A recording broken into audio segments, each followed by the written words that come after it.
This hearing is open to the public, but actions that disrupt or distract the proceedings will not be tolerated. The chair reserves the right to remove disruptive persons from the hearing. The U.S. Capitol Police are on hand to assist with that task, and I thank them for their service. One housekeeping note before we get started. We are expecting to be called to the House floor for votes around 10:30. We'll go as long as we can up until those votes, and then I ask members to come back as soon as they can after voting. Upon conclusion, I also want to ask members, when you're entering and leaving the chamber, because there's hearings going on all across the Capitol because this time of day, please go in and out through the side door. Those doors make a lot of racket when you come in and out, so ingress and egress through the anteroom. All right, with that, I want to welcome our witnesses and thank them for their service to our nation. We are meeting today to review the Pentagon's FY27 budget request. Each year, the budget presentation gives us the opportunity to take a hard look at the threats we face and our ability to deter and defeat them. It helps us decide on a level of investment that will actually secure our homeland and protect our interests across the globe. Here are the facts that underlie this year's budget request.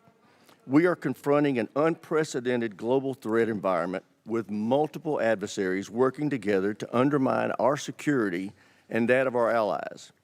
They are building alliances and supporting each other with drones, munitions, missile technology, and energy supplies.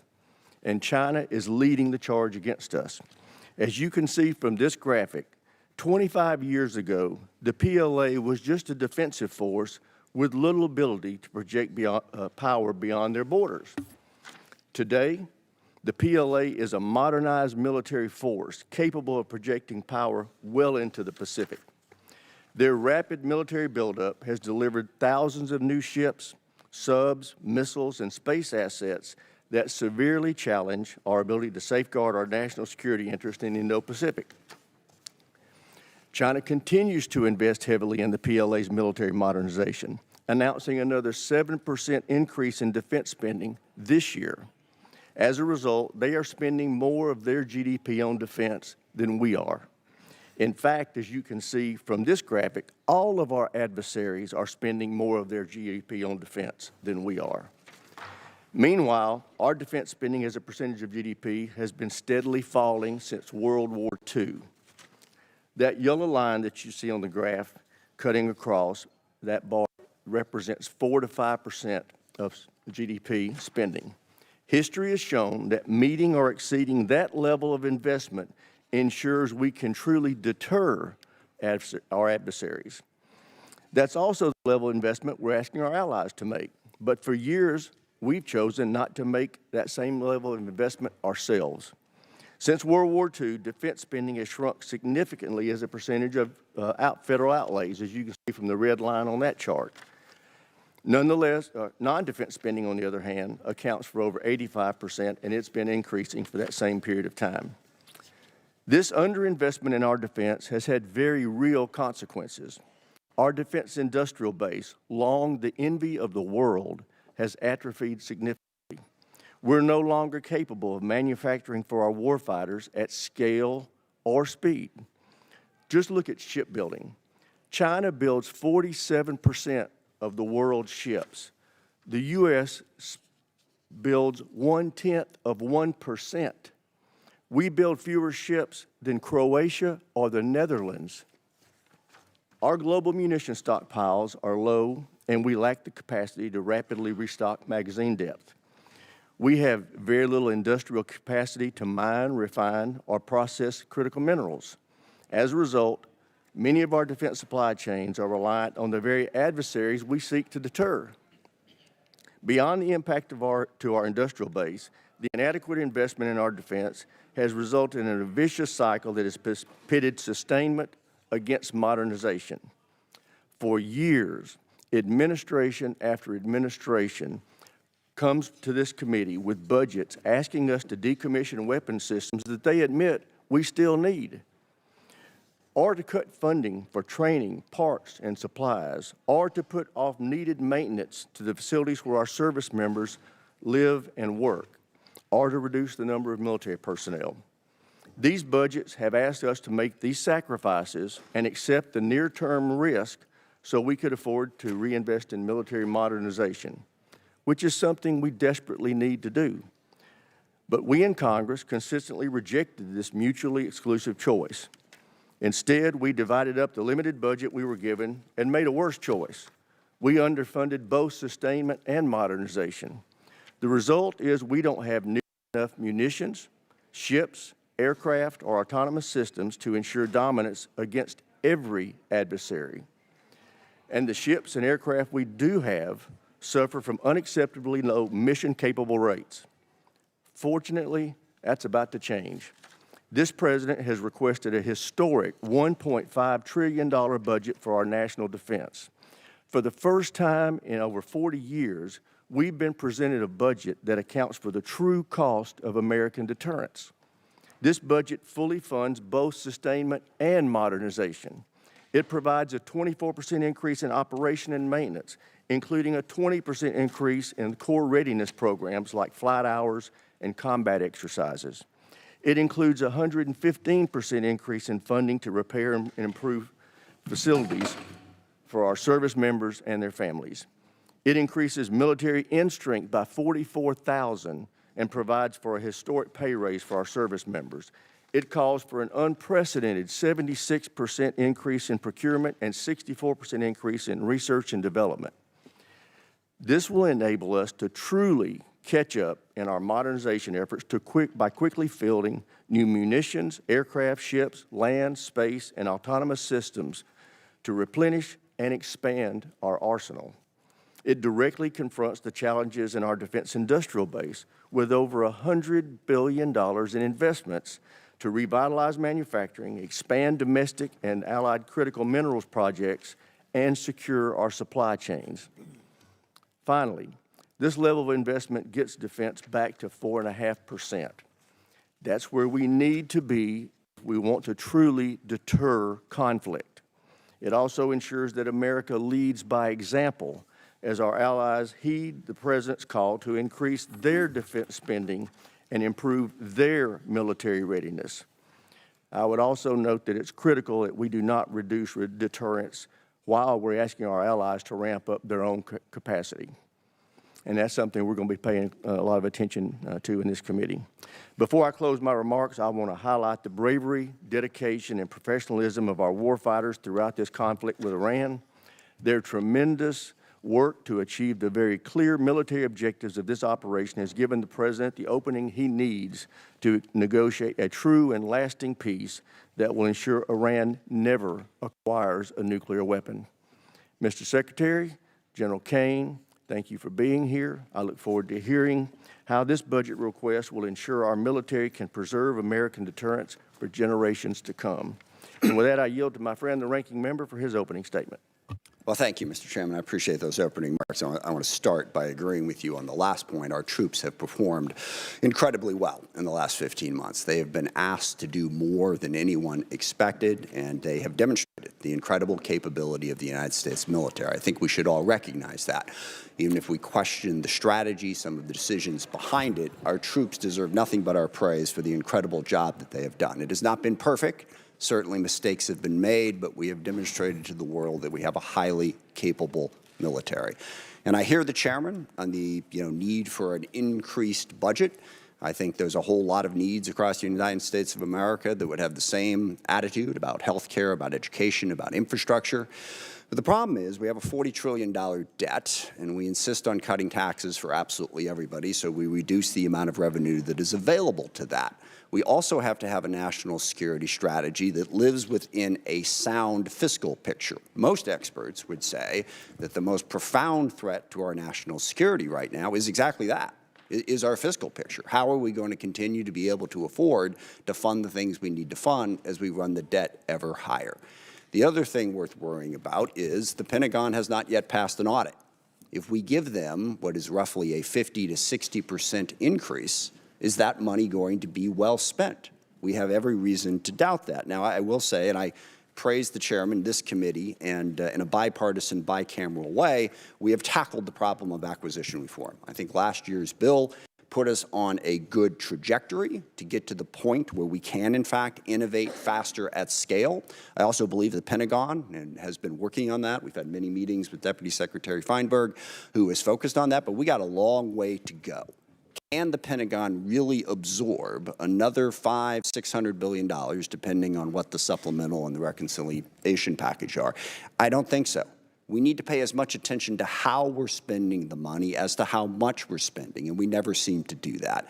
But the larger problem is the strategy that has been put before us. I looked through the Secretary's remarks, and I've heard you give speeches before about this, about how realism is our strategy. And I find that absurd, and given what we are doing. You can say a lot of things about the strategy, but calling it realistic? We started a full-scale war in the Middle East against Iran to try to reshape the Middle East. Now, we can talk about that in a bunch of different ways, but it is the exact opposite of realism. And in fact, starting wars in the Middle East that get out of control and lead us to have far greater costs for the benefits is one of the cornerstones of the unrealistic strategy that this administration has criticized over and over and over again. And yet here we are in a full-scale Mideast war, and we've seen the costs of that.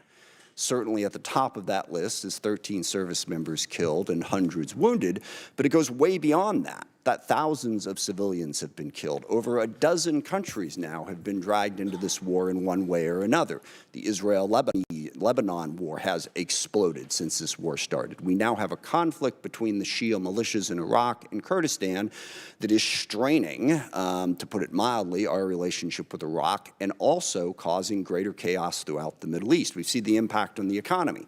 Certainly here at home, gas prices up by over $1. The impact of the fertilizer increase is going to come later as food prices skyrocket. But what is happening to us is a small part of what's happening to the rest of the world. Certainly the Middle East's economy has been tossed up in the air, but dozens of countries are rationing gasoline as we speak and experiencing extreme economic pain because of this war. So there's nothing realistic about that. And one of the big questions that we need to get answered today is, where is this going? What is the plan to achieve our objectives? We've seen the cost, and the cost is very, very high. All we keep hearing on the objectives is we keep seeing all of the targets that we have struck. And again, that is an incredible accomplishment from a tactical standpoint. I think the proficiency of our military has been on display, but we're not in this for a tactical advantage. We're in this to fundamentally change Iran. And as we sit here today, Iran's nuclear program is exactly what it was before this war started. They have not lost their capacity to inflict pain. They still have a ballistic missile program. They're still able to blockade the Strait of Hormuz and have the ships that are capable of doing that. What is the plan to get that to change? And most disturbingly, the president keeps telling us that it's over. What was it, a week ago Friday, the president announced that Iran had agreed to give up their nuclear program, to give up their ballistic missile program, to stop support for terrorist groups, to reopen the Strait of Hormuz. The only problem with that is literally none of that was true. He was completely making it up. It wasn't. Iran hadn't even agreed to meet with us, as became embarrassingly clear as the day spun out and poor J.D. Vance had to keep going back and forth to the airport. We never even had a meeting. So wish fulfillment is not really a strategy. I mean, maybe the president thinks he's doing some sort of Jedi mind trick and can tell Iran, you will give up your nuclear weapons, and they automatically will. But that's not working. So what we need to hear today is what is going to work. We have 50,000 troops in the region who are still at risk. How are those tactical victories going to translate into some sort of strategic success? And by the way, this is one of the things that realism recognizes. You can win a whole lot of little small battles and lose the war, which is why you don't stumble into the war in the first place. But at the same time, we're doing all of this on our own as we increasingly push away all of our allies.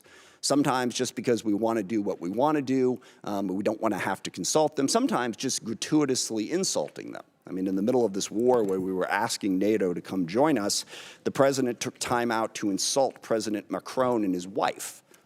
Okay, how is that helping us to try and belittle everybody in the world? And I also, for the people who are criticizing NATO over this war, I will remind people that NATO is a defensive alliance. What that means is every country in it pledges to defend a country if attacked.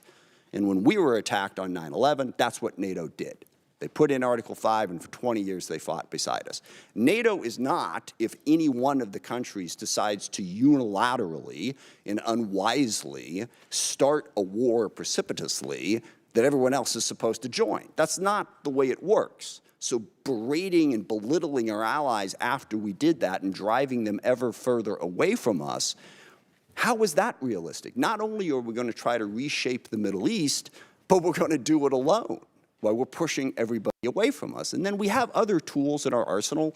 You see that those numbers on the budget, but the State Department's really important. Development is really important. These are ways to achieve our ends, and we have moved away from that.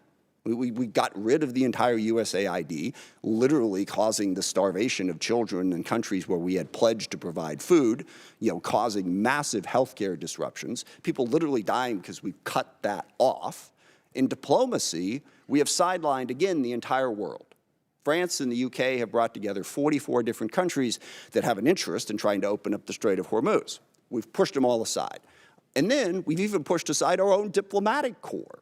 We have a very, very talented State Department. I praise today the talent of our military, and I will stand by that. They deserve that praise. Our diplomatic corps deserves that praise too.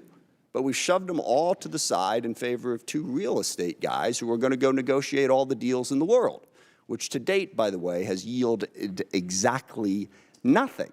So there's nothing realistic about starting a war in the Middle East, going it alone, and pushing aside all diplomacy and all development and all other tools in our arsenal. And on top of that, of course, we also want to dominate the entire Western Hemisphere, including apparently annexing Canada and invading Greenland. How is any of that realistic? And then the administration comes before us and asks for what is a hopelessly unrealistic budget in this environment. Back on that chart there, when we were showing how much money we were spending on defense, we had a balanced budget. We had a surplus many years. We don't have that anymore. So call this strategy whatever you want to call it, but please don't call it realism. It's not. Forgive me, it reminds me of one of my favorite lines from A Princess Bride. It's a tense morning. I want to lighten it up a little bit. And the guy keeps saying, inconceivable, when things happen. And finally, the guy says to him, you keep using that word. I don't think you know what it means. I don't think we know what the word realism means. So please, can we not have the realism conversation? Let's have the conversation about what the strategy actually is. And I'm sure you have a different definition of it than I do. But as I look at it, the strategy seems to be to use as much violence, as much threats, as much coercion as possible to bend the world to our will. I think that is a very dangerous strategy because one of the oldest cliches in the military is the enemy gets a vote. And we may think that we can stand up and talk tough and talk about how strong we are and how we're burying our enemies and they're begging for a deal. We can do that all day long, all right? But the enemy gets a vote. They don't have to do what we tell them to do. And meanwhile, that coercive, violent strategy undermines our credibility in the world because the chairman is absolutely right. And this is one area where I strongly disagree with the folks on the far left who say that we don't really face any threats, that the U.S. is a malign influence in the world and always has been. I don't agree with that. China, Russia, Iran, North Korea, Hezbollah, Hamas, the Houthis, variety of other transnational terrorist groups, including, yes, narco-terrorists and human traffickers over here, they all are trying to weaken us, all right? They don't want a rules-based order. They want to play by their own rules. They want to push us aside. We want to be the side that stands up for the rules. But if what we're saying to the rest of the world is stick with us because we're a better bully than China, we coerce countries more effectively, that undercuts the very message we're trying to spread to build the coalition we need to be successful. I also worry about the values that we're showing the world. When the president threatens to kill off an entire civilization, that is the message coming out of the United States of America. If we are going to be this big, powerful force that throws our weight around the world wants to know at a minimum that we're doing it for the right reasons and with a sense of values to protect people, not to destroy entire civilizations. And we all hear that and we all go, well, gosh, he probably doesn't mean it. Well, that is so reassuring, okay, that he's just making it up. We're supposed to be the United States of America. I grew up on stories of the U.S. at the end of World War II being the country that the Germans wanted to surrender to, not the Russians, because they knew they could trust our values. We don't seem to care about those values. No rules of engagement. Give them no quarter, all right? That is not who we are supposed to be. And just one final point on that, the girls' school that got hit in the first days of this war. There is absolutely no question at this point what happened. We made a mistake, and that happens in war. We identified this target based on earlier charts, and yet 2 months after it happened, we refused to say anything about it, giving the world the impression that we just don't care. We do not care about the casualties and the chaos that is caused by our war, and we should care, even if we want to prosecute that war. Now, I agree with the chairman. We need a strategy. We face the most complex threat environment that we've faced in a very, very long time. So we really want to hear from the administration. Don't give us this realism, chest-thumping stuff. What are we really going to do to meet those threats, to deal with the challenges we face? And I'll close just by saying, one of the other ironies of this, of course, is we have a great example in the world right now of what our strategy should be and where our values should be, and that's Ukraine. And I'm really curious, you know, here we are, we roll out the red carpet for Vladimir Putin. We belittle and insult President Zelensky in the White House. He has no cards, right? Well, here we are a year after that. Looks like he had a couple cards to play, because Ukraine is actually winning against Russia. Ukraine, a sovereign democracy standing up against a brutal, oppressive, coercive dictatorship. And we can't even bring ourselves on a consistent basis to say, we are with Ukraine and we are against what Putin is doing, and stand up and support them. So I want to see that strategy to meet the complex threat environment that we have. But simply saying we've already won and boasting and bragging and trying to belittle and insult the entire world, that's not going to get us to the posture that we need. So I hope we have a conversation about how we can build a strategy that makes sense and is actually realistic. With that, I yield back. I thank the ranking member for his opening statement. Now I'd like to introduce our witnesses. And we have the Honorable Pete Hegseth, Secretary of War, General Dan Kane, Chairman of the Joint Chiefs of Staff, and they are being accompanied by Mr. Jay Hurst, Acting Chief Financial Officer and Comptroller for the Department. I also want to welcome the Secretary's wife, Jennifer. Welcome to our hearing. Glad to have you here with us today. And with that, Ms. Secretary, we'll start with you. You're recognized. Well, thank you, Mr. Chairman. Ranking Member Smith, distinguished members of the committee, we appreciate the opportunity to testify in full support of President Trump's historic $1.5 trillion fiscal year 2027 budget request for the Department of War. The President's budget request reflects the urgency of the moment, addressing both the deferment of longstanding problems as well as positioning our forces for both the current and the future fight. We think divesting to invest is a strategy of austerity. I'm honored to appear alongside General Dan Kane, Chairman of the Joint Chiefs of Staff, as well as Jay Hurst, our Comptroller, or Chief Financial Officer.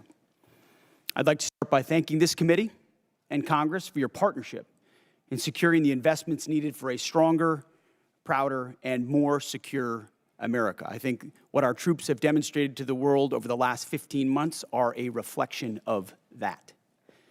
A nation's ability to build, innovate, and support the critical needs of its warfighters at speed and at scale is the foundation upon which its survival rests. However, upon taking office on January 20th, 2025, President Trump inherited a defense industrial base that had been hollowed out by years of America Last policies, resulting in a diminished ability to project strength. Under the previous administration, we were focused on offshoring and outsourcing, riddled with cost overruns and degraded capabilities. Under the leadership of President Trump, our builder-in-chief, we are reversing this systemic decay and putting our defense industrial base back on a wartime footing.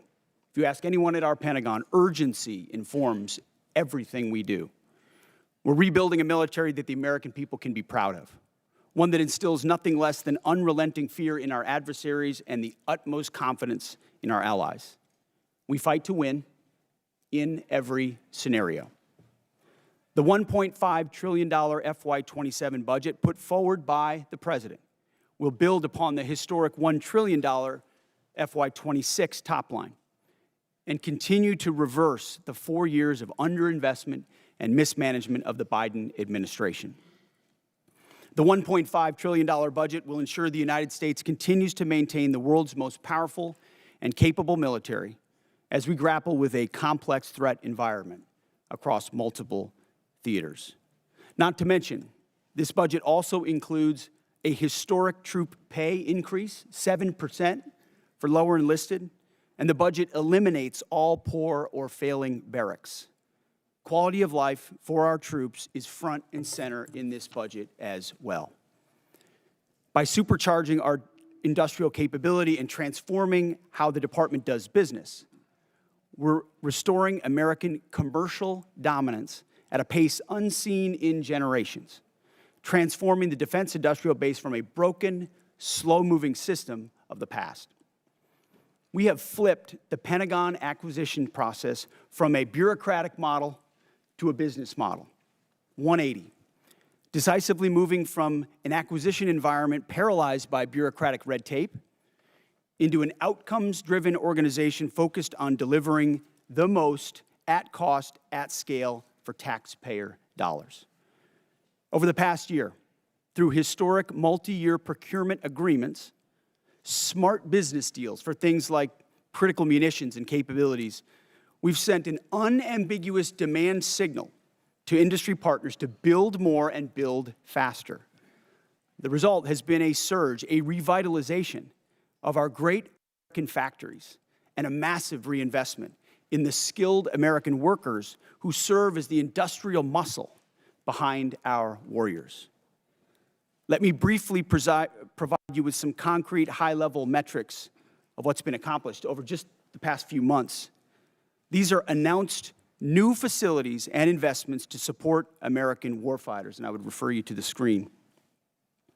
The department has helped stimulate more than 250 private investment deals in 39 states, in 180 cities, and 150 companies worth more than $50 billion. It's resulted in 280 new or expanded facilities, more than 18 million new square feet of American manufacturing, and more than 70,000 new jobs in defense. This is the key part of this. These $50 billion of investment in new plants, new assembly lines, and new factories, these are private investments, not taxpayer dollars. By changing our departments, transforming our department's business model, American companies are investing in America with their own money, their own capital, a historic demonstration of American manufacturing and defense revitalization, all again with their capital, not Uncle Sam's. This has never been done before and is long overdue, from a bureaucratic model to a business model. Anyone on the outside looking in at what's been done inside this Pentagon in the last 12 months cannot deny the fundamental transformation at speed, at scale, to innovate and meet the threats of today and tomorrow. These investments equal great things for America, American families, and American workers, and help to ensure that our warfighters are able to defend the American dream and all American made. Together with the help of the policy updates and appropriations passed by Congress, President Trump's War Department has begun to turn the lights back on in manufacturing towns across this country, and once again, forging a lethal arsenal of freedom. Where critical supply chains are threatened, the War Department has acted decisively to inject capital, stimulate production, and prevent adversarial exploitation. We are firing up the American economic engine, and at every level of our defense industrial base. Every policy we pursue, every budgetary item we request serves to ensure the department remains laser-focused on increasing lethality and survivability of our forces from the front lines to the factory floors. This is a historic budget, as you said, Mr. Chairman. This is a fiscally responsible budget. This is a warfighting budget. And speaking of warfighting, the topic of Iran, I'm sure will come up today. which I very much welcome discussing. I look forward to sharing the incredible successes of our military, achieved in a matter of weeks. President Trump, unlike other presidents, has had the courage to ensure Iran never gets a nuclear weapon, and he's ironclad in that. We have the best negotiator in the world driving that deal. The biggest challenge, the biggest adversary we face at this point are the reckless, feckless, and defeatist words of congressional Democrats and some Republicans 2 months in, I remind you, 2 months in to a conflict. Lest I remind you, and my generation understands how long we were in Iraq, how long we were in Afghanistan, how long we were in Vietnam. 2 months in, on an existential fight for the safety of the American people, Iran cannot have a nuclear bomb. We are proud of this undertaking. I am proud that President Trump has had the courage to do it, and I look forward to sharing more about what our troops have accomplished. So I thank you again for the opportunity to address this committee. I ask that God would continue to watch over our troops in harm's way, and those that have fallen are always in our memory, and we fight to ensure their legacy. Look forward to answering the questions of this committee. Thank you, Mr. Secretary. General Kane, you're recognized. Thank you, Chairman Rogers, Ranking Member Smith, and members of this committee. Thanks for having me today. I'm honored to be here today alongside the Honorable P. Hegseth and Honorable Jay Hurst to testify on the President's fiscal year 2027 budget. I'm grateful for the opportunity to testify today, and I'm thankful for your continued partnership in support of our warfighters defending the homeland and our interests around the world. It's a privilege to speak with you today about the foundation of America's strength, our 2.8 million members of our joint force. And I'm continually inspired by our soldiers, sailors, airmen, Marines, Guardians, and Coast Guardsmen, and our civilians standing the watch for our nation, supported always by their families. Each and every one of them could have chosen another path, but they don't. They choose to serve and to do something more important than themselves. And every day they meet the nation's challenges, from combat operations to critical support roles, with the courage, tenacity, and grit that keeps our nation strong and secure. I would also like to express my deep gratitude for the 39 members of our joint force who've passed away during my time as the chairman, including 14 who've passed during Operation Epic Fury. As the Secretary said, we are deeply grateful for each of them and their families, and their names will never be forgotten. As the chairman, my duty is to ensure our civilian leadership has a comprehensive range of military options and the associated risks that to those leaders who make the nation's hardest decisions, and offer my military advice privately. I owe the President, the Secretary, and the Congress the truth at every turn. My blueprint for this role is General George C. Marshall. His commitment to civilian control of the military and nonpartisan military remains a constant standard and something I borrow from often. I strive daily to emulate his candor, delivering the facts to our leaders and telling them always what they need to hear, not always what they want to hear. And once a decision is made, executing it with absolute dedication, and that is the demand of our profession. I sit here today before you representing our incredible joint force, and I want to emphasize my commitment to this committee and the Congress that I will always follow General Marshall's steadfast example by providing clear and candid, nonpartisan military advice and working together with our civilian leaders to ensure that our military does the things that we must do, being prepared to deter and defend our nation, and if called upon, win our wars around the world. America's joint force is operational at its core, purpose-built for the realities of a complex and ever-changing world. We are organized, trained, and equipped to execute the most demanding missions across the globe with unrivaled precision. Over the past year, our warfighters have consistently demonstrated exactly what it means to be the most capable, adaptable, and most professional military force in the world. Our shared goals are to ensure the joint force maintains the strategic initiative and advantage, projecting American power and responding to global challenges on our nation's terms. During Operations Rough Rider, Midnight Hammer, Southern Spear, Absolute Resolve, and Epic Fury, the Joint Force executed globally integrated operations and missions alongside our interagency and international partners.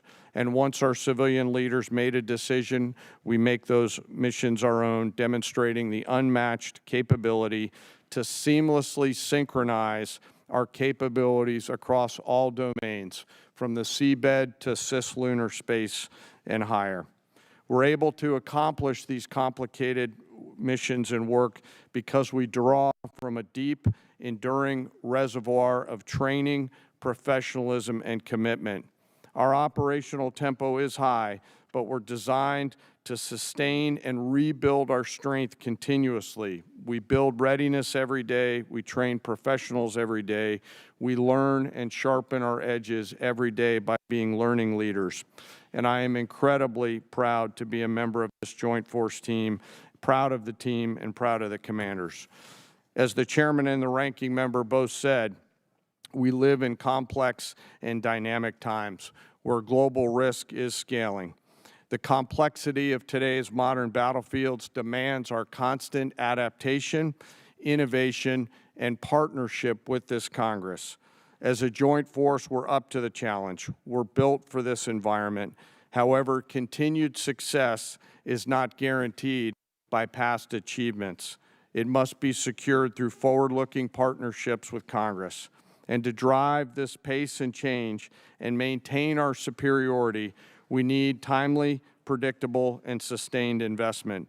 The resources we discussed today are critical to modernizing our force and ensuring that whatever threats emerge in the future, that your joint force is ready to meet those challenges, to protect our interests and defend our nation. As the Secretary said, the President's fiscal year 2027 budget supports the Department's goals of recharging the defense industrial base and the national industrial base, ensuring our military is ready, securing our military advantage. Within the joint force, the uniform side, our priorities remain the same, ensuring our warfighters are properly armed, globally integrated, and ready, while always taking care of our people. And what truly sets our people apart from other militaries around the world is the 1.8 million members, enlisted members of our force, who maintain readiness beyond reproach and are the envy of every other nation. I'm joined today by the Senior Enlisted Advisor to the Chairman, Dave Isom, who's here with me today representing the 1.8 million members of the enlisted force.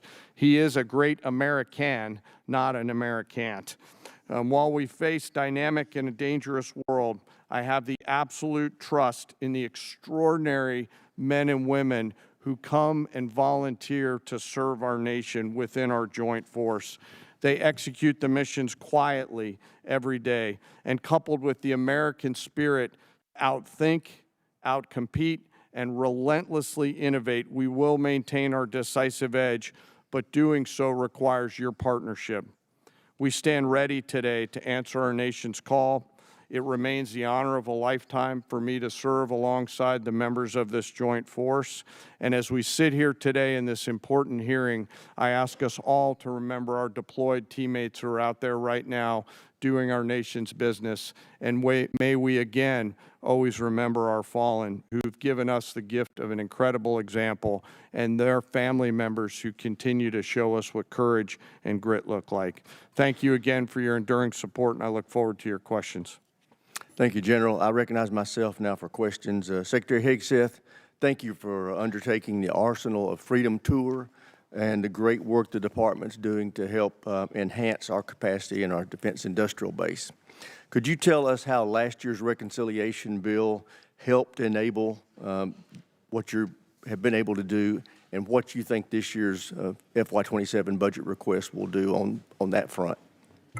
Well, Mr. Chairman, thank you for your leadership and your support on that topic. I mean, coming into this position, we fell in on a lot of the reforms you and this committee have been advocating for a long time. Looking for somebody that was willing to run with them, and our department have run with those. And that reconciliation bill last year was kind of the rocket fuel to initiate President Trump's priorities in this department. So we fell in on a department that was focused on a lot of the wrong things, going in the wrong direction. And with reconciliation, we were able to put, $22 billion in shipbuilding, $22 billion into Golden Dome, $25 billion into munitions, established drone dominance, which we're continuing to do this day in this next budget funds. So getting in front of that budget cycle, which had been notoriously unpredictable, coming out of the continuing resolution of FY25, to fund this and then a historic bill in FY26, laid the groundwork for this historic budget to ensure that we're not coming at a cold start here. We came into this administration. Reconciliation was a beautiful tool. We were able to use that through that one big beautiful bill to fund the priorities of this department. We spent on $4 billion on barracks, started immediately getting after the quality of life of barracks. Because of the austerity of the Biden administration, we traded off of maintenance, traded off of quality of life to try to fund other things operationally. This budget stops that cycle and both invests in sustainment and modernization, which is something that's critically important. So without that reconciliation bill, I think, Mr. Chairman, we'd be in a very different place. So thank you for that. Great. Well, as you are aware, the expansion of the defense industrial base is the principal focus of this year's NDAA. So in addition to enacting this budget request that's been submitted, we want to work with you to enhance the department's statutory authorities to improve the capacity of our DIB. What additional changes in law, such as the additional multi-year block buy authority, would you recommend that we pursue in this year's NDAA? A few aspects of the acquisition transformation that's been undertaken by Undersecretary Duffy in acquisitions and sustainment. So there are some aspects of that we'd like to codify even more. But you mentioned it, multi-year procurement is incredibly important and one of the most important parts of this bill. When this committee and this Congress funds those things, companies are already breaking ground on tens of billions of dollars of new plants. You name we've got 14 in our ammunition council that we're focusing on certain ammunitions. There are 14 that are critical. PAC-3s, SM-3s, SM-6s, THAADs, Patriots, Tomahawks, AMRAAMs, JASSMs, you name PRISMs, you name them. We were building them at too slow and too low a level.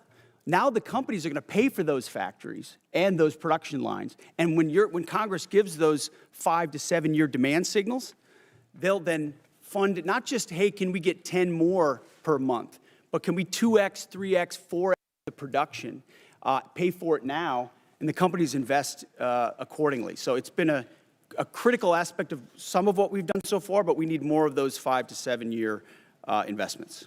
Great. General Kane, what does the $1.5 trillion budget mean for the warfighter and our ability to project forces and secure our interests around the globe? Chairman, in my view, this represents a historic down payment on future security.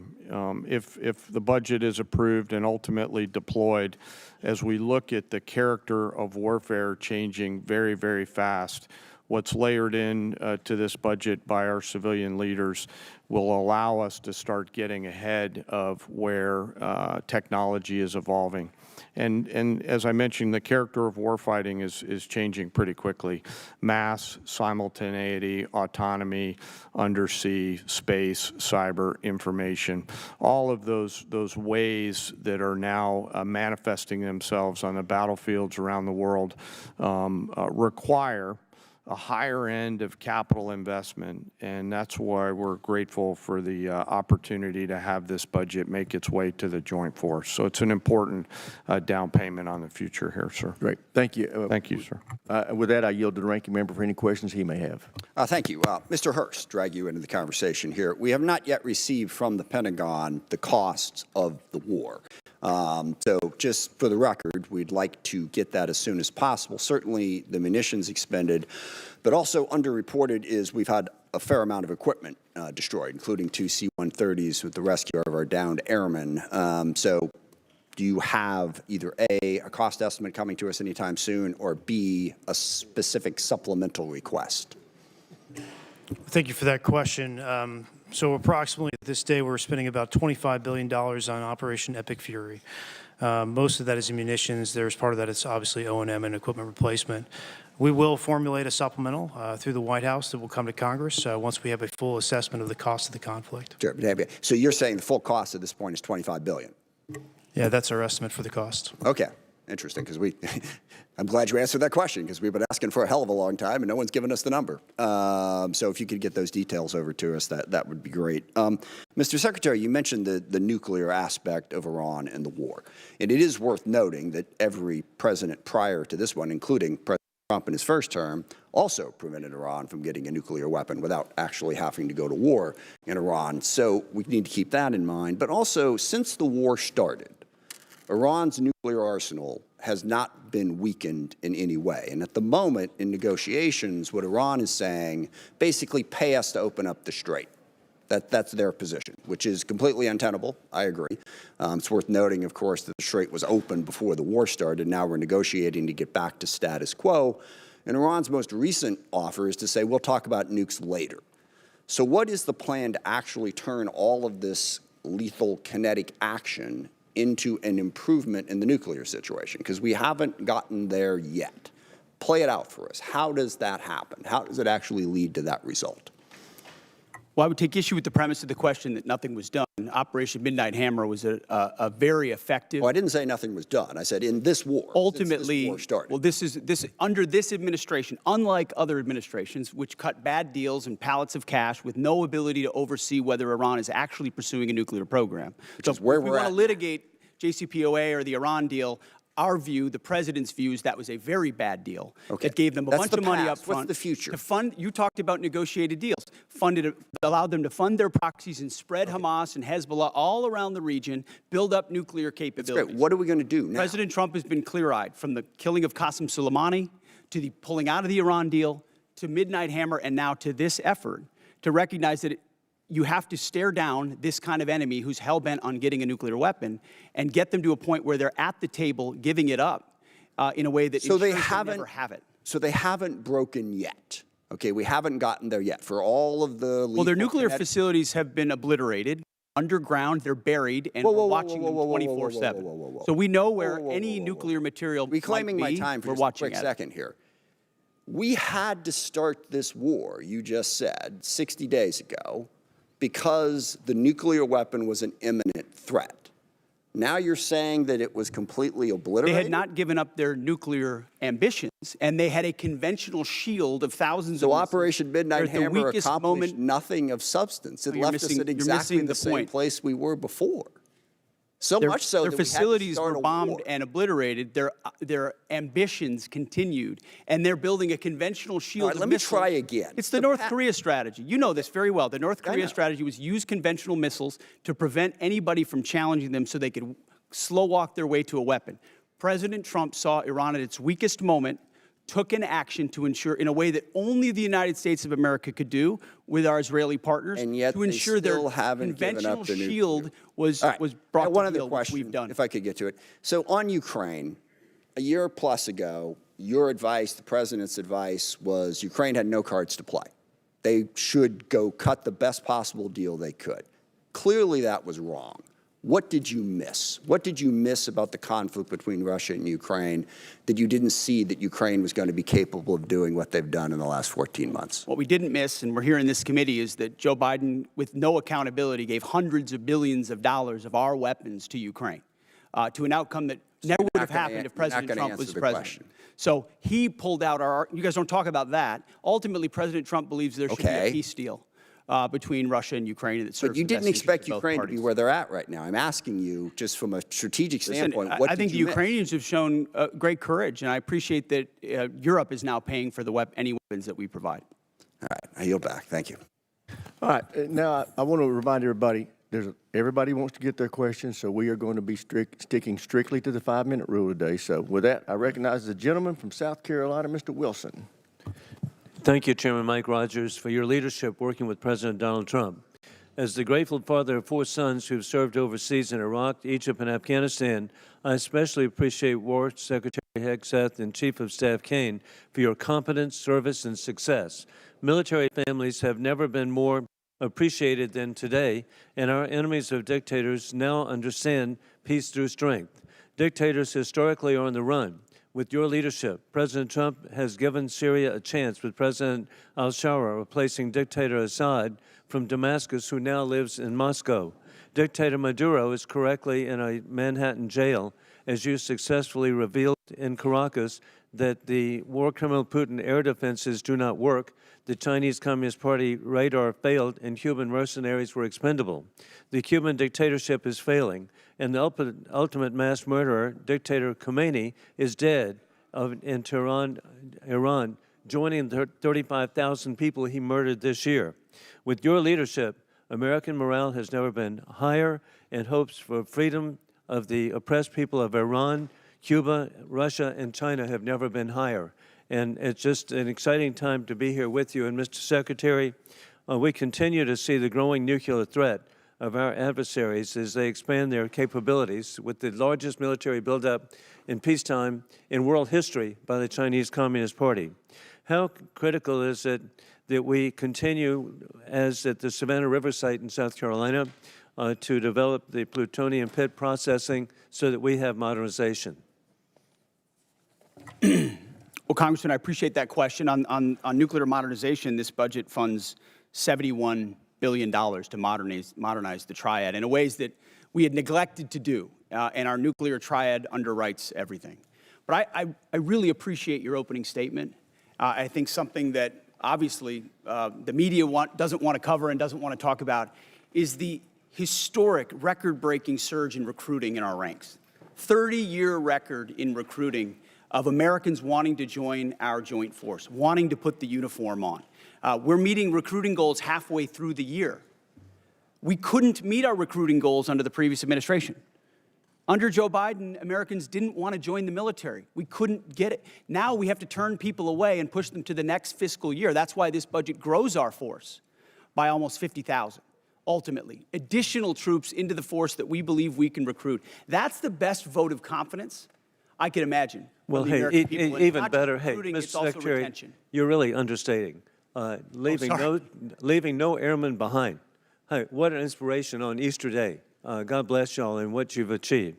With that in mind, too, General Kane, with your VMI military perspective, War Criminal Putin is losing in Ukraine as his 30-day special mission is now 4 years of, as the Secretary has identified, courageous Ukrainian success led by President Vladimir Zelensky.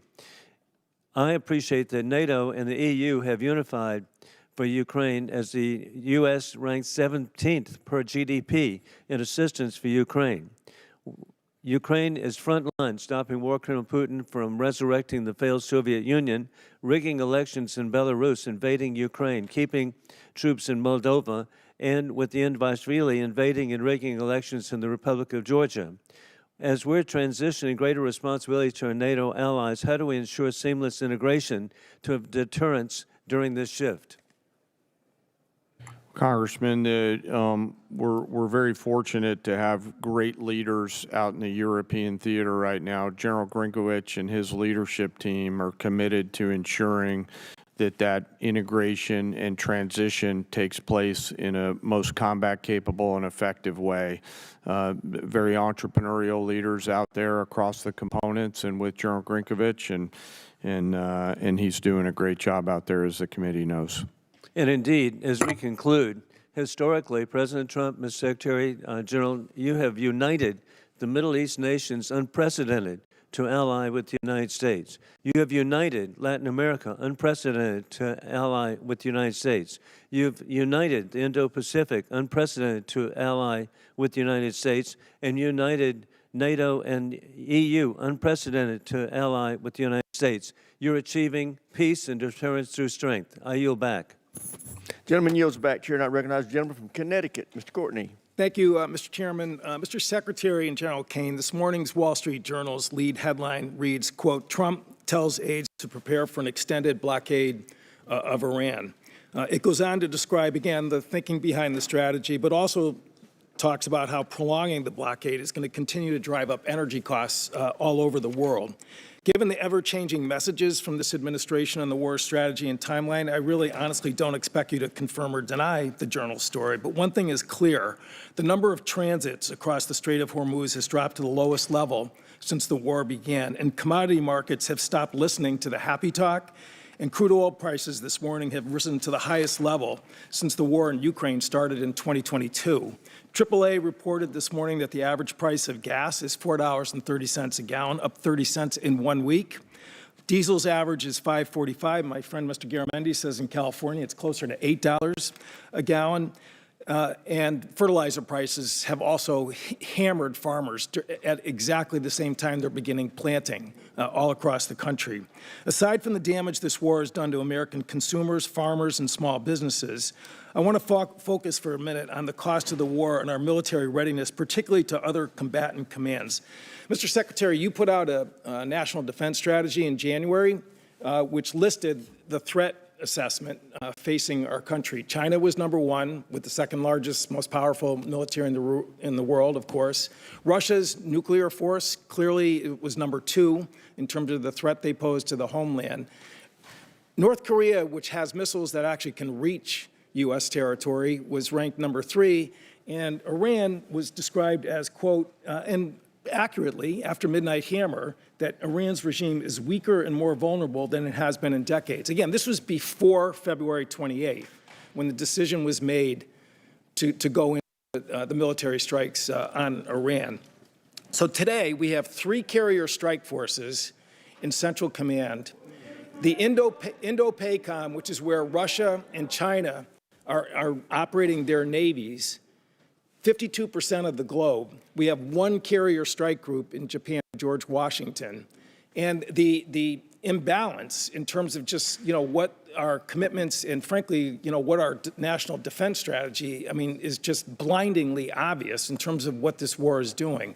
Gerald Ford is on day 312 of its deployment. They've gone through fires, plumbing problems, and again, an extended deployment, which in my opinion is hitting readiness as hard as anything I've seen in the time that I've been on this committee. So General Kane, in terms of, again, the carrier strike groups that are over there, assuming that we get to some end game here, Ford is not going over to the Indo-Pacific to buttress the gap that exists there today. They've got to go back into pretty heavy repair and availability in terms of trying to recover from their deployment. So again, in terms of just, the decisions about where we're putting people and putting really the most powerful part of our Navy, can you explain, again, what that means in terms of the situation in Indo-PACOM, where China is watching? We saw Mr. Rogers' pretty powerful presentation in terms of the buildup that's happening in that part of the world. How does that align with the national defense strategy, which was just put out by this administration in January? Well, sir, first I want to echo your comments on the Ford Strike Group. Fantastic work by incredible sailors, not just the Ford herself, but the other ships as well, on a historic cruise doing incredible work for the nation. But excuse me, how does that balance with the national defense strategy? Yes, sir, happy to answer the way I think about this. The national security strategy and national defense strategy are frameworks, but a president will employ national force and power based on the political and security situations that a president deems appropriate to use that military force. There's always trade-offs in all of these things. I'm confident that the president always carefully considers these readiness trade-offs, and I'm sure he has done so in this case based on the military options that we've presented with the associated risks and advice. To make a trade going after a regime that's weaker and more vulnerable than it has been in decades, which is quote unquote from the Defense Strategies report, does not, in my opinion, in common sense. Gentleman's time's expired. As you can tell from looking at the dais, votes have been called, so we are now going to stand in recess to the end of this vote. I expect it to take 20 to 25 minutes, but we are now in recess.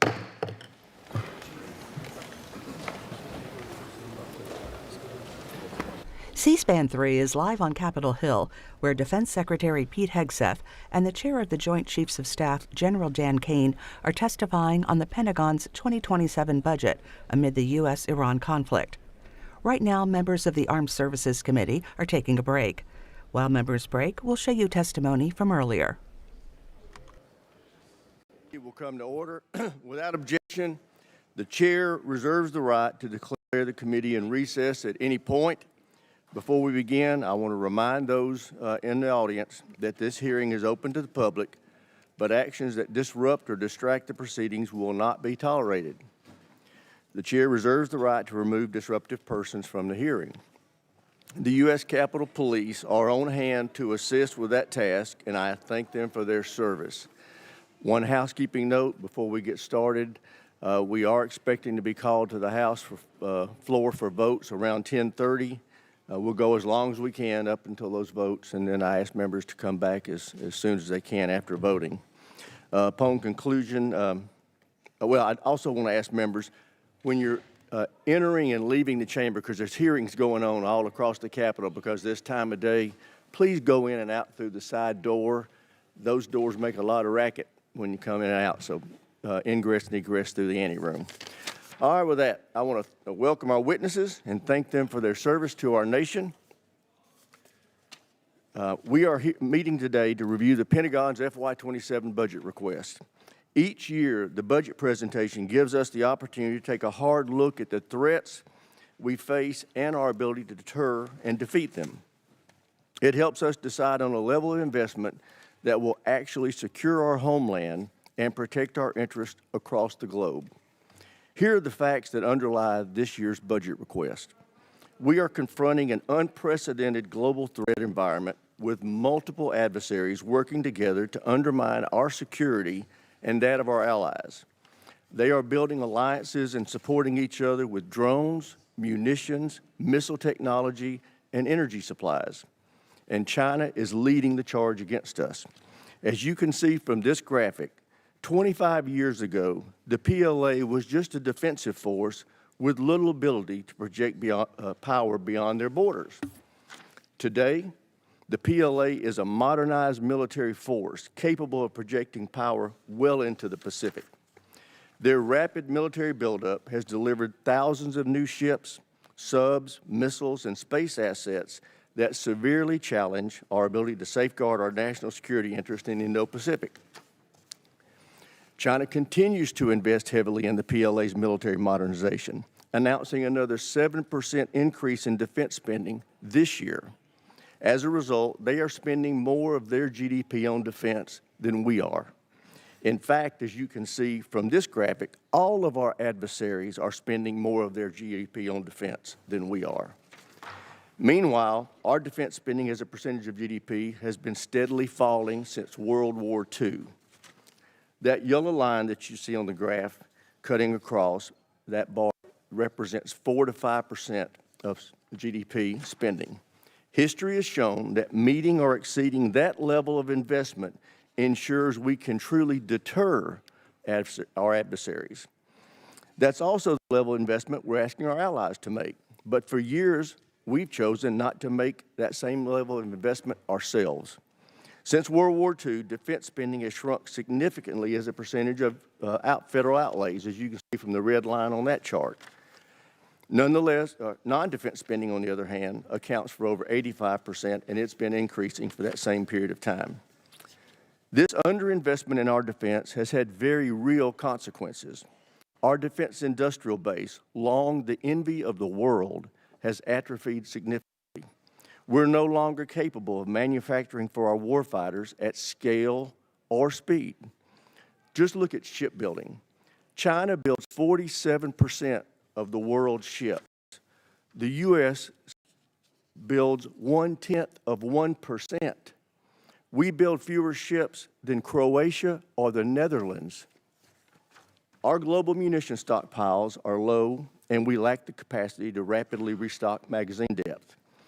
We have very little industrial capacity to mine, refine, or process critical minerals. As a result, many of our defense supply chains are reliant on the very adversaries we seek to deter. Beyond the impact to our industrial base, the inadequate investment in our defense has resulted in a vicious cycle that has pitted sustainment against modernization.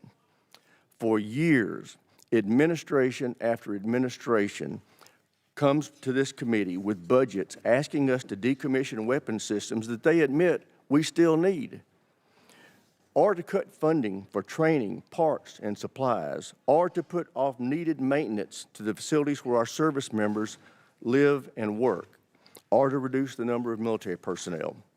These budgets have asked us to make these sacrifices and accept the near-term risk so we could afford to reinvest in military modernization, which is something we desperately need to do. But we in Congress consistently rejected this mutually exclusive choice. Instead, we divided up the limited budget we were given and made a worse choice.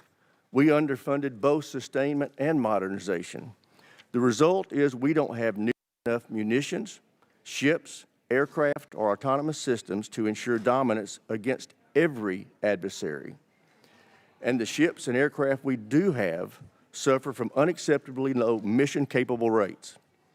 Fortunately, that's about to change. This president has requested a historic $1.5 trillion budget for our national defense. For the first time in over 40 years, we've been presented a budget that accounts for the true cost of American deterrence. This budget fully funds both sustainment and modernization. It provides a 24% increase in operation and maintenance, including a 20% increase in core readiness programs like flight hours and combat exercises. It includes a 115% increase in funding to repair and improve facilities for our service members and their families. It increases military end strength by 44,000 and provides for a historic pay raise for our service members. It calls for an unprecedented 76% increase in procurement and 64% increase in research and development. This will enable us to truly catch up in our modernization efforts by quickly fielding new munitions, aircraft, ships, land, space, and autonomous systems to replenish and expand our arsenal. It directly confronts the challenges in our defense industrial base with over $100 billion in investments to revitalize manufacturing, expand domestic and allied critical minerals projects, and secure our supply chains. Finally, this level of investment gets defense back to 4.5%. That's where we need to be if we want to truly deter conflict. It also ensures that America leads by example as our allies heed the President's call to increase their defense spending and improve their military readiness. I would also note that it's critical that we do not reduce deterrence while we're asking our allies to ramp up their own capacity. And that's something we're going to be paying a lot of attention to in this committee. Before I close my remarks, I want to highlight the bravery, dedication, and professionalism of our warfighters throughout this conflict with Iran. Their tremendous work to achieve the very clear military objectives of this operation has given the President the opening he needs to negotiate a true and lasting peace that will ensure Iran never acquires a nuclear weapon. Mr. Secretary, General Kane, thank you for being here. I look forward to hearing how this budget request will ensure our military can preserve American deterrence for generations to come. And with that, I yield to my friend, the ranking member, for his opening statement. Well, thank you, Mr. Chairman. I appreciate those opening remarks. I want to start by agreeing with you on the last point. Our troops have performed incredibly well in the last 15 months. They have been asked to do more than anyone expected, and they have demonstrated the incredible capability of the United States military. I think we should all recognize that. Even if we question the strategy, some of the decisions behind it, our troops deserve nothing but our praise for the incredible job that they have done. It has not been perfect. Certainly mistakes have been made, but we have demonstrated to the world that we have a highly capable military. And I hear the chairman on the need for an increased budget. I think there's a whole lot of needs across the United States of America that would have the same attitude about health care, about education, about infrastructure. But the problem is we have a $40 trillion debt, and we insist on cutting taxes for absolutely everybody, so we reduce the amount of revenue that is available to that. We also have to have a national security strategy that lives within a sound fiscal picture. Most experts would say that the most profound threat to our national security right now is exactly that, is our fiscal picture. How are we going to continue to be able to afford to fund the things we need to fund as we run the debt ever higher? The other thing worth worrying about is the Pentagon has not yet passed an audit. If we give them what is roughly a 50 to 60% increase, is that money going to be well spent? We have every reason to doubt that. Now, I will say, and I praise the chairman, this committee, and in a bipartisan, bicameral way, we have tackled the problem of acquisition reform. I think last year's bill put us on a good trajectory to get to the point where we can, in fact, innovate faster at scale. I also believe the Pentagon has been working on that. We've had many meetings with Deputy Secretary Feinberg, who is focused on that, but we got a long way to go. Can the Pentagon really absorb another $500–600 billion, depending on what the supplemental and the reconciliation package are? I don't think so. We need to pay as much attention to how we're spending the money as to how much we're spending, and we never seem to do that. But the larger problem is the strategy that has been put before us. I looked through the Secretary's remarks, and I've heard you give speeches before about this, about how realism is our strategy. And I find that absurd, and given what we are doing. You can say a lot of things about the strategy, but calling it realistic? We started a full-scale war in the Middle East against Iran to try to reshape the Middle East. Now, we can talk about that in a bunch of different ways, but it is the exact opposite of realism. And in fact, starting wars in the Middle East that get out of control and lead us to have far greater costs for the benefits is one of the cornerstones of the unrealistic strategy that this administration has criticized over and over and over again. And yet here we are in a full-scale Mideast war. We seen the costs of that.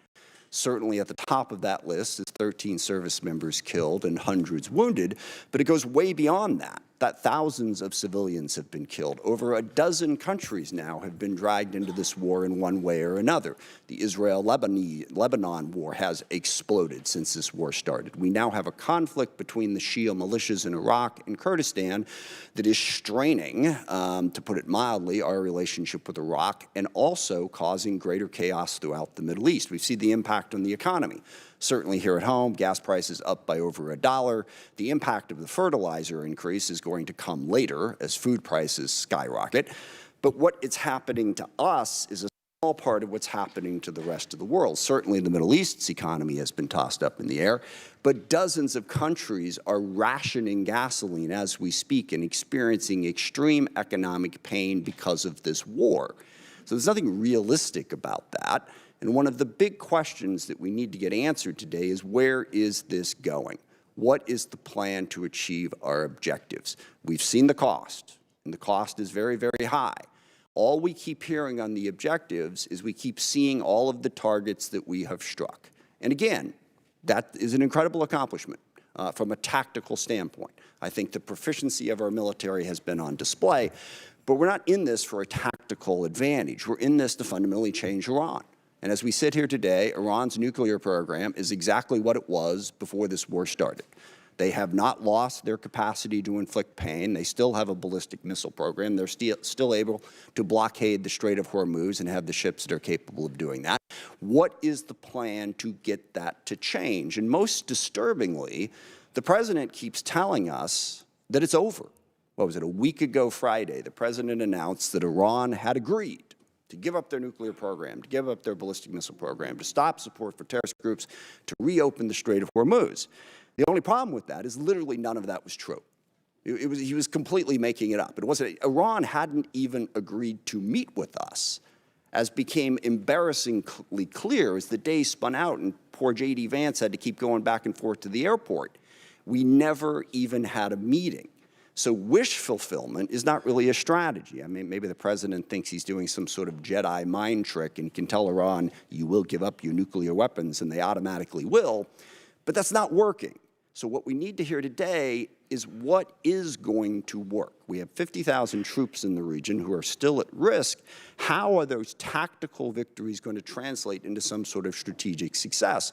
And by the way, this is one of the things that realism recognizes. You can win a whole lot of little small battles, and lose the war, which is why you don't stumble into the war in the first place.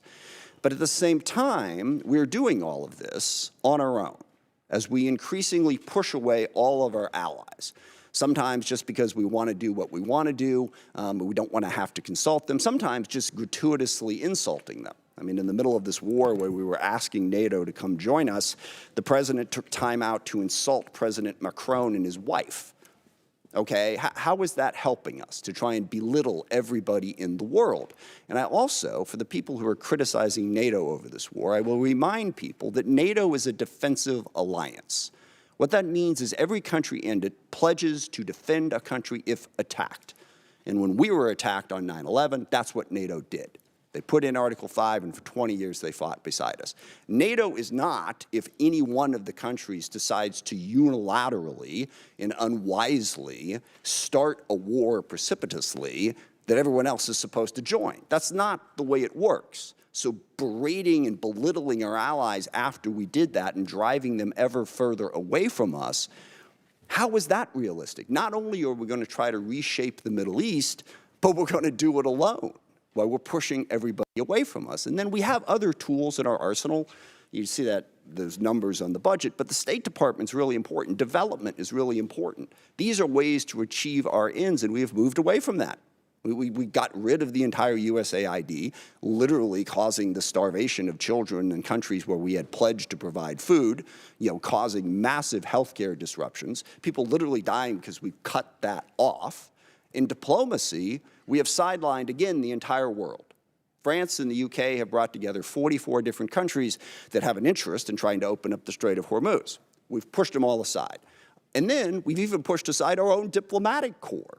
We have a very, very talented State Department. I praise today the talent of our military, and I will stand by that. They deserve that praise. Our diplomatic corps deserves that praise too. But we've shoved them all to the side in favor of two real estate guys who are going to go negotiate all the deals in the world, which to date, by the way, has yielded exactly nothing. So there's nothing realistic about starting a war in the Middle East, going it alone, and pushing aside all diplomacy and all development and all other tools in our arsenal.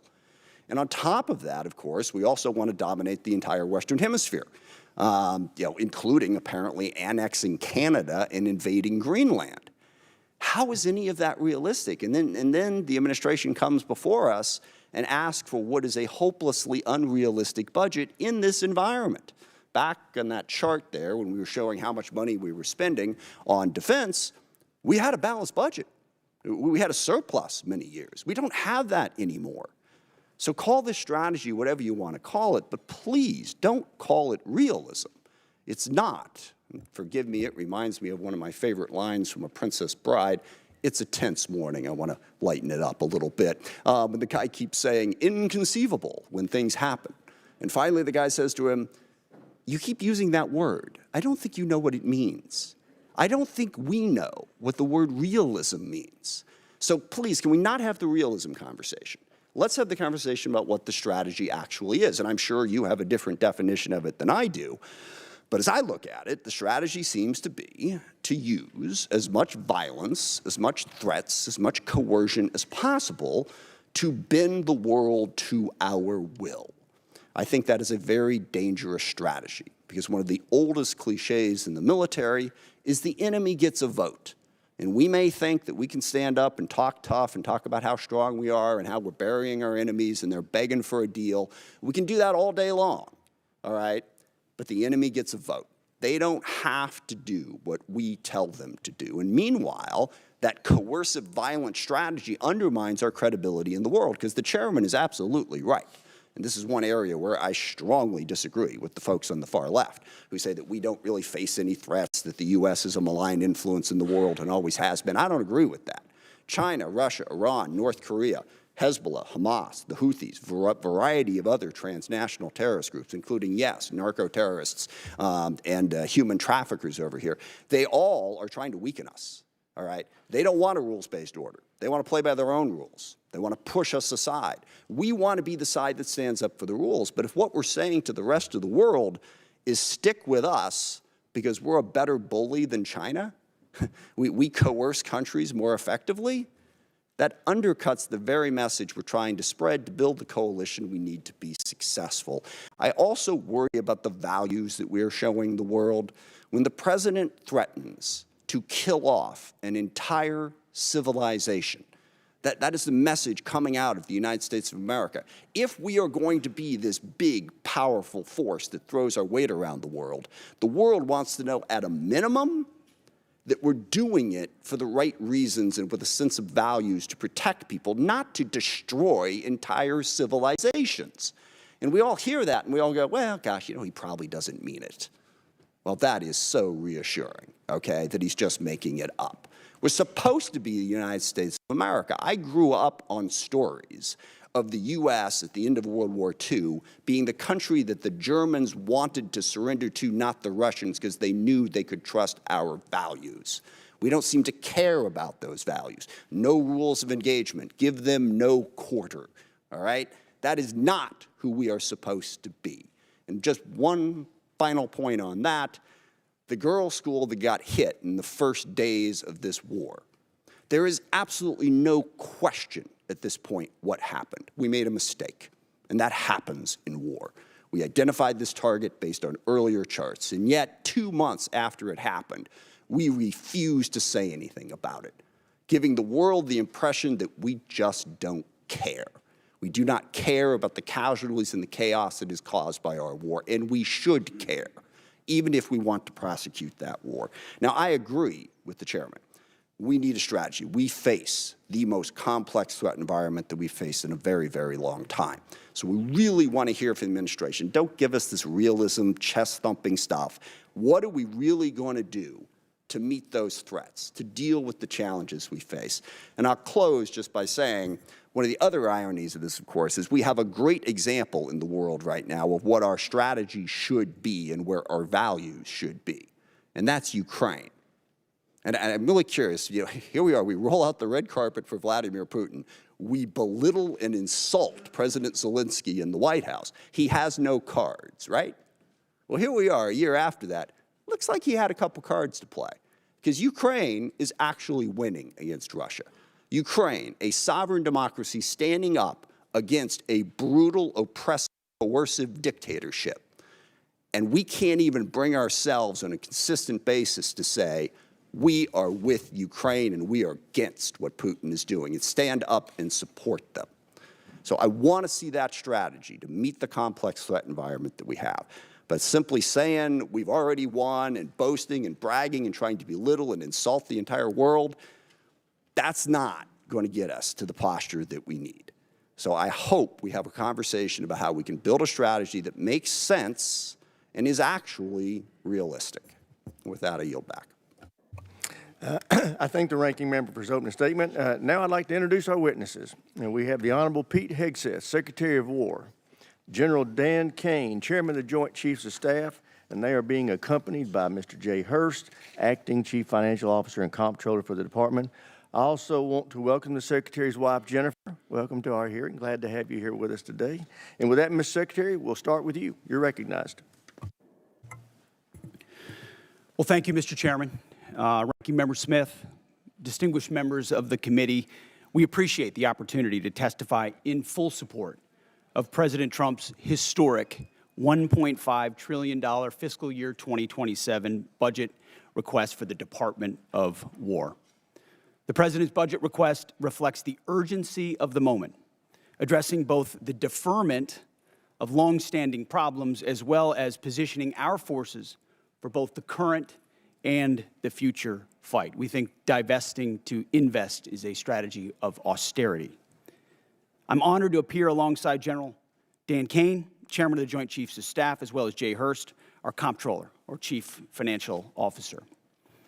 I'd like to start by thanking this committee and Congress for your partnership in securing the investments needed for a stronger, prouder, and more secure America. I think what our troops have demonstrated to the world over the last 15 months are a reflection of that. A nation's ability to build, innovate, and support the critical needs of its warfighters at speed and at scale is the foundation upon which its survival rests. However, upon taking office on January 20th, 2025, President Trump inherited a defense industrial base that had been hollowed out by years of America Last policies, resulting in a diminished ability to project strength. Under the previous administration, we were focused on offshoring and outsourcing, riddled with cost overruns and degraded capabilities. Under the leadership of President Trump, our builder-in-chief, we are reversing this systemic decay and putting our defense industrial base back on a wartime footing. If you ask anyone at our Pentagon, urgency informs everything we do. We're rebuilding a military that the American people can be proud of, one that instills nothing less than unrelenting fear in our adversaries and the utmost confidence in our allies. We fight to win in every scenario. The $1.5 trillion FY27 budget put forward by the President will build upon the historic $1 trillion FY26 top line and continue to reverse the 4 years of underinvestment and mismanagement of the Biden administration. The $1.5 trillion budget will ensure the United States continues to maintain the world's most powerful and capable military as we grapple with a complex threat environment across multiple theaters. Not to mention, this budget also includes a historic troop pay increase, 7% for lower enlisted, and the budget eliminates all poor or failing barracks. Here, we'll come back to order. Secretary, can you hear my voice clearly? General, can you hear my microphone now? Okay. Yes, sir. Gentleman from Ohio, Mr. Turner is recognized. Thank you, Mr. Chairman. Secretary Hegseth, your written testimony on page 20 includes a statement concerning the importance of FISA and Section 702, which is incredibly timely because this body is going to be voting today on 702, which could be expiring this week. You state this vital tool keeps Americans safe, provides critical intelligence to our warfighters, and is subject to a rigorous system of oversight by all three branches of government to guarantee the protection of the constitutional rights of the American people. Thought I'd give you a moment to expound on that because this is going to be very important because there's several people who right now in this body are going to be considering their support for 702's reauthorization. Well, thank you for that opportunity, Congressman. Yes, this department strongly supports the reauthorization of FISA 702. And it is not hyperbole to say many of the most important missions we have executed could not have happened without the intelligence gathered through FISA 702. So we would urge members to support that so we can continue doing the good work of the American people. Thank you, Mr. Secretary. I appreciate your comments that Iran must never be permitted to obtain a nuclear weapon. There has been many comments that have been made concerning allies who have not assisted or supported the effort. General Kane, there have been many allies who have been essential for us to be able to execute the functions necessary both for Midnight Hammer and for the current ongoing operation. I'd like to ask you to speak for a moment about the essential aspect of the allies that are supporting the effort. There are bases that are necessary, are forward operating facilities, both our allies in the Middle East, both our NATO allies, those in Europe, throughout. We would not be able to undertake this current operation without the use and support of facilities that we have in our bases throughout NATO, Europe, and the Middle East. If you could, for a moment, expound on the integral nature of our facilities that include those bases that are located within our allies. Well, Congressman, from a purely military standpoint, allies and alliances are important. They allow us, you did a better job than I could on articulating the importance of access, basing, and overflight considerations. You know, who those allies are and the quality of those alliances are left our civilian leaders, but certainly we appreciate those allies who've helped us and assisted us along the way. General, you would describe them as having been essential. Yes, sir. Because it's very important. I mean, we want to make certain that that we treat adversaries as adversaries and allies like allies, especially those that are essential. The king was here yesterday, and as he was speaking, he received a standing ovation when he implored this body to continue our support for Ukraine. In the 2026 National Defense Strategy, it assesses Russia will remain a persistent, manageable threat. It specifically identifies Russia's continued threat to Ukraine, and we have, of course, currently the presidential continued drawdown authority that can support Ukraine, and also the President Trump announced Pearl, the prioritized Ukraine requirements list, and in the FY 2026 NDAA, there is the $400 million that is included in the European capacity building within the defense security cooperation. General, the last time on the House floor with respect to funding for Ukraine, there was a vote in the House of over 300 members of the House that supported Ukraine. Could you please give us a description of some of the things currently that we're doing operationally to support Ukraine? Congressman, a few of those are probably left for classified session. We continue through our security assistance group, Ukraine, to assist with some information sharing matters. UCOM continues. But you would to describe help. it as continuous and ongoing and essential for Ukraine, with U.S. support. Sir, much of the relationship. Gentleman's time's expired. Chair now recognizes the gentleman from California, Mr. Garamendi. Thank you, Mr. Chairman. Mr. Secretary and General Kane, let me begin by thanking the men and women of the United States military for their service and their bravery. I recognize that our service members have performed with extraordinary courage and tactical skill, and they've done incredible things that our country has asked them to. Their professionalism and selfless service are not in question and never have been. What is in question is the purposes and the strategic direction of this war.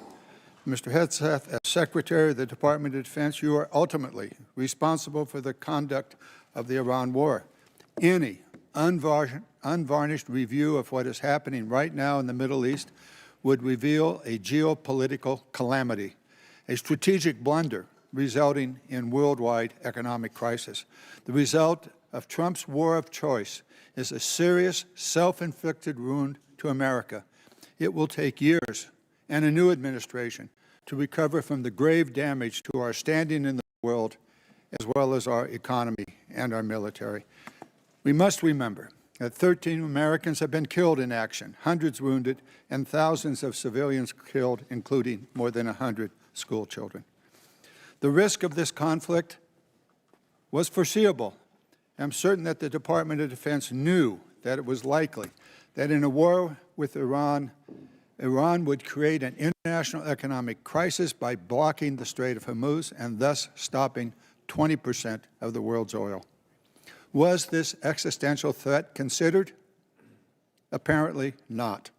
During the 60 days of Trump's Iran war, critical munitions have been expended at an alarming rate, depleting magazine levels below what is thought necessary to hold China at bay.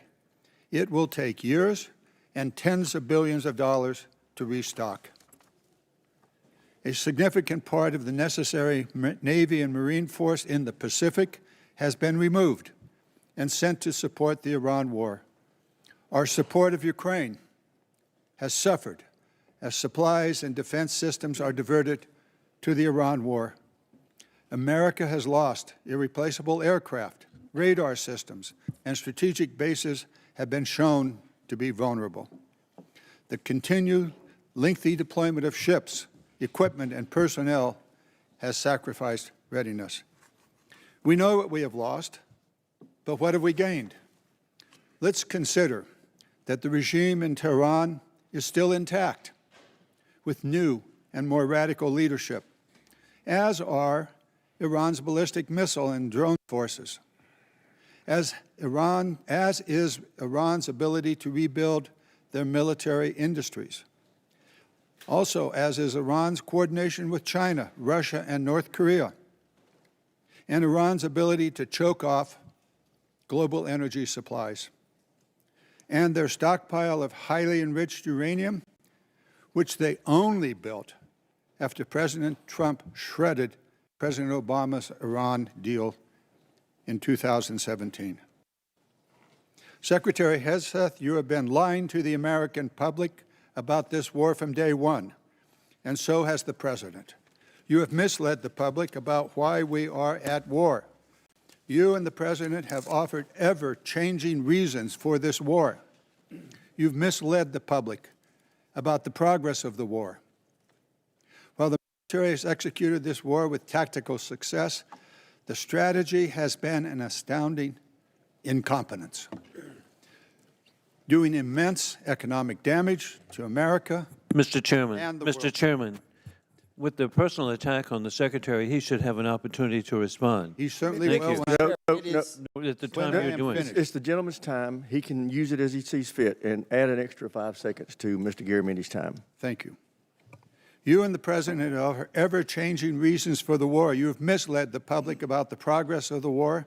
While the military has executed this war with tactical success, the strategy has been an outstanding example of incompetence. This war of choice is a political and economic disaster at every level. Despite the President's promise to lower the cost of living, gas prices are up 40%, and inflation is soaring so much for lowering the cost of living. The President has got himself and America stuck in the quagmire of another war in the Middle East. He's desperately trying to extricate himself from his own mistakes. It is in America's, and indeed the world's interest, that he succeed in that. I yield back. Gentleman yields back. Chair, and I recognize the gentleman from Virginia, Mr. Whitman.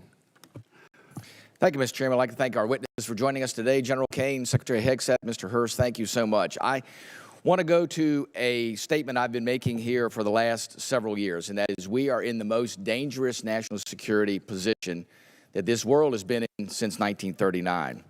And we know that it's a critical effort that we undertake to make sure we can deter through the concept of peace through strength. Ms. Secretary, I'd like to start with you. We know that peace through strength has a number of tenets. I think the most important of those is presence. And we know that the United States has the Marine Corps Amphibious Ready Group, Marine Corps Expeditionary Unit, that provides us that presence. We know there are over 2,000 Marines and an aircraft combat unit that are on board those vessels, and they let us do a number of different things. That's the crisis response team that gets to go around the world. Today, as we speak, we have 3 ARGMUs that are deployed around the world. Unfortunately, that's an anomaly. It should be standard. Secretary Hegseth, the President and the combatant commanders need maximum flexibility to respond in multiple places at multiple times to combat and deter these threats.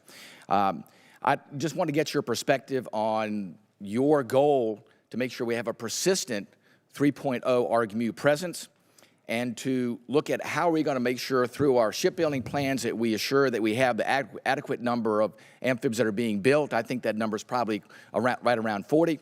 And then what are we going to do to make sure, too, that the A sub O, the operational availability, is going to be at the level where we can maintain an ARGMU 3.0 with the effort we have to put in to maintain these ships? So thank you for the question, the substantive question.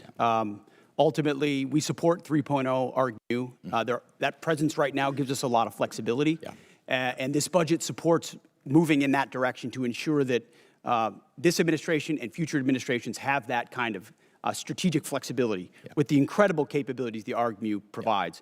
We saw it in Southern Spear. We saw it on the Maduro raid. We see it right now. It's a persistent capability. So I think you'll find our shipbuilding investments to meet that as well.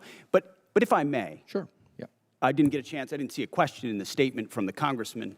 I hope you appreciate how reckless it is. When I said reckless, feckless, and defeatist of congressional Democrats at the beginning, that came after watching you say the same thing on CNN this morning, a quagmire. My generation served in a quagmire in Iraq and Afghanistan, years and years of nebulous missions and utopian nation building that led us to nothing. What we have right now, the way you stain the troops when you tell them 2 months in, Congressman, you should know better. Shame on you. Calling this a quagmire 2 months in. The effort, what they've undertaken, what they've succeeded, the success on the battlefield that could create strategic opportunities, the courage of a president to confront a nuclear Iran, and you call it a quagmire, handing propaganda to our enemies, shame on you for that statement. And statements like that are reckless to our troops. Don't say I support the troops on one hand, and then a 2-month mission is a quagmire. That's a false equivalation.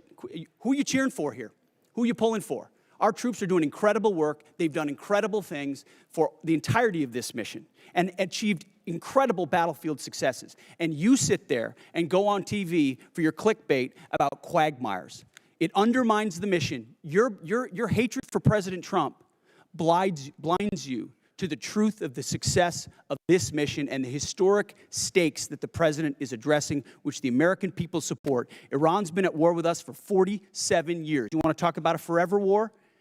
For 2 months, this president has stared them down. He's going to get a better deal than anyone ever has and ensure that Iran never has a nuclear weapon.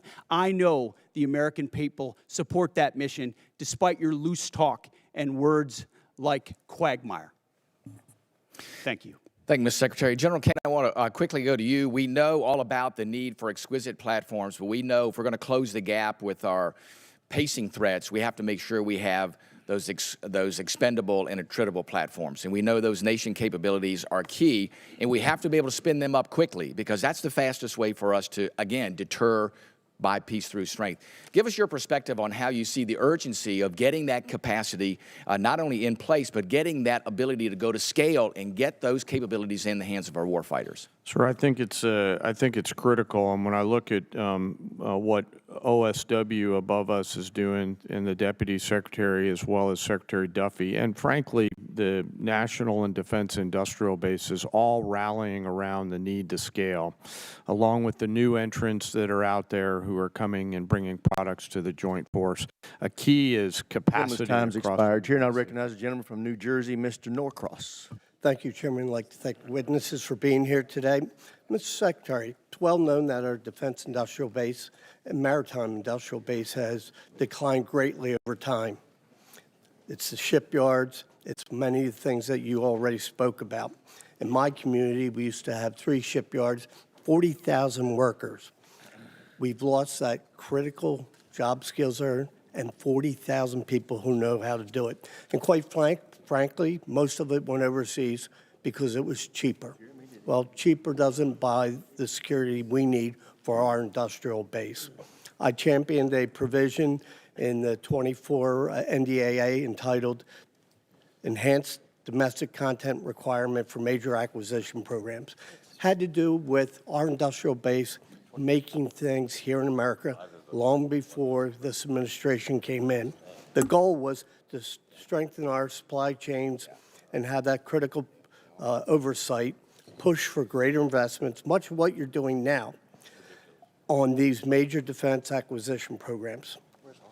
So we passed that in a bipartisan manner because we knew that this was critical and things can happen. Lo and behold, here we are.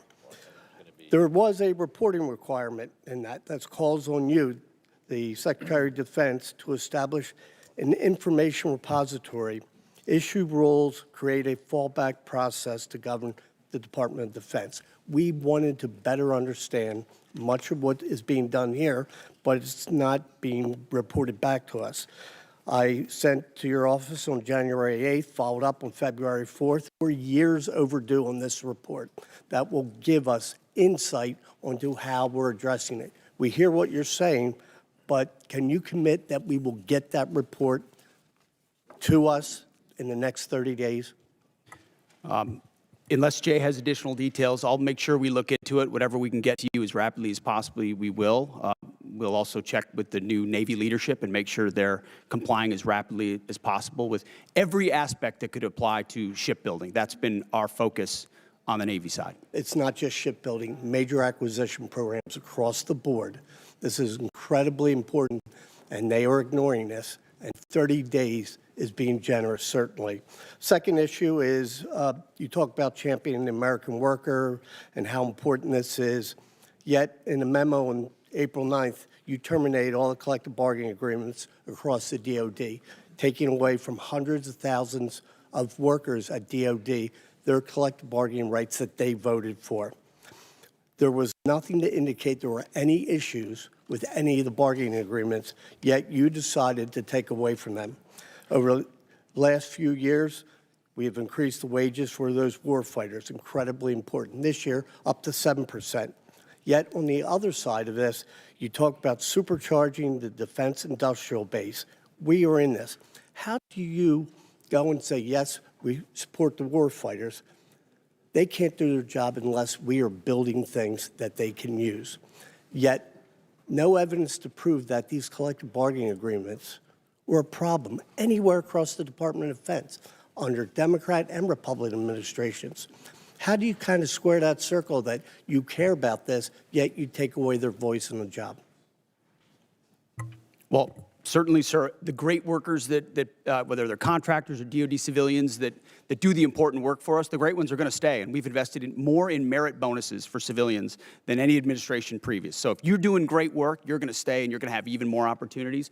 But with our ear to the ground in those shipyards and other factory floors, there were issues with collective bargaining, which led to restrictions to the workforce and our ability to move faster. If I may, just and in point out, that case, those are we made the outside decision to provide contractors. additional flexibility. You didn't so that we take it can move away faster. from the shipyard workers. You took away from Department of Defense employers where there hasn't been any issues. Let's be clear. Those are independent contractors, and they have their collective bargaining agreements. The ones that work for you. The ones that work for us should be at will like anybody else based on their performance. And if they're performing well, which I'm sure they are, as you've represented, they will have a job at the Department. So where is the issue that you took away their collective bargaining rights? Why did you do it if it wasn't a problem? Well, I stated up front, it has been a problem. There are plenty of cases, whether it's contract or inside our own department, where collective bargaining had led to arrangements and agreements that minimize the efficiency and effectiveness of employees at the point of their impact. That's what we were focusing on, and that's why we made the change, which we very much stand behind.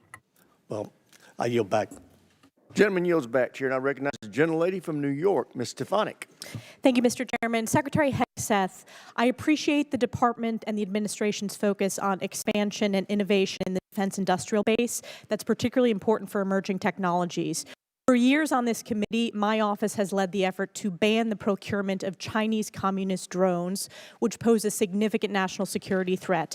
And last year, after years of work, this committee finally passed my Countering CCP Drones Act, or Section 1709 of the NDAA, which was fully implemented in December. How does the FY27 budget scale domestic production and deployment of drone systems to ensure the U.S. has the decisive advantage against our U.S. enemies? Well, thank you for the question. First of all, thank you for your work on that. Critically important. When you look under the hood of the ways in which China is trying to use critical elements of our defense industrial base and supply chain against us, or capabilities in the future that could hamstring us with options for a future president, it's staggering. So drones is one that not only have we recognized, but thanks to your leadership and the leadership of others, we are supercharging in this budget. Conservatively, $54 billion in drone and drone dominance and counter UAS. Jay just slid me a piece of paper. If you add it all up, it could be closer to $74 billion. We started a defense autonomous warfare group, to focus on this, but we're going to do even more. We will shortly announce a sub-unified command of autonomous warfare. Drones are so central to the future of warfare and where we get them from that we have to be able to both make the exquisite ones better than anybody else and also the attritable swarm and then the ability to defeat them ahead of our adversary, learning from battlefields like Ukraine and Epic Fury. So thank you for your leadership. It is front and center in this budget. I very much appreciate all that the department is doing under your leadership. One of the concerns I have is recent reporting indicate that while DJI, which is a communist Chinese drone company, is prohibited from receiving new FCC authorizations, there are still DJI products such as the DJI Avata 360 widely available in the U.S. through major retailers. These received FCC authorizations before my provision in the NDAA was fully implemented. So my question to you is, we need to close this loophole to protect our national security. Will you commit to working with this committee and my office to ensure that these products that pose a significant risk to our national security are no longer permitted, given the evident threat CCP drones pose to U.S. national security? Congressman, yes, the department will commit to working with your staff and looking at that loophole, which we are aware of. And I missed in my first response, of course, that $54 billion is American-made drone dominance. Yes. That is exactly where they need to be, and that's where our focus is. Great. Another emerging technology that's very important and has a strong tie to my district is quantum computing. China continues to invest heavily in quantum computing, sensing, and secure communications for military advantage. I represent Rome Air Force Research Lab, which is a hub of research when it comes to quantum. Secretary Hegseth, how does the budget proposal position the U.S. to maintain leadership in operationally relevant quantum technologies? The country that dominates in quantum will dominate the future in C2, in comms, in every way that we fight. And so this makes the maximum investment possible here at home to ensure that quantum compute, and working across the interagency, by the way, this is not just a DOW issue, this is an interagency issue, to ensure that we've got the ability to scale and outcompute adversaries who are racing for the same code. General Kane, throughout my time in Congress, I've pushed for the department to optimize its approach to quantum and develop a strategic roadmap. In your opinion, which quantum capability areas offer the most immediate benefit to the joint force and should be priority investments moving forward? Probably some of the work in crypto and quantum to make sure we can see, sense, understand, defeat, and protect our own stuff. So that's where I'm most interested in it right now, ma'am. Great, and I also want to use my remaining time. I just want to invite both of you to visit Fort Drum, home of the 10th Mountain Division, the most deployed division in the U.S. Army since 9/11. In the first Trump administration, I had the honor of hosting President Trump, where he signed the NDAA in my district, and it's been a privilege to represent them. So encourage you to visit that installation before the end of this year. Thank you very much, and I yield back. Gentlelady yields back. Chair now recognizes the gentleman from Massachusetts, Mr. Moulton. Thank you very much, Mr. Chairman. Mr. Secretary, you and I agree that Iran is a national security threat to us and our allies. Now, earlier you called us feckless for questioning your war. Do you think Congress was smart or feckless when it failed to ask tough questions of the Bush administration and gave them a blank check for Iraq? Well, if you're trying to compare this war to the Iraq I'm just asking war, you, do you think it was smart smart or the first feckless? one to call a stupid war, then it's a false comparison. Okay, well, probably a good idea to ask tough questions. So let me just ask you a few questions. Did you advise the president that we should attack Iran? We were, first of all, in this position in the cabinet, we never talk about what we would advise the president to do or not. Do you think the president or you deserve more? I've been in every meeting. I understand with that, the Mr. chairman Secretary. and everybody else as those Secretary, critical I'm asking decisions the were questions. made, and he got every perspective possible when it came. I'm to just asking what your perspective is. Are you afraid to take ownership of this? Do you Well, think it was a good idea or not? As I've consulted the president, do I think it's a good idea to confront a nuclear bomb To start this in the war. hands of the? Imagine what the world would look like right now if Iran had a nuclear weapon. Okay, so let's just imagine. Which, by the way, if every they other, had one, every which the previous Obama deal was going to allow them to do. including the first Trump administration, they had one. prevented them from having a nuclear weapon. So, listen, how is this war going? Do you think we're winning? Militarily on the battlefield, it's been an astounding military success. No, but are we winning the war? Absolutely. Okay, so do you call Iran closing the Strait of Hormuz winning? Well, I would say the blockade that we hold that doesn't allow anything to come in or out of Iranian ports, which Okay, is so always we've blockaded their portfolio to blockade. So use. they blockaded us, and then we blockaded their blockade. That's like saying, tag, you're it. Or, you know, if President Madison had said, well, the British just burned down Washington, but don't worry, we're going to burn it down as well. Chairman Kane, did the military have plans for the idea that Iran might blockade the Strait? Sir, thanks for the question. I'll answer it this way. You know, in this job, I have to maintain trust with a variety of constituents. to Okay, I'm include just the president. asking if the military Yes, had sir. plans. As always, my point in this is, as I explain the role, my point in this is we always offer a full range of military options that are carefully considered with the associated risks with those options and the considerations therein. So, and we Mr. always Secretary, do that. did you consider this risk? Of course, this department has looked at all aspects of this risk. And So then because why did you this send the department looks, minesweepers, the only minesweepers we had in the Gulf, to Singapore weeks before the war started? we have lots of capabilities that you may or may not be aware of at the classified level. Okay, and to deal so, with, to deal with by the way, mines. would the And Trump-class battleships have helped with this? you're talking about a Minesweeping. prospective future battleship, which we welcome in the fleet. Okay, so you're supportive of the battleships. Yes, sir. Okay. How much has Iran profited from your administration lifting the sanctions on Iran when you started this war? I can tell you Iran is financially devastated right now. Okay, well, in conjunction with the they've Treasury earned about and $14 billion. Operation Economic Fury. They're at a point where between the blockade and what we've done to them militarily, remember, they don't have a Navy. They can't contest the blockade. Okay. Between what we've done to them militarily and Navy can financially, they buy they're at a for place $14 billion? where they have very few options. How many Chinese missiles can they buy for $14 billion? Does that sound like winning? They're not. We're ensuring, and they're not buying Chinese missiles. Okay. You know, at the end of the day, this also has a cost to us. If let's say this war costs $100 billion, I mean, you've already said, give us more time. It's only been 2 months. It could go on for 20 years like Iraq and Afghanistan. Let's just say it costs $100 billion. What is that to the average American taxpayer? Do you have any idea? Well, unlike foolish previous administrations, it won't go on. No, I'm just asking. For years and decades. But let's just say sitting in it's this $100 billion. position, it's hard to imagine how you know it was allowed those things to happen. You were a part of that war. You know the answer to that? So was I. I never. I'm just asking if you know what your war costs the average American taxpayer. What is the cost of Iran having a nuclear weapon that they wield? I'm just asking if you know the cost of the average American taxpayer. I'm taxpayer. asking you what the cost It's about $600. would be of that. So for the American taxpayers out there, my constituents, some of the constituents you wanted to represent in Minnesota, I'm just wondering if they have an extra $600 lying around to pay for your war. I think that's just a question that we ought to ask. Now, quickly, on March 13th in a press conference, you said we will give them no quarter, no mercy. In order for no quarter or no survivors is a war crime under the Geneva Conventions. You understand that's murder. Do you stand by that statement? The Department of War fights to win, and we ensure that our warfighters have the rules of engagement necessary to be as effective so as just humanly to be clear, possible. you called they are. Democratic members of Congress to be tried for sedition for reminding our troops to follow the law. But when you tell them to commit a war crime, you stand by yourself. For insinuating that the laws Congratulations, that Mr. we're giving them are Gentleman's unlawful. time's What a expired. great Chair guy. now recognizes the gentleman from Tennessee, Dr. Desjardins. Thank you, Mr. Chairman, and I thank our witnesses for being here today.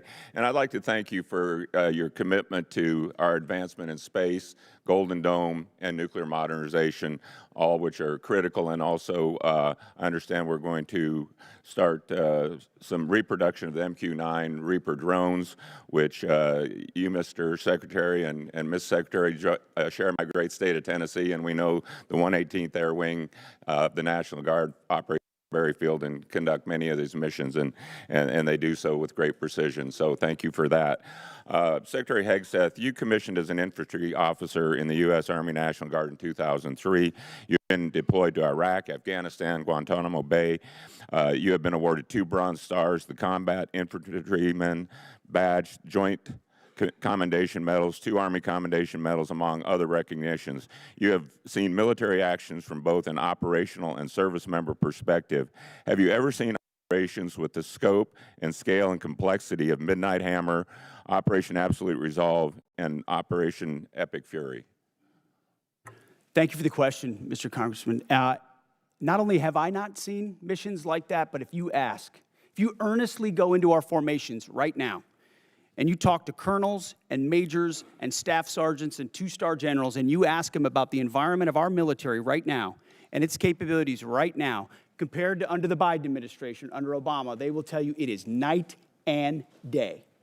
Even the ranking member acknowledged that the troops performed incredibly well over the past 15 months and have demonstrated to the world. These are not new troops in a lot of cases. These are the same troops with new leadership under President Trump, who gives them every authority, under a department that ensures they have what they need. I have operators looking at me saying, for the first time ever, we have everything we need to accomplish the mission, both in equipment and in authorities.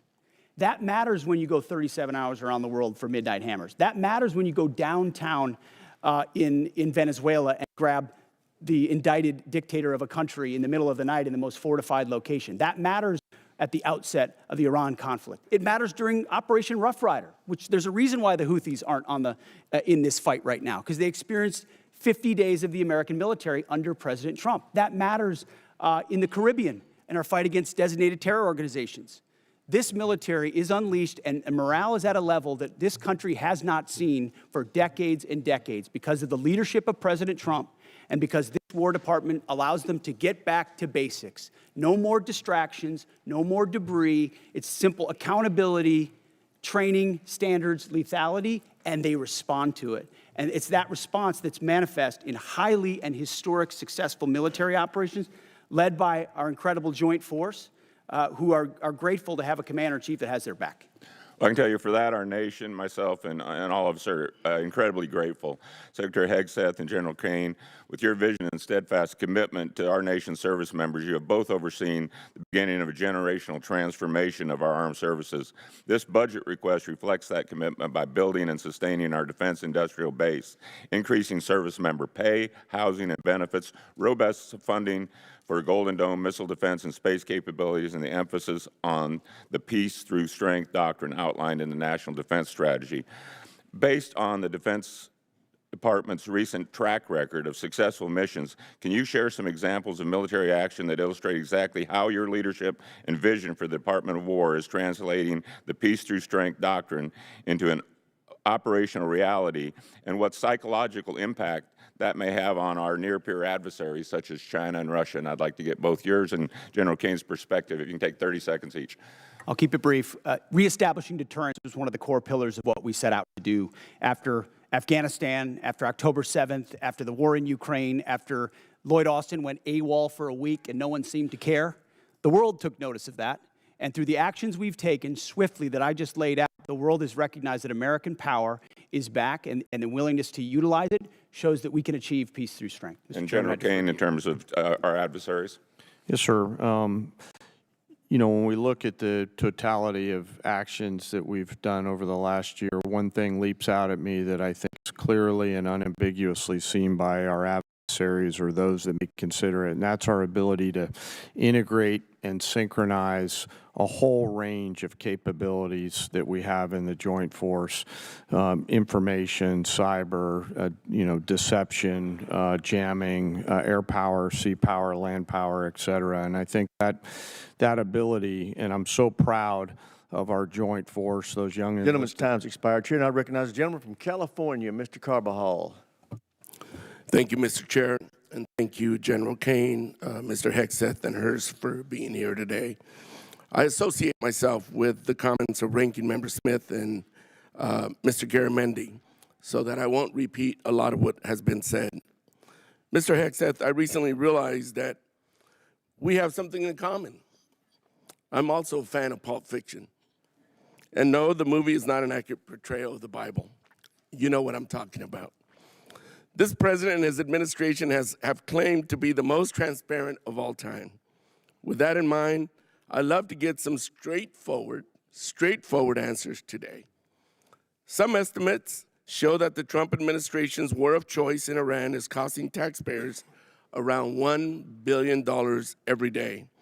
In addition to spending taxpayer money on a war they don't want, it is also driving up costs. The cost of gas, while the cost of living is skyrocketing under this administration's policies. To me, and I assume to the American people, it is unclear why we started this war, how it will end, and what anyone gained from it. Mr. Hegseth, about how much money has been spent on this war to date, and how much more do you anticipate spending? Well, as our comptroller laid out, the estimate is less than $25 billion at this point as far as an expenditure. And the question I would ask this committee is, what is it worth to ensure that Iran never gets a nuclear weapon, considering the radical ambitions of that regime? I mean, almost every member of this dais at some point has said, whether it was 2015, thank you for your answer. I'll proceed to my next question. Thank you for your answer. President Trump is the one that's willing to make sure it doesn't happen. Supposedly, we had taken care of the nuclear capability last time around. And now this war, we're at it again, because obviously we said we did, but we did it. In a way that we know, the United States military can do. I want to reclaim my time. We know that the cost of oil and gas has gone up as a direct result of this war, and the American people are feeling that pain at the pump. In an attempt to alleviate the high price of gas caused directly by this president, he lifted sanctions on Russian oil. The way I see it, this is a massive gift to Putin and Russia's struggling economy. Mr. Hegseth, is there any concern that easing sanctions against Russia will allow Putin to continue funding Russia's illegal war against Ukraine? Well, we've seen Russia's and Putin's inability to make effective battlefield gains, just like their inability to defend the Maduro regime with the billions of dollars of systems the Russians sent to Venezuela in order to defend him, which were defeated in 15 minutes. So Russia's military capabilities are no match for ours. And you don't when it believe comes to easing ensuring, the sanctions is helping Russia? well, we have the best energy team in the planet at It's just a yes or White no. House. We're going to ensure that this is not deja vu. It's a simple yes or you no. understand the energy dominance that this administration has unleashed. All right, well, through I'll proceed all to of my the next above question. strategy. Last week, it was announced that the Department of Defense is no longer requiring service members to get their annual flu shot. Now, this is an easy one for you. It's a softball. Don't screw it up. The rationale was to, and I quote, restore freedom to our joint force. This has been a requirement since 1950 because it is an effective at preventing the spread of flu among our troops. It's not some new woke requirement as you like to lean on for much of your rhetoric. This decision is actively making our military less safe and less prepared. Mr. Hegseth, at this time are there plans to remove the mandatory requirement of other vaccinations like measles, mumps, and polio?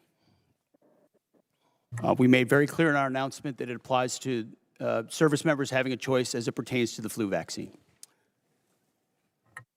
Don't you think that's a little reckless? No, I think allowing well-informed Americans who serve our country to make a choice is not reckless. And commanders will still have latitude, say, for a submarine or something else to make a decision for a unit about whether it could be mandatory in a particular circumstance. But overall, our troops have earned the right to be able to choose about something like that related to their health. Mr. Hegseth, I stand by what I said last time you were here. You were incompetent then, you're incompetent now, and you're the gift that keeps on giving when it comes to incompetence. With that, Mr. Chairman, I yield back. Gentleman yields back. Chair, now Other than that, I'm doing great. gentleman Thank from you. Mississippi, Mr. Kelly. Thank you, Mr. Chairman. Secretary, don't you think it was extremely reckless to mandate COVID vaccines for the healthiest and most unlikely to get COVID and kick them out of the service if they did not comply with a, although legal, crazy order from the previous administration? Don't you think it was reckless to require that those soldiers and Marines and sailors had to take that COVID vaccine? Congressman, thank you for the question. Not only do I think it was reckless, but we point out the nature of the emergency and lack of actual data on it. We think it wasn't legal. And as a result, we're working very hard to ensure that any service member who was pushed out is brought back in. If they were forcibly pushed out, back pay and rank and everything that comes with it. Those soldiers and troops of conscience who had to make that choice, I think are the best troops in our force. Listen, I'm grateful that we have two great National Guardsmen sitting at that table today. As a longtime serving Guardsman who just retired, I'm so proud of y'all and what you mean for our total force. It's not a National Guard, it's not a reserve, it's not an Army, it's not a Navy. It is a total force, and thank y'all for recognizing that. I just want to go back to some of the Iran stuff.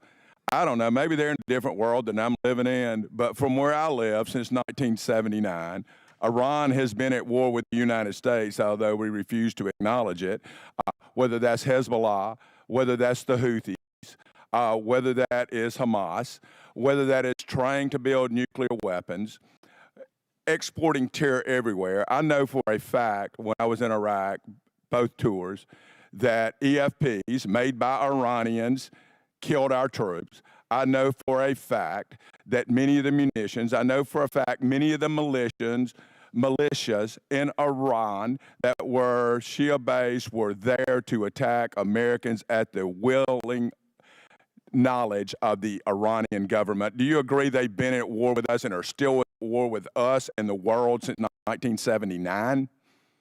Of course, for 47 years from Beirut to Baghdad, Iran has sought the most dangerous weapons in the world to try to achieve death to America. And if they were to get the most dangerous weapon in the world, a nuclear weapon, they would most certainly use it, which is why this is at the level of seriousness that President Trump was willing to address it.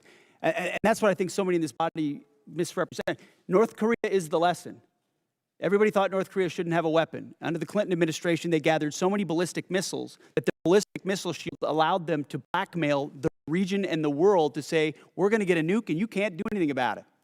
Under this administration, them weakened by the 12-day war and what happened with Midnight Hammer, the President made a bold choice on behalf of the American people to say never will Iran, with their view of death to America and death to Israel, have a nuclear weapon, because if they have it, they'll use it. And he's taken that bold action in a way I think the American people, when they understand the nature of that threat, and they do, they support it.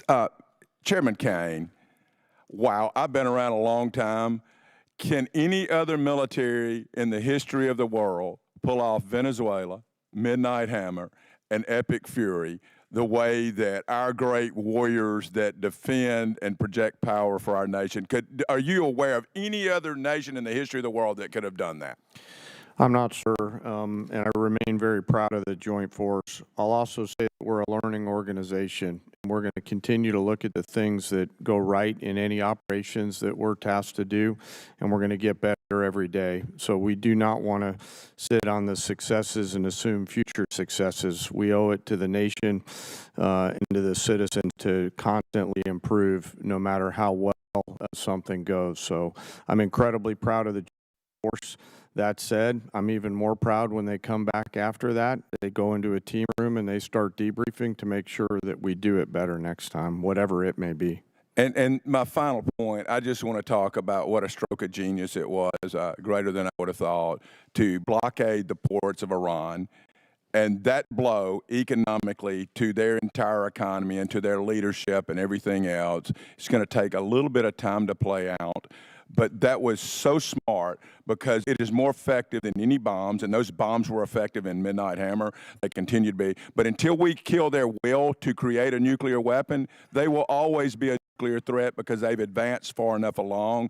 But that blockade was so important. And it amazes me now we're crying about high gas prices when they were $2 a gallon more just 4 years ago or 5 years ago under the previous administration. And with that, I yield back. Gentleman yields back. Chair now recognizes the gentleman from California, Mr. Kana. Thank you, Mr. Chairman. Secretary Hegseth, tomorrow is 2 months since the war has begun. You've testified that it was $25 billion in cost in terms of the munitions we used and what we paid for it. But when you add to that the damage that was done to our bases and today's dollars for buying replacement munitions and replacement aircrafts, what has the total cost been over the last 60 days? That number right now reflects the total cost that we're seeing. Including buying today's dollars, the new weapons and replacements, and including the damage there? That's your testimony? If there's adjustments to that, I would defer to the comptroller on that. And how much are you seeing in terms of, are you asking in terms of supplemental funding just for the Iran mission from this committee? If and when a supplemental is submitted, the majority of it would not just be for, What would be the ballpark for Iran?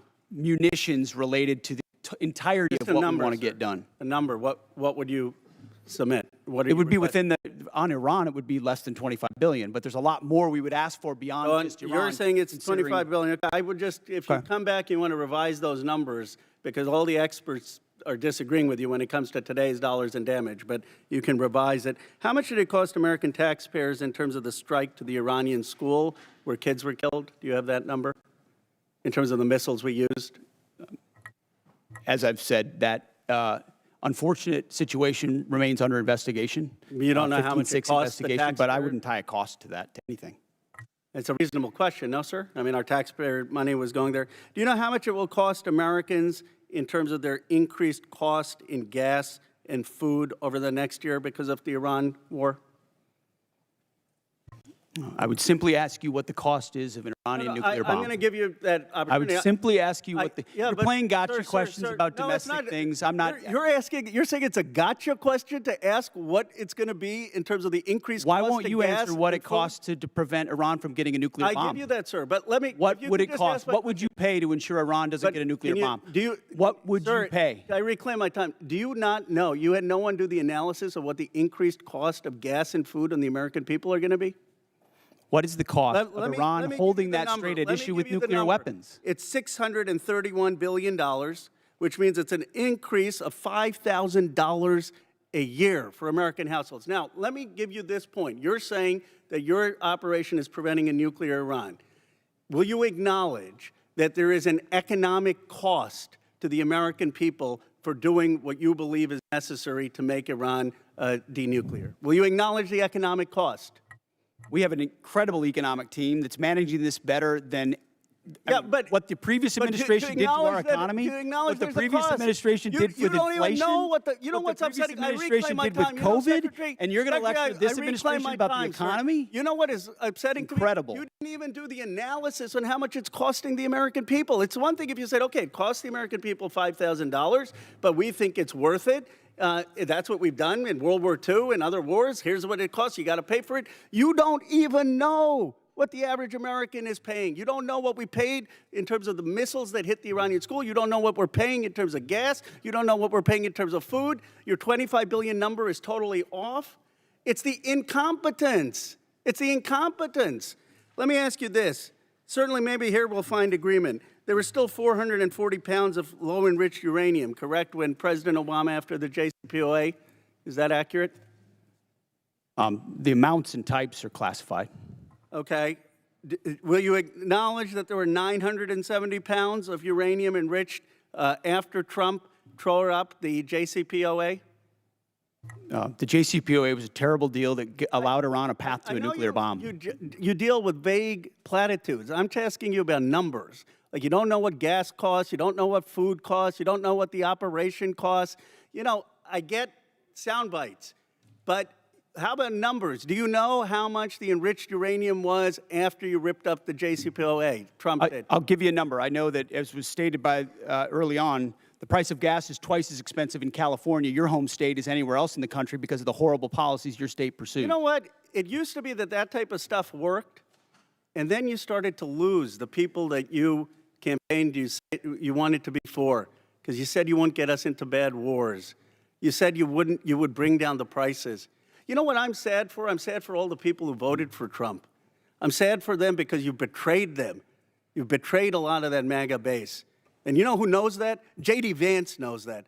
Gentleman's time's that's why expired. he's Chair upset now about recognizes this the work. gentleman from Nebraska, Mr. Bacon. Thank you, Mr. Chairman. I thank all three of you for being here today. It's a real privilege to be a part of this committee. You're the most bipartisan committee out of 20 in Congress. We have a tradition of voting on NDAs with large majorities year after year. And it's important not to be a Republican first in here or a Democrat first. We're Americans trying to ensure that our country is well defended. And in that spirit, I compliment the operations in Iran. I served 30 years in the Air Force. We were attacked repeatedly by proxy groups from Iran. On every deployment I was on, they were the #1 threat where I was located. I've lost friends, like at Khobar Towers. Iran with a nuclear weapon would have been an existential threat to our country. And if they had a missile that could hit New York, they would have done it. They would have done it 2 months ago. So I support our operations there. I think it was good that we got Maduro out. You know, I would say it would be important to get the representative government that duly won their election there, and not good to replace one dictator with another dictator, but Maduro was bad for their country. And I support our 5% GDP spending. There's no way to modernize our nuclear force, 6th-generation fighters, take care of our men and women in uniform without being at 5% GDP. But also in the spirit, I share a bipartisan concern of the firings that we've seen at the Pentagon. 4 of the 6 service chiefs, for example, the Coast Guard. We had a huge bipartisan majority here that had confidence in the Army Chief of Staff and the Secretary of Navy. And I would just point out, it may be constitutionally right. You have the constitutional right to do these things, but it doesn't make it right or wise. Now, my first question is dealing with the housing allowance, something I've been working for the last 2 or 3 years. Our housing allowance is underpaying people in certain areas. And the department, and that hasn't started under this administration, it's been going on for a while, they take out 5% of the housing allowance. They send it to other needs. But that means we're underpaying our servicemen and women living off base by 5%. So we tried to fix it with a $2.9 billion line item to fix housing allowance, but that money was moved. So Mr. Secretary, could you tell us how we're going to fix this? Because we have a shortfall in housing allowance, and we tried to fix it out of here, and I'd like to get it fixed. Congressman, I agree with you. I think that is precisely the kind of quality of life issue that's been ignored time and time again. Oftentimes with good intentions of trying to do some trade-off with something else. But I mentioned the 7% pay increase. That's just for junior enlisted. It's 6% from E6 to 03, and it's 5% from 04 all the way up. But closing that gap, TRICARE reimbursement's a big one we're going to look at as well. If we reimburse TRICARE lower than Medicare, then no one wants to take TRICARE, and now you don't have a real network for service members. So those places where we pinched pennies to try to eke out additional budget space have really hurt service members. So I'm committed to working with you on that to close that gap and ensure that folks can live where they are asked to serve because they can afford housing. Okay, I think this has already been addressed to a degree, but I just want to emphasize we did put $400 million in for Ukraine. I asked you to execute it. It's important for most of us in here. It has overwhelming support. Also, I'm the chair of the Baltic Security Caucus, and we've put money in for the Baltic Security Initiative. These people love America. They love freedom more than anywhere I've ever been, and they need us. They're on the front lines with Russia. I have a question for the chairman. So we did 29 years of the nuclear alert, airborne alert, the Looking Glass mission. In 1991, we turned that off because the Cold War turned to our favor. But I think we're back to where we were at. Russia's a threat. China's building a nuclear force to match ours. I think we need a Looking Glass 2 and restore that nuclear command and control survivability that gives us deterrence. Russia, China needs to know no matter what they do, we can launch those 400 ICBMs. What's your vision for the Looking Glass 2 or the follow-on? Well, sir, as you know, right now we're looking at all three legs of the nuclear triad to make sure that that most critical backstop on our nation's most important day is reliable, redundant, and workable. And so we'll take a look at that. I know the team already deep in analysis on all from NC3 to the end state. But what I want you to know is the most important thing is the ability to execute if we had to, and we can. You know, for 29 years we had a plane airborne with a veteran on board, and it gave the Pentagon, the White House, STRATCOM the assurance that we had a backup. I think we're back to the future. Yes, and sir. I appreciate your look at it. I just flew with them, and they were doing great Gentleman's work. time's expired. Mr. Chairman, Mr. Chair, now recognize the gentleman from Massachusetts, Mr. Keating. Thank you, Mr. Chairman. I want to talk briefly about the current U.S. doctrine and conduct of the administration in a particular event and a series of events, actually.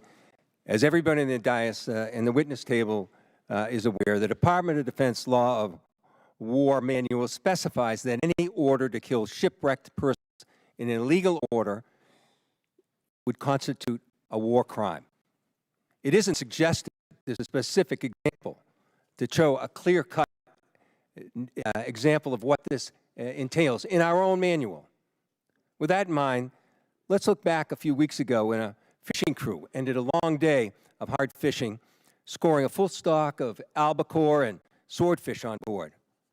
Without any warning or expectation, this small Ecuadorian fishing vessel, operating about 200 nautical miles off the Galapagos Islands, was militarily engaged by U.S. forces.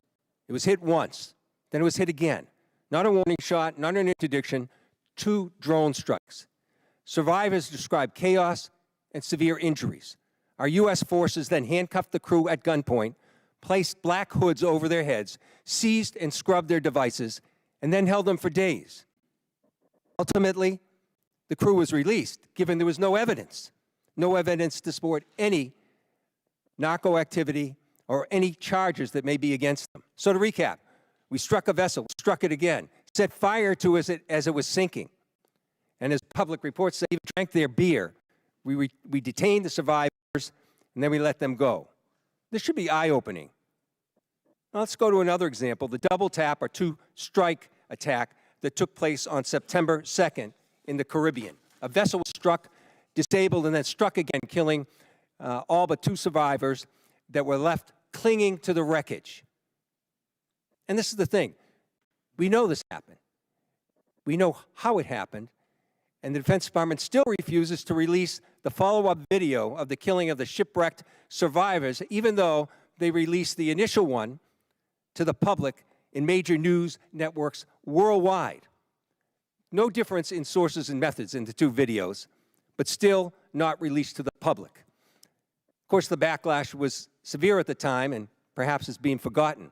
And in predictable but a noble display of character from this administration.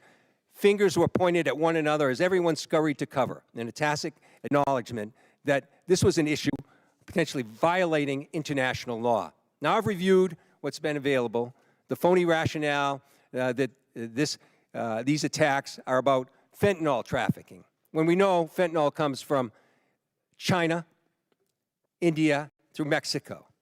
Then the baseless argument that this was about narco-terrorism. You know, I don't believe a word of it. This was to create leverage for regime change in Venezuela. And now the president acknowledged that was about oil. Beyond the simple need for justice and exercising American values, it's important for us to discuss what the U.S. belligerence in the world stage means to our security, our ability to marshal cooperation with our allies, and most importantly, not to normalize these actions that could endanger the lives of our own service members put in similar peril. Let me be clear about one thing. Whether it's these particular strikes discussed here, the one that killed 11 others off the coast of Venezuela, whether it's the 178 other killings, with each of these extrajudicial killings, the administration is pirating American values. We'll continue to investigate this. We will. It'll come forward in the future. Some days that second video will be released. But we've got to stop also using our precious resources that are being taxed so heavily all over the world on actions that hurt our military. They hurt our military and they hurt our standing internationally, and they're hurting our standard here at home. I hope that we can move forward. I hope we can review whether these are justified, because I found no justification. We were given classified information on the second strike. I can't discuss it, but I must tell you, it's the most convoluted bullshit I ever heard in my life. This should be public. This is our honor. This is what makes American a difference maker. This is what we're proud of. It's an incredible array of false accusations. And I yield back my time. Gentleman yields back. Chair now recognizes the gentleman from Texas, Dr. Jackson. Thank you, Mr. Chairman. Thank you, Secretary Hegseth and General Kane and Mr. Hurst, for your bold leadership and for your time today. I really appreciate it. I can't tell you how awesome this hearing is today. It's fantastic. From someone who sit up here for 4 years during the last administration, this is a great day. Despite some of the crazy and disrespectful comments from some in this room, the Department of War is back. Today is a win because we are discussing American power and dominance, national security, and making America great again. There may be differences in how we go about that, but at least we are not wasting all of our time talking about how to restructure the Department of War into a social experiment that appeases the far-left woke agenda that existed for the last 4 years. Thank God those 4 years of the disastrous Biden administration are done. On behalf of someone who served 25 years on active duty and almost everyone I know currently serving in uniform, thank you, Mr. Secretary, for saving the department. Okay, my question. The U.S. Special Operations Command budget has been relatively flat over the past decade, failing to keep pace with inflation and reducing the command's purchasing power by 14%.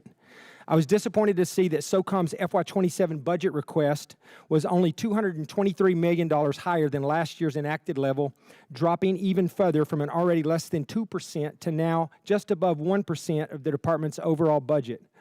All of this comes despite being increasingly asked to do more. From 2023 to 2025, there was a 35% increase in combatant command demand for soft capabilities. And last year alone, SOCOM was unable to satisfy roughly 70 mission-specific requests due to resource and capacity restraints. Secretary Hegseth, I have appreciated the opportunity to meet with members of your team and leaders like ASW Solik Anderson and SOCOM Commander Admiral Bradley as we work to grow the SOCOM top line for future fiscal years. Can you discuss the critical role soft plays in underpinning deterrence, and do you agree with the urgent need to grow the SOCOM budget accordingly? Well, Congressman, thank you for your words, and I wholeheartedly agree. When you look at the burden that SOCOM shoulders on behalf of the Joint Force. It's incredible and it's significant. And so many of the things we have accomplished would not have been possible without the incredible leadership of Admiral Bradley, General Braga, and others inside that community and what they do. I recognize your desire for increased funding beyond what is in FY27. We have and will continue to look at that. That needs to happen. I think some of the other things inside the budget, drones, quality of life, there will be things that are applied to that community even more so, we believe, to ensure that they're taken care of properly. And then there's facility questions that are outstanding also, which we're examining. So we're committed, and we want to work with you. Where we've missed something, we need to get it right because they are at the front lines. Thank you. That leads into my next question. I just want to ask this real quickly. This year's budget request of $54.6 billion for the DAWG, for the Defense Autonomous Warfare Group, is a vital step to unleash American drone dominance and rapidly integrate autonomous and unmanned systems across the Joint Force, and we've talked about that a little bit here. However, my concern is only $1 billion of this proposed funding is included in the base request, with the remaining $53.6 billion dependent on future reconciliation package. While I understand the flexibility this approach provides, I remain concerned about the potential gaps created if such a package fails to occur, or if funding for the DAWG is not included in future budget requests. And like you said, I'm hoping that SOCOM is a big part of this. But to avoid critical capability gaps, how is the department planning to fully fund DAWG at the $54.6 billion if reconciliation stalls, or if the department, or does the department intend to transition funds for autonomous requirements into the base budget for future years? And additionally, as you mentioned, how will the department ensure SOCOM receives and executes portions of this funding to meet future mission requirements? It's the right question, and we plan to work hand in glove with this committee, with OMB, with the White House to ensure that that reconciliation package is properly tailored and timed so that it is passed, so that critical money gets there. So we're not looking to FY28 or FY29 because we need those capabilities right now, which is why I appreciate the chairman's opening question about reconciliation. It is a critical vehicle in this calendar year to ensure this department is fully funded to meet the threats of the future. Well, thank you. Once again, I think you guys are doing an incredible job. I appreciate your leadership, and thank you for your time today. I yield back, Mr. Chair. Gentleman yields back. Chair, I recognize the gentlelady from Pennsylvania, Ms. Houlihan. Thank you, Mr. Chair, and I appreciate you, gentlemen, for being here today and for the opportunity to have a face-to-face conversation with each of you. I have many questions and unfortunately need to start with some that disturb me, Mr. Secretary, from your opening remarks. In your opening remarks, Mr. Secretary, you reserved more words and more time and more vitriol to condemn Democrats than you did for Xi and for Putin combined. It's pretty telling to me that you decided to use your words and your time for that. It turns out that Democrats, even Democrats in Congress, are patriots as well. We serve in our uniformed services, we admire and love our uniformed services, and we love our country just as much as Republicans do. In fact, in this body, I and Representative Bacon, who you just spoke to, led the junior enlisted pay raises that you now sit there and laud as and take credit for. We led the closing of the BAH, which then you ended up poaching and using for other things. This body led and authorized Ukrainian funding that is now being withheld. You also, in your opening remarks, strangely admonished us here for not being patient with the results of your 2-month war, a war of your suggestion to this president, a war of your choice, a war you executed without congressional consultation. And so it shouldn't be shocking, sir, Mr. Secretary, that we have questions. Indeed, it's constitutionally our right to do so. So to be clear, despite a brilliant performance by our men and women in uniform, despite thousands of tactical successes, Iran still has nuclear material, still has air defenses, still has small boats, and still has the Strait. So despite the fact that your recent comments indicate that operations appear to be finished, there clearly is more work that needs to be done. As mentioned, today is indeed 60 days. So, Mr. Secretary, how many more months, just order of magnitude, do you think that you're going to need to be able to conclude operations successfully? And how many more billions of dollars do you think you're going to ask this body for? Well, as you know, and as the President has stated, you would never tell your adversary, Sir, especially once recognize that is the line that you always especially once but you've give me an order of decimated their magnitude. military and you control their 3X, strait, 4X? how long you would be committed to the mission. And the next thing that you mentioned in your opening You know remarks, that. Mr. You would never do that. Secretary, is that you called on, which astounded me, examples of the Afghanistan war, the Iraq war, and the Vietnam war. Those are stunning examples to me of something that didn't go our way. We had the opportunity to execute on those wars quite well, but we didn't accomplish any mission, in my opinion, and I think you would agree on that as well. My point is this effort So is not those efforts. That's exactly it. Is this war shaping up to be that war? Because it has every We're shaping up to get the indication same and kind of earmark for Democrats we that. got in those wars who were And once naysayers again, you from the go back to beginning, parties. undermining the progress Can we of just have troops. a conversation We're about the 2 country months and the nation in. and not about parties? The Democrat Party wanted to socially Again, engineer we're the having Department of War. conversations about We've had to undo that and get it to a point where it's country capable of and not projecting party. power, and Clearly, that's you're not exactly able what to we've have done. that conversation. And So I President will Trump move has on, sir, rebuilt and it. I'm going to reclaim my time. General George, let's talk about a guy who's a patriot, somebody who every single person here in this dais and down there in that audience and out there in this world has huge admiration for. Why did he get fired? Well, as with any moves we make with general officers, first of all, I thank them for their service, and ultimately, My impression is you thanked him by a text or a phone call. You didn't even do it to his face. out of respect for these officers, we never talk about the nature of their removal, but every one of them, including myself, knows that they serve Sir, at the why pleasure did of you the fire president. him? Ultimately, out of respect to these officers, we don't reveal it. However, I will note, it's very difficult to change the culture of a department that was been destroyed by the wrong perspectives So with the you same think officers General that were George there. destroyed a culture? There are many, we've gotten rid guess of it many just looks general to me officers as in if this you're being- administration you because have we no need new answer, leadership. sir. You have no way of explaining why you fired one of the most decorated and remarkable men who's We ever needed served new this leadership. nation. That's And my so answer. your answer is a very immature way of responding to my request. My next question has to do with my remaining time about the fact that there apparently are orders that you've recently given to the Navy to detail officers to command billets in special operations where they, the people who you're detailing, have already received bad performance reviews.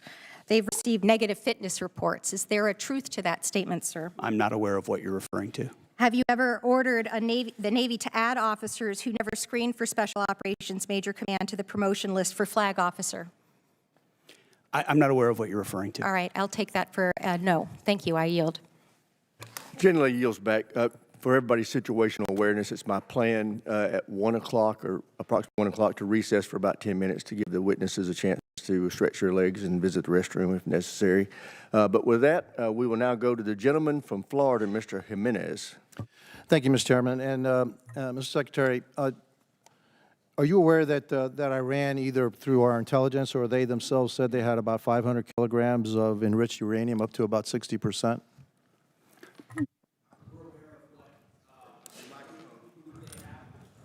We're aware of what they have or what they believe they have and what we know they have, but all of that is classified. Fair enough. And if indeed they had 500 kilograms of your enriched uranium, how long would it take it to weapons grade? Quickly enough that it's a serious national security problem for the United States of America that If should I be dealt said with. days or a few weeks, would that be inaccurate? You might be somewhere in the ballpark. Okay, thank you. Actually, you can just get that from ChatGPT. It'll give it to you. Okay. So it's not that classified. All right. Would you say that our primary mission in this war is to deny Iran the capability to develop a nuclear weapon? Yes. And would you say that a regime that's capable of killing 35,000 of its own people within a 2-day period, are they capable, if they had the delivery systems, to carry out their threat to destroy Israel and also to harm the United States of America? Any regime willing to kill 35,000, and we think it might be more, 45,000 of their own citizens in cold blood, would most certainly be willing to use the most dangerous weapon in the world, especially as history teaches us, when a nation says they will do something, you ought listen. And when they chant death to America or death to Israel, if they got that nuclear weapon, history tells us they might use it. Well, Hitler said he was going to kill the Jewish, and he was going to try to eliminate the Jewish population and Jews from the face of the world. Nobody really believed him, but he really tried to do that. So when somebody tells me for 47 years that they want to kill us, I think I'm going to take them at their word. And so would you also agree that now another goal of ours is to make sure that Iran never blockades the Strait of Hormuz, never has control of the Strait of Hormuz. Would that be an objective of ours? What they're doing right now is effectively piracy. It's terrorism. It's threatening international shipping. And our blockade is signaling to the world that we actually control that strait. And I would ask this committee, what would this effort look like if Iran had nuclear weapons?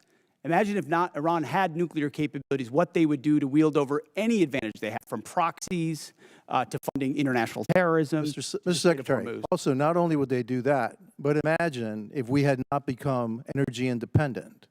Under the previous administration, they were hampering our ability to be energy independent under the guise of the Green New Deal, which is insanity, by the way.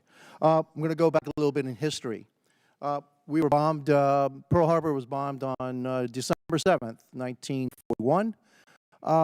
Do you know how long it took for the United States to have its first major victory in World War II? In the Pacific Theater? Number of years. No, it was actually 6 months. It was the Battle of Midway, all right? It was a turning point of World War II. Could you imagine if we had had the same Democrats asking then Secretary of War, all right, gee, it's been 2 months, okay, and we haven't won this war yet. Back then, we didn't win a major battle for 6 months. Your job, the job of the military, what you've done in the first 2 months is extraordinary. And so, again, for a couple of final questions. Do you know how much money we spent on Ukraine? Helping Ukraine? Under the previous administration? No, right now, up to now. Upwards of $300 billion, $350 billion? You're probably right, about $300 billion. And yet I don't hear anything about, gee, how much money have we spent on Ukraine from the other side? The difference between them and me is this. I support the United States and their efforts to help Ukraine against a dictatorial, aggressive power like Russia, which is our second greatest adversary. But I also support our efforts to make sure that Iran never has a nuclear weapon. And so you'll always have my support, and I'm pretty consistent in that. I also support our efforts in what we did in Venezuela. We still have to go a little bit further because that remnants of that regime are still there. And we need to provide freedom for the people of Venezuela. And also, one thing, for me, I guess what I'm looking for in this war with Iran is to make sure that Iran never has a nuclear weapon, that we have established an inspection protocol to make sure they never get a nuclear weapon, and that we control the strait, and they never can control the strait. Gentleman's time's expired. Chair, I recognize the gentleman from Colorado, Mr. Crow. Thank you, Chairman. Mr. Secretary, I want to go in a little bit different direction. Timothy Parlatore served as your private attorney, correct? Correct. And Mr. Parlatore also served as private attorney for President Trump's campaign, correct? I'm not privy to every professional position that he's held. Well, I'll help you out. He did. And you appointed Mr. Parlatore as your senior advisor, correct? He does reserve duty on behalf of the Navy. His title is as an advisor. You gave him that title, correct? And I would count him as very much an advisor of mine. He travels with you, correct? Tim Parlatore has been a long-term friend. He's a great patriot. He travels with you. That's not what I asked. I reclaim my time. He travels with you, doesn't he? He travels with you, doesn't he? Correct? There's public Instagram that shows this. Just say yes. Yes, of course. Okay. He sits in meetings with you and advises you, doesn't he? He sits in some meetings on occasion. Yeah, well, he maintains a desk in an office in the Pentagon, does he not? I'd have to check. You don't know? It's a big Pentagon. You directly commissioned Mr. Parlatore in the Naval Reserve as a Navy commander in March 2025, did you not? I was very proud to do so. And when you did, because he's a Navy Reserve officer, he didn't have to go through the PPO process, the White House Presidential Personnel Office, right? He wasn't vetted by a White House PPO. Uniformed service members don't get vetted by The answer is yes. He didn't have to be vetted by a White House PPO. He didn't go through the Senate confirmation process either, did he? The answer is no.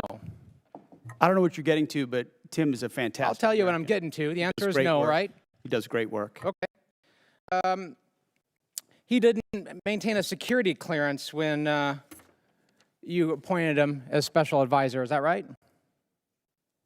I'd have to check. You don't know?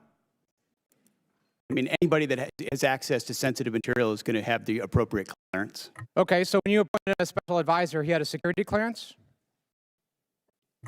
You're trying to piece together a timeline. No, I'm asking a simple question. One of your dates for. special, most sensitive advisors, did he have a security No, clearance? you're playing a gotcha game like you do on TV I'm and asking everywhere else. questions. You're trying to thread together details that Clearly, are you're connected about concerned. something else. and- Clearly, you're concerned about my line of questioning, aren't you, Mr. Secretary? Because you know where it's going, don't you?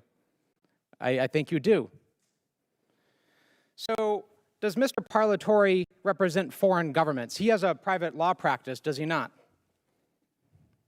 From what I understand of his law practice, he does a lot of great work for service members in the military and other. He maintains a private law practice. Does he represent foreign governments or foreign persons in that private law practice? I don't know. You don't know. Somebody who's sitting in your meetings, a special advisor, you don't know. Does he represent any senior officers who are currently under consideration for promotion by you or your office? The only person that makes determinations about senior officers. Answer the question. Does he represent senior officers who are under consideration for promotion by you? No, I'm the one that makes decisions about choosing. Does he represent them, finding Mr. senior Secretary? Does he represent He doesn't them? represent anyone. He's a legal advisor and always has been. But he has clients, does he not? He's a legal advisor to me on reserve duty, and he always has been, and he does a fantastic Is it job. true that You're- Mr. you're playing a Parlatore was losing hand, removed? whatever you're I trying to reclaim my play. time. Is it true that Mr. Parlatore was removed from an investigation by the White House last year? I don't know what you're referring to, but not that I'm aware of. You're not aware of it. Was it true that you were also removed from that same investigation? The answer is yes. No, not that I'm aware of. You're not aware of it. That's interesting. Well, is it true that Mr. Parlatore disparaged President Trump? I don't know what you're referring to, but no. Is it true that Mr. Parlatore was accused by President Trump and his lawyers of lying? What you're accused of is a cute line of questioning that's going nowhere. Well, it's going somewhere, which is why you're not answering the question. Was it true that he was accused of lying by the president's legal team? I'm not familiar to. You'd have to give me the context. Well, it's right of that here. article, Want to look at and the statement from President Anybody Trump's can blow legal up team? a quote and claim it says something, and that's what you're doing in a little stunt. Secretary Hegseth, what I'm really concerned about is you purport to have unfaltering loyalty to President Trump, and yet you are continuously Oh, going... you care a lot I about reclaim my President Trump, time. don't you? You are This going is a behind cute his waste back of your 5 and minutes. appointing A people. huge, I reclaim cute my time. waste of your 5 minutes that I led reclaim my nowhere. time. You are Do not repeatedly pass go, going do not behind the collect- president's Gentleman from back. Colorado's time. Go ahead, Mr. Carl. You are repeatedly going behind President Trump's back, appointing people who he is accused of a lying, who the White House is Gentleman's accused of time's lying. expired. The And you are chair now not being honest recognizes with the President gentlelady Trump. from South Carolina, Ms. Mace. Thank you, Mr. Chairman. Thank you, Mr. Chairman. I request unanimous consent to enter a number of documents into the record. The first of which is a statement from Corey Mills, First Sergeant, stating his forms and accounts of his military service are falsified. The second document is a picture of Corey Mills wearing a Bronze Star from 2019, before he ever got a Bronze Star. The third document is a document that conveys a Bronze Star medal and his life-saving care to the wounded, and according to the soldiers who were there, they said it never happened, according to the men who were there. The next document is a transcript of a conversation I had with Brigadier General Arnold Gordon Bray, who confirmed that he did not review, did not read, did not physically sign the form Form 638 that Mills submitted for a Bronze Star. And to be candid, he said, quote, "I didn't look at it." I asked to review the email that he sent to Mills' staff about authorizing his signature for a form he did not review, and he said that he would not share it with me. That's a future subpoena. I would like to enter to record a picture of Corey Mills, who says this is the second time he got blown up, but what he wouldn't tell people that the blood on the pant leg in this photo is the blood of Sergeant Ray. It is not Corey Mills' blood. In the same series of photos he shares when he said he was, quote, blown up, are images of a Humvee that exploded with severe damage. That is not his Humvee. His Humvee purportedly was 50 yards away and suffered no damage and was not blown up. This is a copy of Corey Mills' marriage certificate with a 9/11 imam at a 9/11 mosque, entered for the record and redacted, with family members' names redacted and protected. This is a picture of Corey Mills with a purported Russian hooker in Afghanistan, which he, of course, denies. And then last but not least, I would like to request unanimous consent to enter into the record a restraining order against Corey Mills for dating violence. Thank you. I just buried my father on Thursday, Mr. Chairman. My father died with shrapnel in his body. He had 3 tours of combat, 2 in Vietnam, 1 in 1965 during the coup d'etat of the Dominican Republic. And I take stolen valor seriously because we have men and women in uniform that have given their lives. And an individual that steals the stories of dead soldiers or injured soldiers have no right to serve in this body, let alone on this committee. And so I take it very seriously. I want to thank you, Mr. Secretary, and the folks that serve under you in the Department of War. As my father lay dying on April 14th, there was only one thing that calmed him down, that gave him the courage to pass on to the next life. And that was for me to read stories and testimony from 3 different soldiers that we didn't have, our family previously didn't have. We've been doing a lot of research on my father's service when he received the Distinguished Service Cross with V device in 1968 in Dong Zai. He rescued every man in that battle, in that firefight, over a 2-day period. He rescued them dead or alive on his own. He stood up to take fire over and over and over again. He called on artillery, heavy artillery, onto his position within 100 meters of his position. The man should have never made it out of Vietnam alive. And in fact, his commanding officers kept him back in many cases because they thought he was on a suicide mission because he was just so dangerous out there. But he saved the lives of so many soldiers. And so as he was taking his final breaths, I was provided by the Department of the Army some testimony of soldiers we didn't have, and diagrams and information. It was the one thing that calmed him down so that he could pass away knowing that he was a war hero and knowing that Jesus loved him. And it changed our family's life, and it changed his life in his last moments, his last breaths, his last hours. And for that, I am so grateful for the ship that you're running at the Pentagon and the Department of War. I have heard from people in the way that you're trying to innovate and trying to change the way we do business there. And I'm glad that you're firing people. There are people there that are getting in your way. They need to go.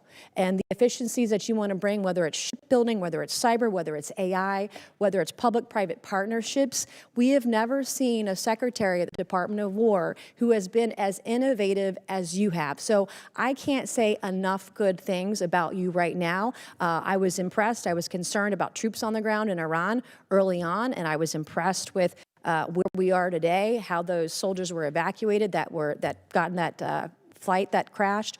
But everything I have seen, you have surpassed all of my expectations, and I just want to say thank you from the bottom of my heart, and God bless you. Gentlelady yields back. Chair now recognizes the gentleman from Maine, Mr. Golden.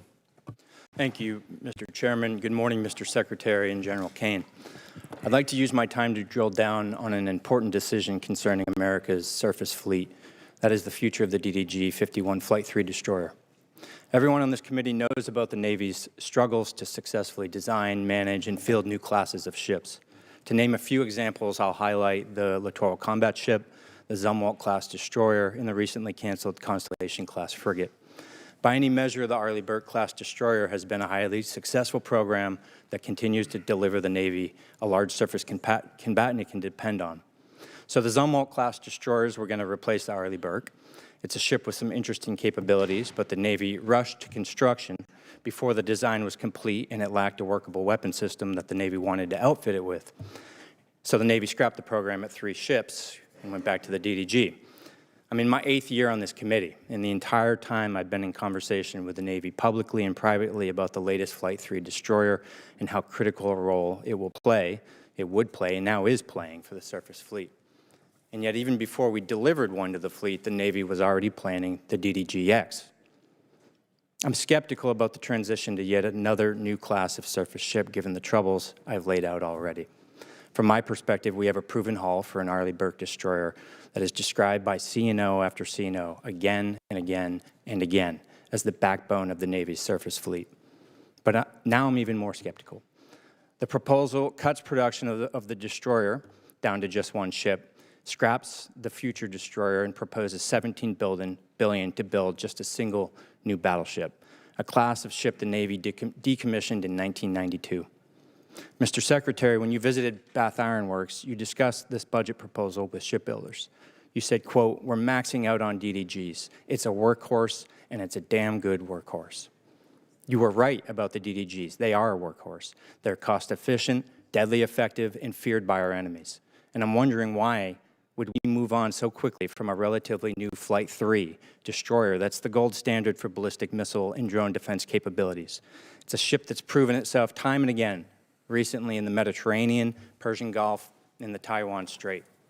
I understand the Navy wants to field hypersonic missiles, but look no further than the 3 Zumwalt ships that the Navy has in the fleet that have been refitted with vertical launch tubes capable of delivering hypersonic missiles at a great payload at over 17,000 miles this year. Perhaps what's most troubling to me is that the battleship plan proposes moving at a pace that is, I think, extremely dangerous, or just high risk, low reward. To begin construction so quickly, breezing right through design. It's well documented that expediting design and preemptively moving to construction is the greatest recipe for failure. This represents an unacceptable cost to taxpayers if it fails and leaves America less secure and our Navy less prepared. I understand the proposed battleship was a bit of a dream child of the recently departed Secretary of the Navy. I want to remind everyone here that recent history is littered with failed efforts to replace existing successful programs that remain the best in class worldwide. This isn't the failure of shipbuilders or sailors. It's a failure by leaders to learn a simple lesson. If it ain't broke, don't fix it. My sincere hope is that you, the Navy, and the Congress will pump the brakes on this battleship. Take the time to get it right, whatever it is. And for now, focus on the workhorse you can depend on. America cannot afford a surface fleet without a backbone. Well, I very much appreciate that perspective. And the idea of divesting of an asset that's indispensable right now is not just a Navy problem. I mean, we've seen the same on MQ-9s and Apaches and A-10s and systems that our warfighters continue to rely on, which is why divesting to invest, which was sold under the previous administration because of continuing resolutions and insufficient budgets, created a gap where now you're getting rid of the very things that you need right now, and you don't have available things of the future that you said you would have because of the way this department did business. Always overcost, always delayed. So there's one destroyer, one Arleigh Burke class destroyer in this budget because, and I hate to even say it, I'm not going to say it in open hearing, how many years behind we are in the backlog of building the Arleigh Burke class destroyers. So the bulk of the money goes into shipbuilding to fix that, ensure we can get new places to build more faster. Then you can fund additional, either whether it's this class or the next class. But the Arleigh We're Burke almost over time. I'm going to reclaim and just say in my last seconds here, careful with the pace moving through design to construction so quickly as proposed by this budget. Thank you. Gentlemen's time's expired. As announced earlier, we're going to now recess until 10 minutes past the hour of 1.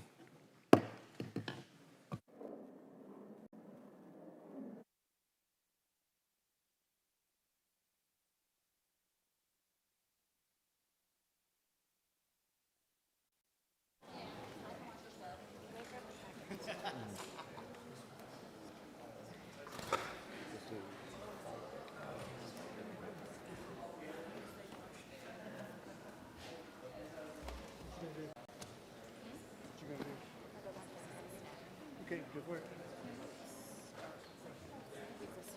Sure do. Absolutely. So, you finished with that coffee?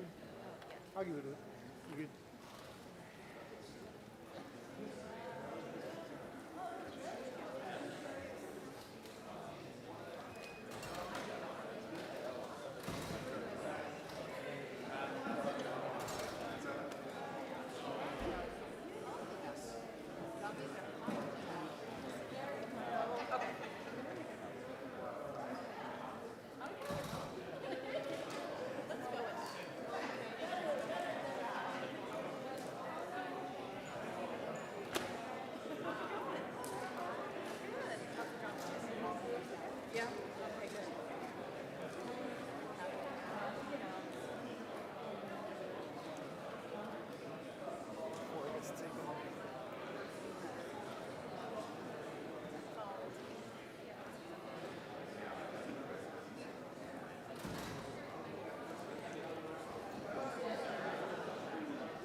Right now, members of the Armed Services Committee are taking a break from hearing testimony from Defense Secretary Pete Hegseth and the Chair of the Joint Chiefs of Staff, General Dan Kane.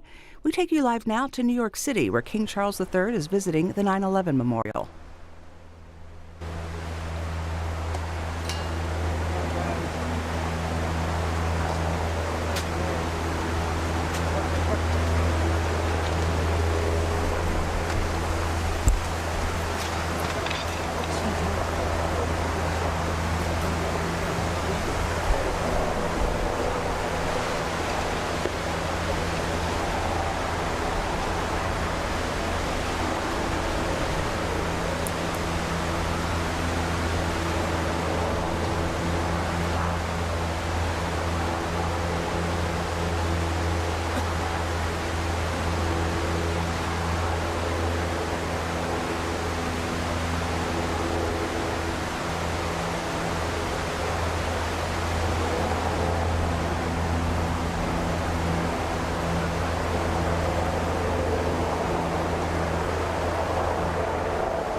King Charles III and Queen Camilla are on day 3 of their 4-day state visit to the United States.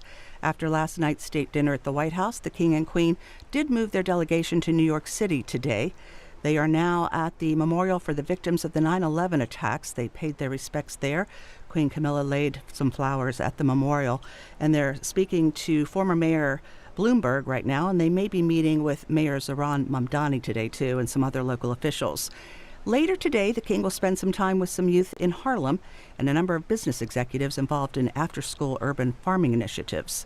And then Queen Camilla is going to participate in a literacy event celebrating the 100th birthday of Winnie the Pooh at a public library. And then this evening, the King and Queen will attend a reception at Rockefeller Center for the King's Trust, a charity that Charles founded in 1976.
King Charles III and Queen Camilla are on day 3 of their 4-day state visit to the U.S., and today they are in New York City.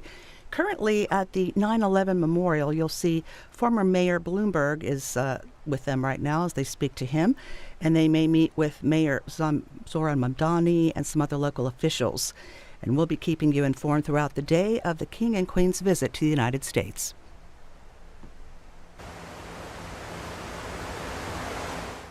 Joining us now to talk about all of the very many developments happening on Capitol Hill right now is Congressman Don Bacon of Nebraska. Congressman, thanks so much for being with us this morning. Now, you, of course, are a veteran, but you're also a member on the Armed Services Committee and a subcommittee chair. Later on this morning at 10 a.m., we know that Defense Secretary Pete Hegseth, General Dan Kane, Chair of the Joint Chiefs of Staff, are set to testify before your committee. We will also be running that on C-SPAN 3 at 10 a.m., just for folks watching.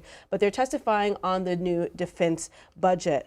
Obviously, Pete Hegseth has been under an increasing amount of criticism over his firing and removing of top Pentagon officials, particularly when we're at a moment of war, advocating for his own religious views of the role in the military and members of the military himself. Back in December, in response to other incidents, you said, quote, "I think we should have a new Secretary of Defense." What are your views now? You know, he's done some things well, but there's other areas that a lot of us want to critique. And so I'm not one of these guys that says you got to agree with someone 100% or you got to disagree with them 100% of the time. I think you call balls and strikes. Now, I said that after Signalgate when he put classified information on an unclassified application, sent it to people that were not cleared, and then sort of denied that he did anything wrong and blamed other people. And as a retired general and someone who commanded 5 times in the Air Force, you take responsibility. None of us are perfect. But you take responsibility and say, I made a mistake and I learned. That's what bothered me, you know, at that time. Now, he'll take some criticisms on the firings today, and I think what he's done is wrong. He's got a constitutional right to fire who he wants, but this is not Pete Hegseth's Pentagon.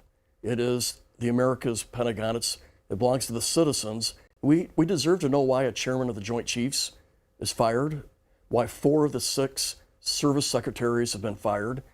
And I mean, Army Chief of Staff, General Randy George. 4 of the 6. Navy Secretary, as there is a naval blockade happening.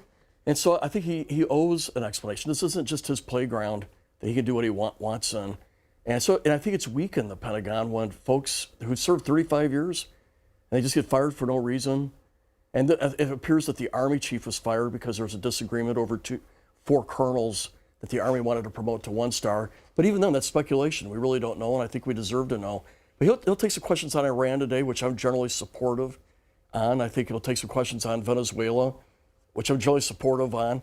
But the one area that concerns me about Pentagon, why did we replace one dictator with another dictator? There needs to be a plan for how we're going to get this back to a more representative democracy government. But I think it's going to be a lively time, and I think there'll be some compliments, but there's going to be some criticisms. I want to ask you a little bit more about what you plan to ask here specifically, but just on that question, I think we should have a new Secretary of Defense. Where are you now? He would not be my choice if I was president, and I would have not voted to confirm to be there, but he is the Secretary now, and when he does something well, I'll compliment him, and when I think he's doing something wrong, I'll criticize it. I think that's part of my role. I don't work for the president. I don't work for the administration. I work for the 2nd District of Nebraska. I spent 30 years in the military, and I feel like what the voters want from me is honesty and just my experience in to vocalize that and verbalize that and try to push the Pentagon in the right direction in areas that I think they're falling short on. So, and you talk about that push. What are some of the questions that you will have for Secretary Hegseth today, and do they include anything about the Military Housing Alliance program? It will. So I think my first question will be, why have we not spent $40 million towards Ukraine that we appropriated in the last year's budget? And he needs to have a plan, and he needs to commit that he's going to spend that money that was passed by law. And I want to know why it wasn't done, right? Because Ukraine is the democracy. They're fighting for their freedom. There's individuals in the Pentagon that seem to be hostile to Ukraine. I don't know why. Russia's the enemy here. They're the dictator. So there seems to be some moral confusion in some places on that. And then I'm going to talk about the $2.9 billion that we designated for housing allowance for people living in San Diego, Virginia, and high-cost areas, Washington, D.C., and that money was spent on across-the-board bonus for all the military, but wasn't just targeted for those who are living in high-cost areas. I chaired a panel, and we dug deep into this, and there are areas in high-cost areas where the housing allowance does not match the rent, and so now you have people on food stamps or SNAP getting welfare just to survive, and they're in the military. We did this program to help them, and that money was shifted and not spent the way we wanted. So we want that replaced and spent the way Congress intended it.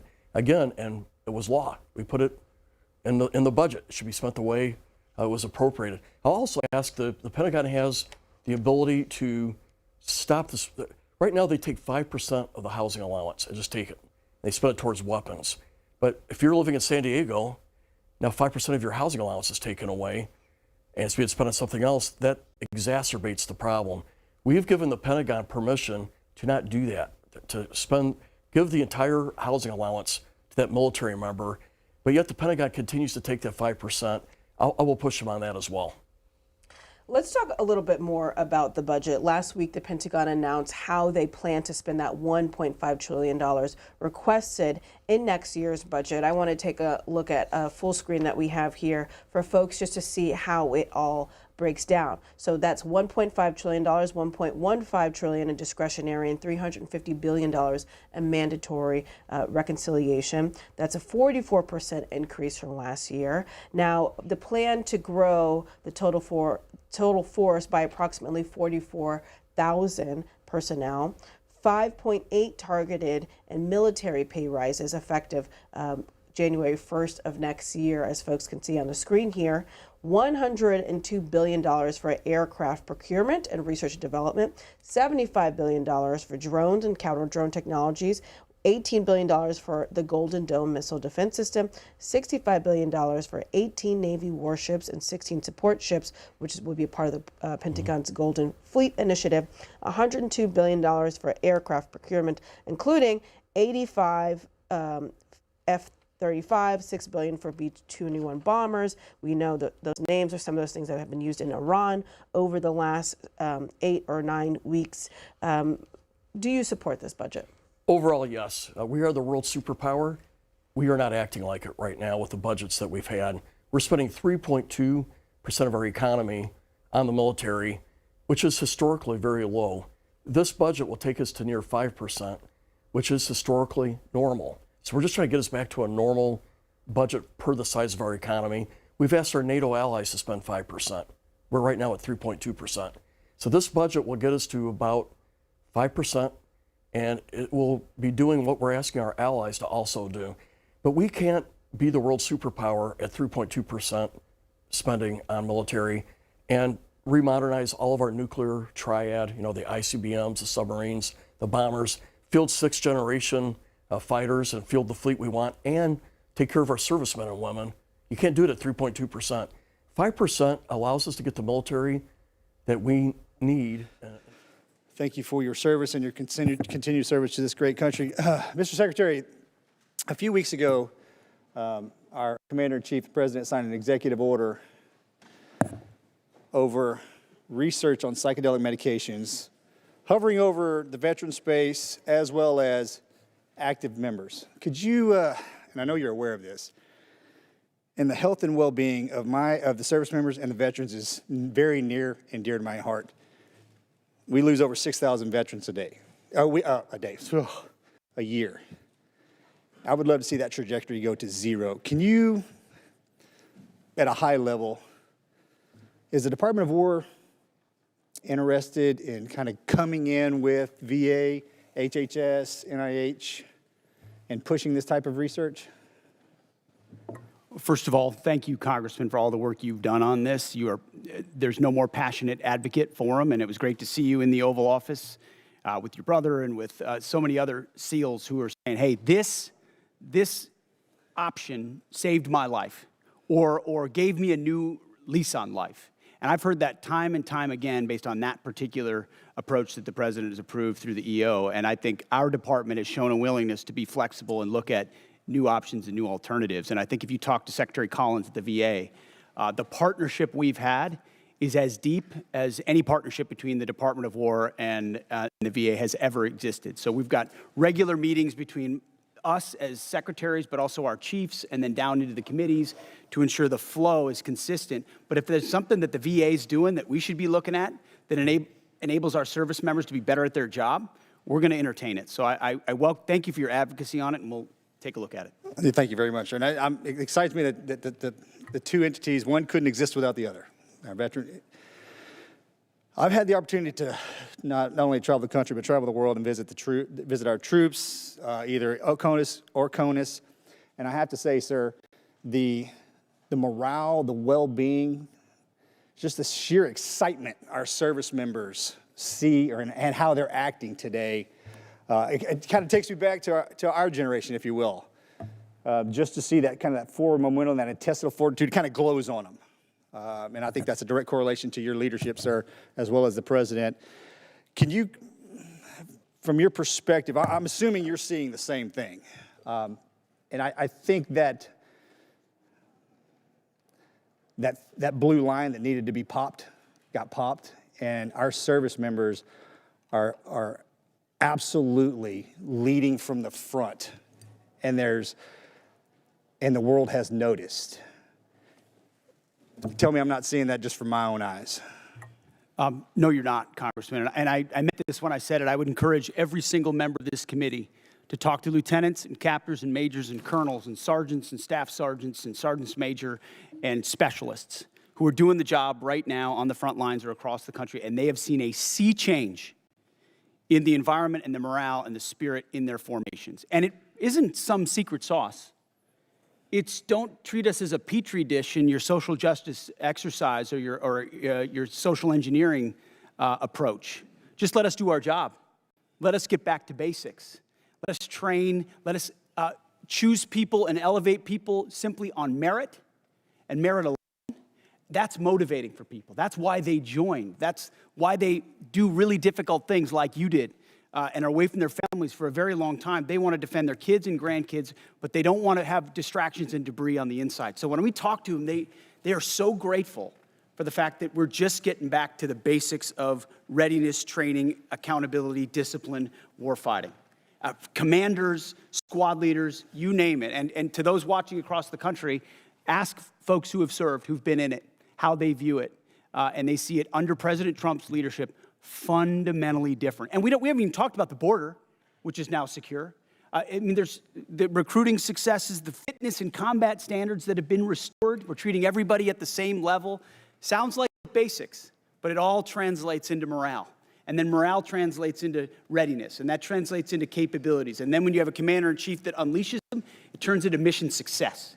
And then the world pays attention to what the American military is capable of doing. And it's on the shoulders of leaders like you who did it in previous generations, and we're simply doing it again. So thank you for your leadership. Thank you, Mr. Secretary. And for everyone in the room that's in uniform, God bless each and every one of you for your service, as well as your families. Mr. Speaker. Sorry about that. I thought you liked me. I did. I'm sorry. That slipped. Gentleman's time to expire. We now go to the gentlelady from California, Ms. Jacobs.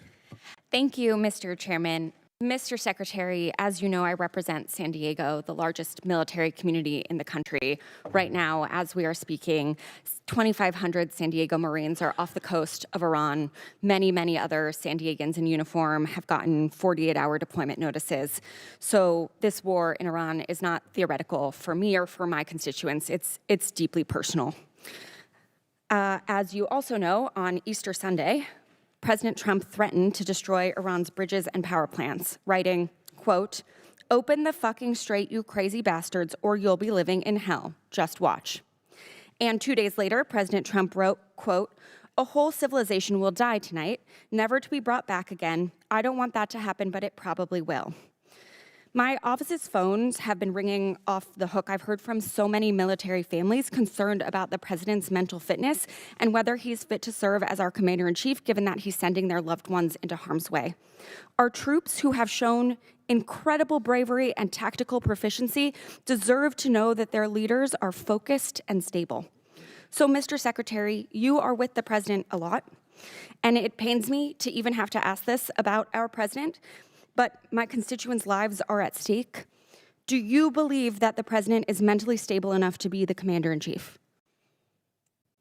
Did you ask the same question of Joe Biden for 4 years? Mr. Secretary, Joe Biden is not the president. Mr. Trump has been president for a year and a half, and I'm asking you did right not, now. and I won't even engage with the level of disparagement that you're putting on the commander-in-chief, who indeed is. Meeting with him Secretary, every single day. Mr. Secretary, Biden is not the president. He's the sharpest, most insightful commander-in-chief we've had in generations. And you want to compare? You want to ask that question after you and your fellow Democrats defended Joe Biden, who could barely speak and didn't know what day of the week it was? As you know, he governed through an auto pen. When he had a Secretary of Defense who went AWOL for a week. I can't be gone for 10 days, for 10 minutes. I will reclaim my time. Gentlelady's time. She reclaimed it.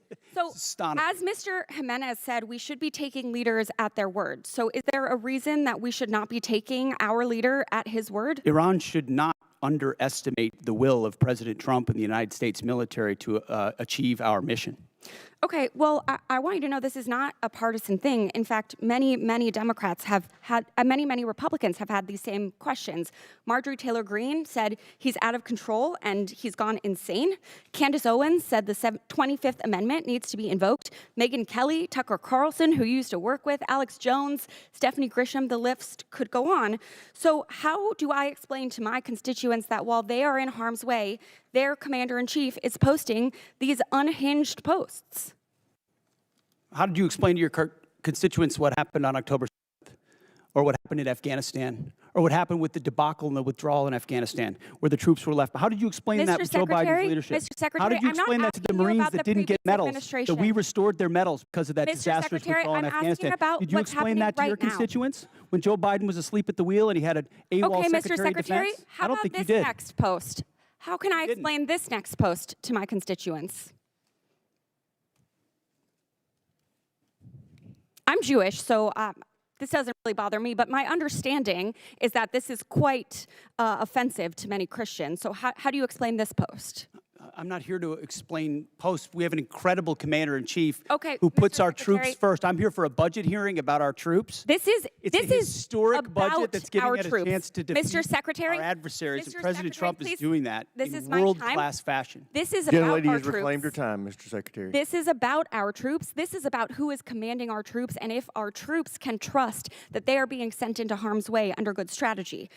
The mental stability of our commander-in-chief is deeply important to our troops. It's deeply important to this country. It wasn't our important to you troops' during Joe lives at Biden. stake. I'll remind you that when there were concerns, Democrats came together, and he was not our nominee for president. So I encourage you to have the same courage that Democrats had. Mr. Secretary, you keep saying that he is the best commander-in-chief we've ever had, the best negotiator. Talk to the troops. 13 American troops have died. More than 380 have been wounded. The Strait of Hormuz, which was wide open, is now closed. Less than 90% of traffic through the strait is still not going despite the ceasefire. The Iranian regime is still in power. It still has nuclear material. The war is costing Americans billions of dollars. And Mr. Secretary, if you think that this is what winning looks like, then maybe we should be questioning your mental stability. Maybe you are the one responsible for this failure, and the president should think about replacing you. Mr. Chairman, I yield back. Gentlelady yields back. Chair, I recognize the gentlelady surprising. from Virginia, Ms. Kiggins. Thank you, Mr. Chair, and thank you to our witnesses for being with us. I have the privilege of representing Virginia's 2nd Congressional District, so Hampton Roads, home to a lot of our East Coast Navy. And I had the privilege of attending the VFA 106 Change of Command on Friday, which is our fleet replacement squadron for the F-8, for the aging F-18s. But what an awesome event. And to talk to some of the Navy leadership that was there and to listen to them say firsthand just about the morale of the squadrons that are currently deployed on the USS Ford, specifically talking to leadership. A lot of our children serve. It's a family business for those of us in naval aviation. And they're like, don't believe the media. The morale's amazing. Those guys are doing tip of the spear mission work. I live with a retired F-18 pilot husband who also is begging to find a way to get back in the cockpit because he's jealous of what he sees. So just that type of mentality. Thank you for that. I know that they're doing a mission, and keeping them engaged is an important part of the fight. Along the same lines about naval aviation, I would love to hear, Mr. Secretary, your thoughts about the future of naval aviation. I know that this is a budget hearing, so last year's budget we had $900 million that we were looking forward to using in the FAXX program, and then the fiscal year 27 request was reduced to $140 million. And I, of course, keeping tabs on the Air Force, $5 billion for their F-47 program. So we love aircraft carriers. We love that mobile air superiority piece. What are your plans for the future of naval aviation? I kick and scream every day of the week here in this committee about the F-35s and getting them at our East Coast Master Jet Base. I know the FAXX is our next generation strike fighter, but just would love to hear your plans and timelines for the future of naval aviation. Well, I appreciate your comments, and then I would defer to the chairman, too, on it, on the remaining utility of the F-18s, which are still flying critical missions right now off our carriers and do a fantastic job. 30-plus years old, but yes. Yes, correct, which is why the issue of the FAXX is important. It's not a matter of if, it's a matter of when. It's a matter of trade-offs in industry and design and capabilities, ensuring we're not slowing other things down at the behest of others. So I think in August, the August timeframe is, I'm sure you're familiar with that, is what we're looking at. It's a critical capability that we need to fund for the future of naval aviation. I would defer if anything you want to add. Sir, I think you covered it. We don't need access basing and overflight off of a CSG and a CVN, and so it gives the Secretary and the President a lot of options. So, and I just want to echo the thanks for the Joint Force, on behalf of the Joint Force, for all three CSGs that are out there getting after it right now. I share your husband's jealousy. But just want the force to know how much we appreciate them, especially the Ford. Thank you. Thanks very much, General. Then, Mr. Secretary, just again representing a big Navy district and having just a concern for the Navy, could you shed any light on why the Secretary of the Navy was relieved and what that timeline to replace him looks like for permanent leadership? I think that's one of the reasons why we struggle with even, I think, about the basing decisions and, again, naval aviation, and I wish we would talk more about just the contributions of our aviators, but could you shed any light on that issue? Well, as the President stated, we thank the previous Secretary for his service, appreciate a lot of the initiatives that he undertook. Ultimately, it was time for a new leadership and a new direction as far as running fast toward those objectives, and so we made a change. We think it's hard personnel is policy, and the sooner you identify, especially, we talked about general officers, as you're evaluating whether they're running with the mission they've been given, you got to make a change if they're not. The same with civilians, and in this case, we made that change. And any timeline to replace or have a new Secretary of the Navy appointed? Well, right now we have an acting in Hung Kao who's did a fantastic job as the number 2, and he'll be acting for now. And I would imagine we'll know in due time. Thank you. And then General Kane, I know you're a VMI graduate, and I know you're watching some of the partisan attacks that have been going on with some of our senior military academies, specifically in Virginia. And I was wondering if you had any thoughts or have had any discussions about how we can remove some of our senior military academies from these partisan state politics. I think it requires a further discussion. We had 170 Army ROTC officers that we commissioned out of that school specifically, but we've seen pushes to shut down, defund, replace their board of visitors. Any thoughts on how we can be more protective of those great schools? Well, ma'am, you sort of started where I'm going to land on the importance of staying politics as the chairman and not unintentionally or inadvertently stepping into a political matter where I should not. As the Secretary said, people are policy, and policies are things that we don't do in the Joint Force. I appreciate all of the commissioning sources that are out there. Gentlelady's time's expired. Chair, now recognize the gentlelady from Washington, Ms. Strickland. Thank you, Chairman Rogers and Member Smith, and thank you to the witnesses for being here today. This committee is being asked to consider a $1.5 trillion DoD budget request that funds not only weapons and system programs, but the people, leadership, readiness, and trust required to make them effective. When senior leaders are removed abruptly or merit-based promotions are disrupted without clear explanation, Congress does have the responsibility to understand the rationale and operational consequences. So I'm going to focus on Secretary Hegseth. And to start, no one is disputing that senior officers serve at the pleasure of civilian leadership. The issue in front of this is whether the decision to remove General Randy George strengthened the Army or created an avoidable disruption during an active operational period. General George, who also served as commanding general at First Corps at JBLM, has been serving for 4 decades, including multiple command and operational leadership roles, culminating as Chief of Staff of the Army, responsible for readiness, force modernization, and the welfare of over 1 million soldiers and civilians. He was removed in the middle of an active conflict involving U.S. operations against Iran, when leadership continuity is most critical. Public reporting indicates that General George's removal may have followed disagreements over Army personnel matters, including concerns regarding withheld promotions. So my question, Secretary, is this: what specific national security risk, mission risk, or leadership concern did General George present that justified removing him in the middle of a conflict, or was he removed because he challenged some decisions being made? As I stated earlier, out of respect to these officers, I don't discuss the nature of the removal, but I would ask an earnest question of you: where does General George fall in the operational chain of command? So I'm asking you, why did you fire him? No, but don't change you the talked subject, about sir. you talked about Please an operational answer my moment. question. Where does General Please George answer fall my in the question. No, it's a National question. risk, You're on the House Armed mission Services risk, Committee. Leadership concern. What did he present that justified removing him in the middle of a conflict? Do you know where General George serves in the operational chain of command? So I'm asking you my question one more time, sir. Don't try to flip it on me. Why was he removed? Was he a national security risk, mission risk, or leadership concern? We don't. Yes or no? We don't talk about the okay, that's nature of okay. Don't removals, answer the but question. you It's all also good. won't answer where So he to is be in the clear, operational chain of you command because removed he the isn't Army's- in it. Mr. He Chair, I'm isn't gonna in reclaim the my operational time. chain of Lady, command. reclaimed your time. You want to tie it to the war, but you don't even know where he is in the chain of command. Some It's respect, the okay? gentlelady from Washington's time.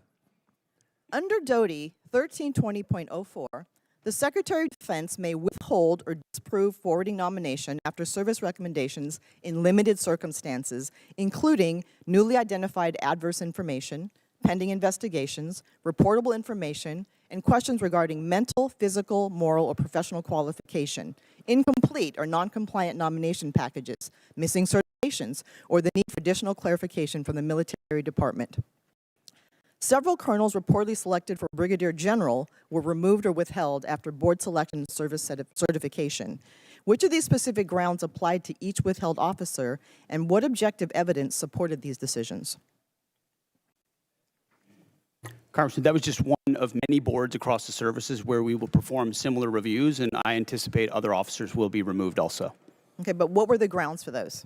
Again, we don't talk about, out of respect for those officers, we don't talk about the nature of that, and we all serve at the pleasure of the president.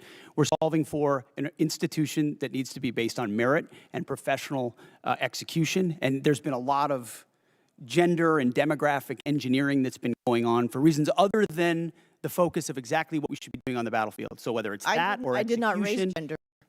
that's implied in every statement that everybody makes. And I so did not ultimately, as we raise that. review all these boards, it has nothing to do with anything other than their performance on the battlefield or their performance in their career. These people are thoroughly vetted, thoroughly researched, and I guess my question is this about loyalty to Trump, or is it about what's good for the mission?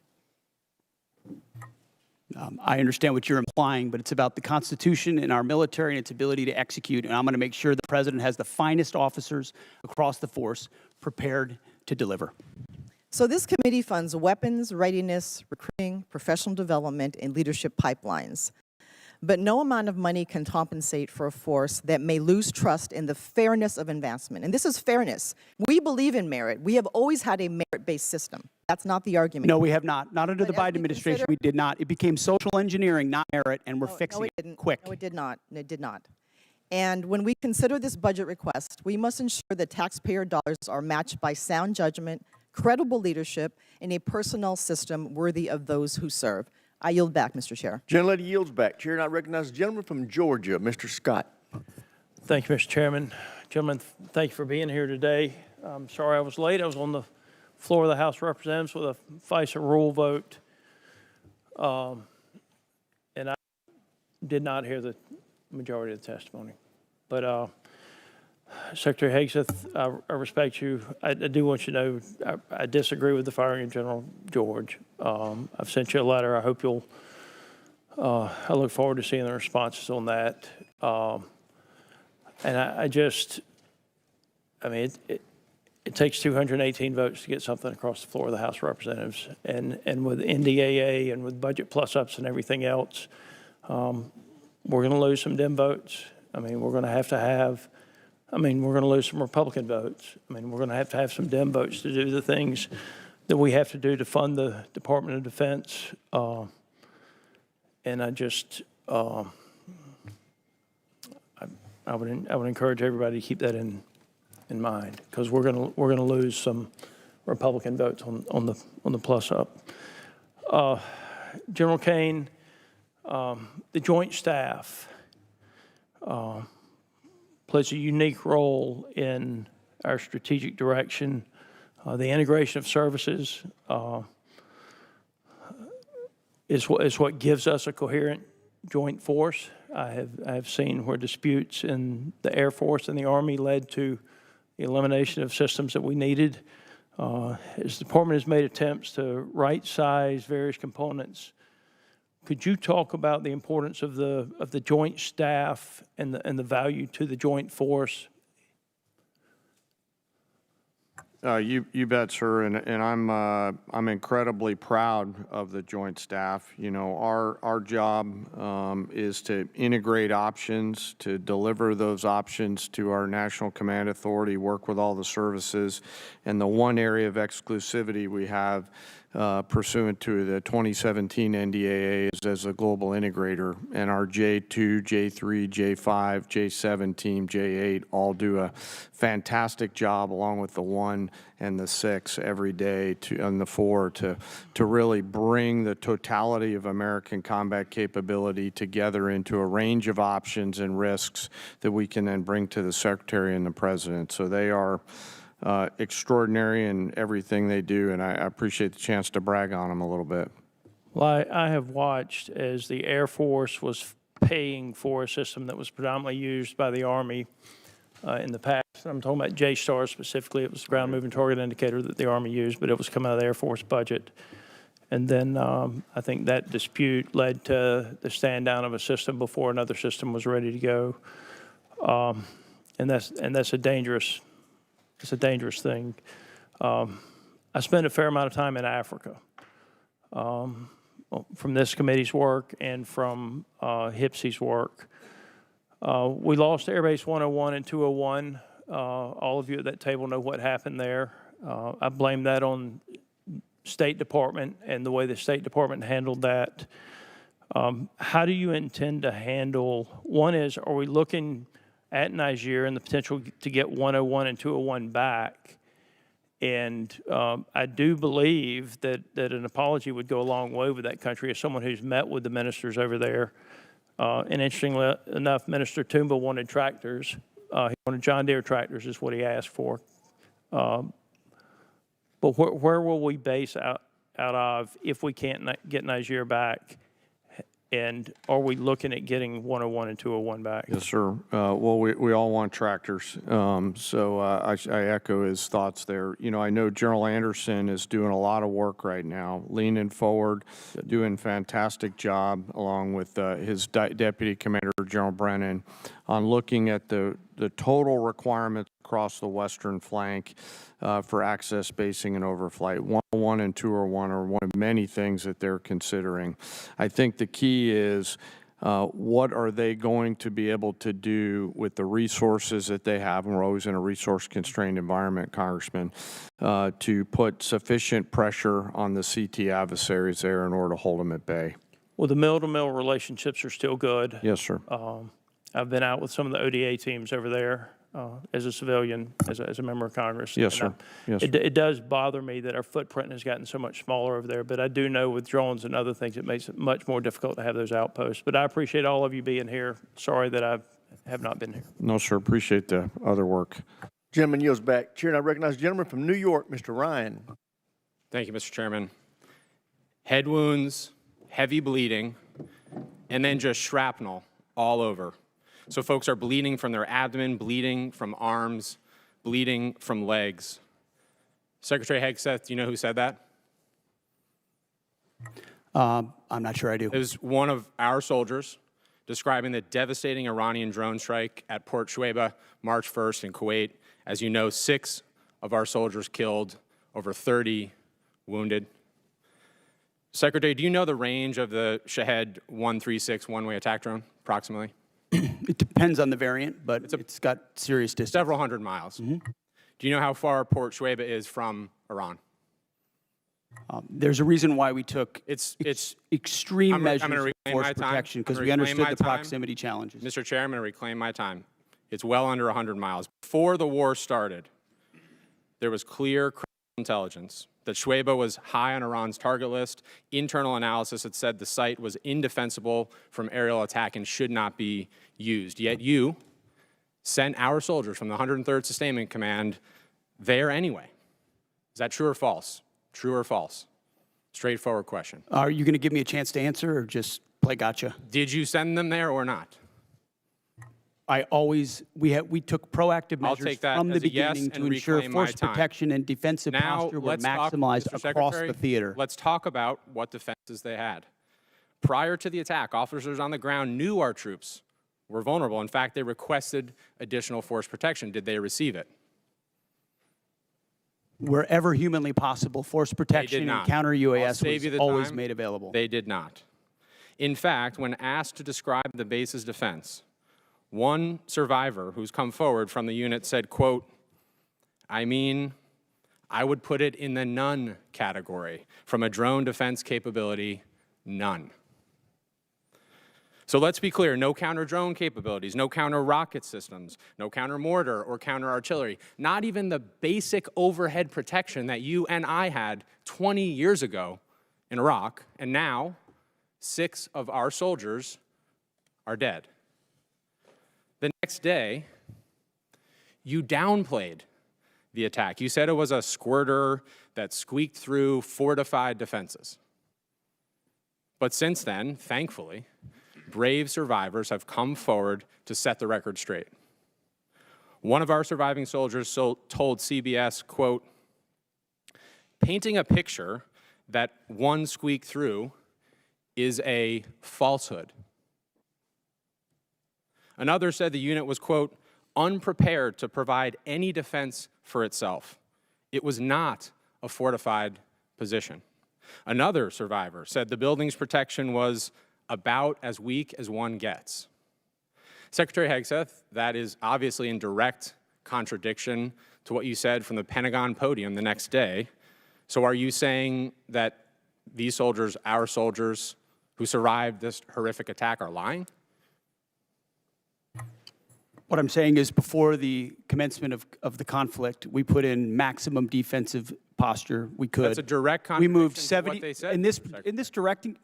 Can I speak, or are you just going to monologue falsehoods all over the place? It's not a falsehood. We moved 7,500 troops off of the Reclaiming my X based time. on the intel. Stop. Based on the intel. Stop. Reclaiming my time. Because you yell doesn't make you right. Calling, Just because you yell doesn't make you right. I'm reclaiming my time on behalf of these survivors. You just said what they said is a falsehood. There's a much larger true? picture. There's a much larger picture at play here that included integrated air defenses, bunkers, moving people off Then the why, X Mr. to Secretary, ensure are that they they were dead? not part of the target. We moved those troops and all across the theater, thousands of troops off the X, off of their bases, because we knew what Iran was going to try to strike, and we knew there could be a tragic moment. No there could be a answer, Mr. tragic moment where Secretary. something Again. could get through. Of Again. course, that's the I'm consequence of reclaiming my conflict, time. and we Again. remember those 6 every single day. I want to finish. But don't play games with. I'm not playing games. raising I your want to voice finish and with pointing one more fingers. quote from a survivor of the attack, and I put this on the record. Telling the truth is important, and we're not going to learn from these mistakes if we pretend these mistakes didn't happen. Secretary Hegseth, those soldiers told the truth. Those soldiers are braver than you are. I commend They are asking for accountability. They deserve accountability, and I'm asking for the same, starting with you. And as I said a year ago, you need to resign immediately. I commend those And I soldiers. yield back. Gentleman yields back. Chair now recognizes the gentleman from Texas, Mr. Fallon. Thank you, Mr. Chairman. Secretary Hegseth, I want to tell you something right now. You focused our military once again, and finally, and you've shaped it into the meritocracy, and you've dramatically increased the United States' ability to project power, and when needed, lethality. And as a result, our deterrents have never been more evident the world over. So thank you. General Kane, you mentioned in your opening remarks George Marshall. Unfortunately, some of your immediate predecessors were clearly one type of a general. They were Democratic generals. One of them, even in this committee, used politically charged rhetoric of the left. And I don't want Democratic generals. And for that matter, I don't want Republican generals either. I want American generals. You, sir, are an American general. You know exactly what we need generals, a Joint Chief of Staff that knows, understands, respects, and embodies your role to serve this republic, the troops, and the mission. And that is precisely what you're doing. And I want to thank you because you do remind me of George C. Marshall. He was a great American, and so are you. Secretary Hegseth, what do you know of any nation state that ever enriched uranium to 60% that then didn't make a nuclear weapon? Well, first of all, I want to second your comments about the chairman, and I agree. I appreciate how he does his job. Usually when a country pursues at that level, it's pursuing a nuclear weapon. 100% of the countries that have reached 60% enrichment have then produced a nuclear weapon. And is it true that Iran was in the process of building such a swarm of UAVs and ballistic missile shield conventionally, once they wanted to bake the cake because they had all the ingredients to make the nuclear weapon, it would have been damn near impossible for us or anyone else to prevent them? As I pointed to, the president was wise enough to understand that at its weakest moment, following the 12-day war and Midnight Hammer, now is the time to degrade their conventional capabilities, the umbrella they were building of missiles, long-range, short-range, cruise missiles, one-way attack drones, that they were going to use to blackmail the countries around them to not do anything about their nuclear program when they broke out from 60%. We know that to be knew that to be their intention, and something had to be done about it, and President Trump had the courage to do it. Well, President Trump, there's been a lot of quotes that people have been mentioning his words, and I wanted to mention some that I thought were interesting. Here's a quote. "I will take no options off the table to prevent Iran from obtaining a nuclear weapon," Barack Obama. "Iran will never get a nuclear weapon," Joe Biden. "I will never hesitate to take whatever action necessary, and I will never allow Iran to acquire nuclear weapons. All options are on the table," Kamala Harris. And this one, "We would totally obliterate Iran. That's a terrible thing to say, but those people who run Iran need to understand that." Hillary Clinton, 2008. So it seems to me that Barack Obama, Hillary Clinton, Joe Biden, Kamala Harris, and Donald Trump had something in common. They weren't going to allow Iran to get a nuclear weapon, and some of them, 4 of them, were all words, and one of them took action. There's 93 million. We're involved in a land war in Asia. I get it. It's complicated. 93 million people, much larger than Iraq, but 80% of their country hates their guts. This is a regime that murdered 40,000 of them and gunned them down in the streets. They're responsible for over 600 American deaths. How long was World War II? You have any idea? In days? I have it right here. In days exactly. I got to multiply by 365, but yeah, it's 1,347 days. Korea was 1,129, and our involvement in World War I, which was rather quick, was 585. How long we've been involved in Iran? Just shy of 60 days. 60 days, 2 months. And what is the degradation of their Navy right now, Secretary? Their conventional Navy is destroyed. They had 3 drone aircraft carriers. They have none. They had 11 submarines. They had none. They had different frigate classes. They have none. They may have small speedboats at this point, Coast Guard type vessels, but their conventional Navy is gone. Air Force? Likewise, functionally destroyed. Command and control? It's hard for them. There's a reason why there's a challenge in communicating around a deal is because their command and control is fundamentally broken as far as who's in control and how they communicate. We could make very good arguments that the serious nature of any action in a country like Iran, there were good things to consider before doing it. There were also very good reasons to do it. The fact of the matter is, ladies and gentlemen, Republicans and Democrats, we're here now. This is an evil regime. We can fundamentally reshape not only the region, but the world. They were the largest exporter of terror and ballistic missile technologies. We need, gentlemen, to win. Secretary, General Kane, win. I yield back. Gentleman yields back. Chair, and I recognize the gentleman from Pennsylvania, Mr. DeLuzio. Thank you, Mr. Chairman. We all just heard pretty powerful reporting, courtesy of Mr. Ryan, from many of our wounded troops who were injured in the attack in Kuwait. Mr. Secretary, you heard direct quotes from some of them via CBS's reporting. They were willing to talk to the press. Things like they were unprepared to provide any defense for themselves in the unit. Things like we were moved closer to Iran to a deeply unsafe area that was a known target. Your spokesperson, Sean Parnell, in response to that reporting, said it was not true. Do you agree with that? He was calling these guys liars? I'm not calling our troops liars, and I don't know if what you're representing is correct or not. I'll take you at your word on that. But all I know is that we took every effort possible at the commencement of this campaign to ensure the defense of our troops, to include moving them off of known bases to places that were not known, and we had intel. Understood, intel Secretary. were not known, and then those were fortified with bunkers and other fortifications with theater air defenses. Was our concern that something could I'm going to pause you there. I'm going to give you a chance. Absolutely. Secretary, No, I'm going to you're give you a chance. disparaging me that I don't care. I'm about asking the you whether you passing think of- they're No, liars or not. You That's what I asked you you. are disparaging me that I don't care about the passing of our troops. Nope. That I asked think if you our thought troops they're are- liars, Secretary. That's disparaging and reclaim my smearing time. in every way. Nobody cares more about the fate of our troops. Nobody cares about the health of our troops. Mr. Secretary, Nobody wants to bring them all hope Mr. more than I do. Secretary, I understand, but he controls the time. He controls the time. You get to control your answer. And the gentleman's If we're allowed to answer. Mr. Chairman, thank you. Secretary, my question was clear, whether you thought they were liars or not. You don't seem to want to answer it. We can move on. The other part of what your spokesman said, and you just reiterated here, was that, and I'm quoting your spokesman, every possible measure has been taken to safeguard our troops, end quote.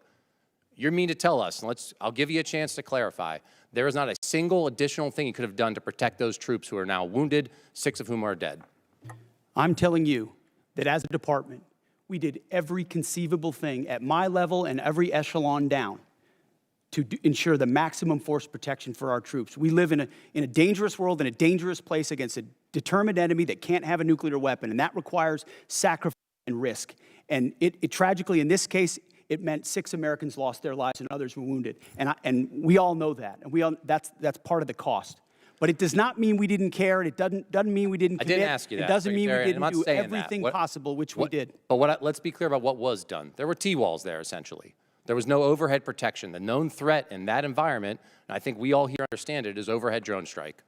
There was no protection for overhead drone strike. So I'm struggling to understand how your answer and your spokesman's answer is that every possible measure was taken. We can move on. Mr. Chairman, Chairman Kane, I want to ask you something on a different topic. Folks at home know you're the senior military officer in our armed services. They may not have as much of understanding of your role in the chain of command. You're outside the operational chain of command, but you are the President's and the Secretary's senior military advisors. I want to ask a very basic thing, what you would expect our commanders in the field, our troops to do should the enemy lay down their weapons and try to surrender. What would you expect commanders in the field to do? Well, sir, I think I'll go back to something I said earlier with deep respect for your question, but I think you're trying to take me to a partisan place here, and I can't let you do that. General, as always, I respect your No, sir, desire just, to avoid it. I'm not yes, trying sir. to put you in a partisan No, place. and I know that, but our officers and enlisted service members always follow lawful orders. There's a checklist for them to do that, and I'll stay in the Very middle. good. Understood, General. Secretary, let me give you a chance. And you've been asked about this earlier. You said it in, I think, your press conference, essentially, and I'll quote you here, no quarter, no mercy for our enemies. That's the end of the quote. Is your guidance that you expect our troops in harm's way, if there's a foreign enemy surrendering, laying down their arms, they're supposed to provide no quarter and kill them? You denied it, but you were indeed trying to take the chairman to a partisan place. That was General Milley. That was the previous administration, which played politics. We don't play that way. It's a simple question. I'm asking you what you meant. We fight to win, and we ensure the rules of engagements are such that our troops have every authority possible to. I'll give you another chance. In saying that, are you trying to tell commanders that that's what you expect? You're in the chain of command. It's a simple question. I understand that. My commanders know exactly what the guidance is with each and every mission. I know every tool. Secretary, every tool in they're supposed refusing be to answer it, I think you speak volumes. I think that's a dangerous thing. We all know the expectations. We know the law of war. We know what is lawful. I'd expect our commanders to understand that as well. I yield back, Mr. Chairman. Gentleman yields back. Chair, I recognize the gentleman from Guam, Mr. Moylan. Thank you, Mr. Chairman. Secretary Head Staff, thank you for your continued attention to Guam. Really appreciate it, and while leading the War Department here, and I'd like to remind my colleagues that one of your first official trips as Secretary was to visit Guam. And during your confirmation hearing, you identified the island as America's most strategic location globally. And this commitment does not go unnoticed, sir. So I thank you, Mr. Secretary, for that. And as we continue our buildup for the defense of our nation in Guam and the people of Guam, we have many active duties personnel, but we also have a lot of Department of War civilian personnel too. And right now, one of my most consistent questions from my constituents have been asking is, when would the living quarter allowance authorization for War Department civilians in Guam, when will it be implemented? And recently, your office confirmed that the guidance should be published early May. Will you work to keep that timeline? And will you work to ensure living quarter allowance will properly incentivize local hires to stay on Guam? Well, if that's what we stated, we need to stick with it. That's been our pledge. And I think it reiterates that the amount we're paying on to pay for housing and for quality of life and living at certain, especially unique locations, is usually mismatched, and it causes staffing and workforce problems that we need to address in a tailored nature to some of those unique locations, like Guam, like Hawaii, and others in Europe. So yes, we're committed to that. And I would just note that in our budget, we've got almost $1 billion for the Guam defense system. Also, we're investing in ensuring that that critical location you described is part of our theater umbrella. Excellent, sir. Thank you for that. Another longstanding request I have from the War Department has been the increased support for Guam's power grid. As you know, we all, the one island approach there and working together, our water, our power, our port, our airports, our hospital, it's all in support, working together with the military. But one of the important ones for us is Guam's power grid. And most of Guam's grid is owned by the department and is leased to the Guam Power Authority. And as the military demands upon the power grid increases, do you see either O&M funds or military construction funds being the best path for the department to support Guam's power grid needs? I'd welcome your input, first and foremost, as we have throughout. But as was noted, we've got $450 million for small modular reactors, which is a new approach we're taking, which we think makes our bases more resilient. If there's one place the American people count on being able to be prepared in that moment, it's our bases, wherever they are, whether CONUS or OCONUS. And these reactors are a key part of getting at it. So that would be part of how I would answer your question. I appreciate that, Mr. Secretary. Also, the Guam Power Authority is the only one in charge of all the transmission lines. So we're that power source, and I know there was some consideration of the small nuclear reactors as well, but the Power Authority will be the one for the transmission lines for all the power on the island. So looking forward to working with your office. Thank you, Mr. Secretary.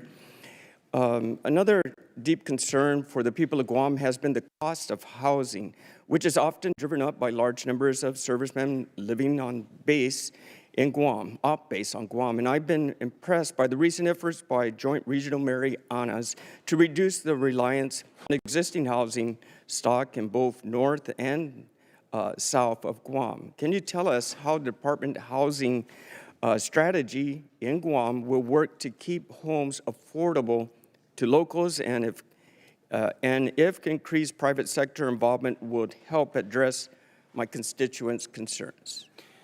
Well, we've got about $4.5 billion for family housing in the FY27 budget. It's something we recognize as a challenge, and in places like that, a unique challenge. There's also been a bureaucratic construction process, which has been a huge impediment, and you can imagine President Trump has demanded that we do something different and accelerate a different process to deliver those things in more of a private sector, less bureaucratic fashion, and we look forward to employing those. Excellent, sir. And finally, we did have one discussion when we first met on Guam regarding the Medal of Honor possible recipients that are deserving of this. Now, Guam has never had any Medal of Honor recipients, and there's three names that we've... Gentleman's time's expired. Thank you. I would like to point out, once I recognize a member, they have control of that 5 minutes. If they want to give a speech, they can give a speech. If they want to ask questions, they can ask questions. But if you ask a question, I would hope you give the witness a chance to answer. But if they choose not to, then the witness has to recognize it's their time and cut it off and go back to them. But I want to stick... Sorry, go ahead.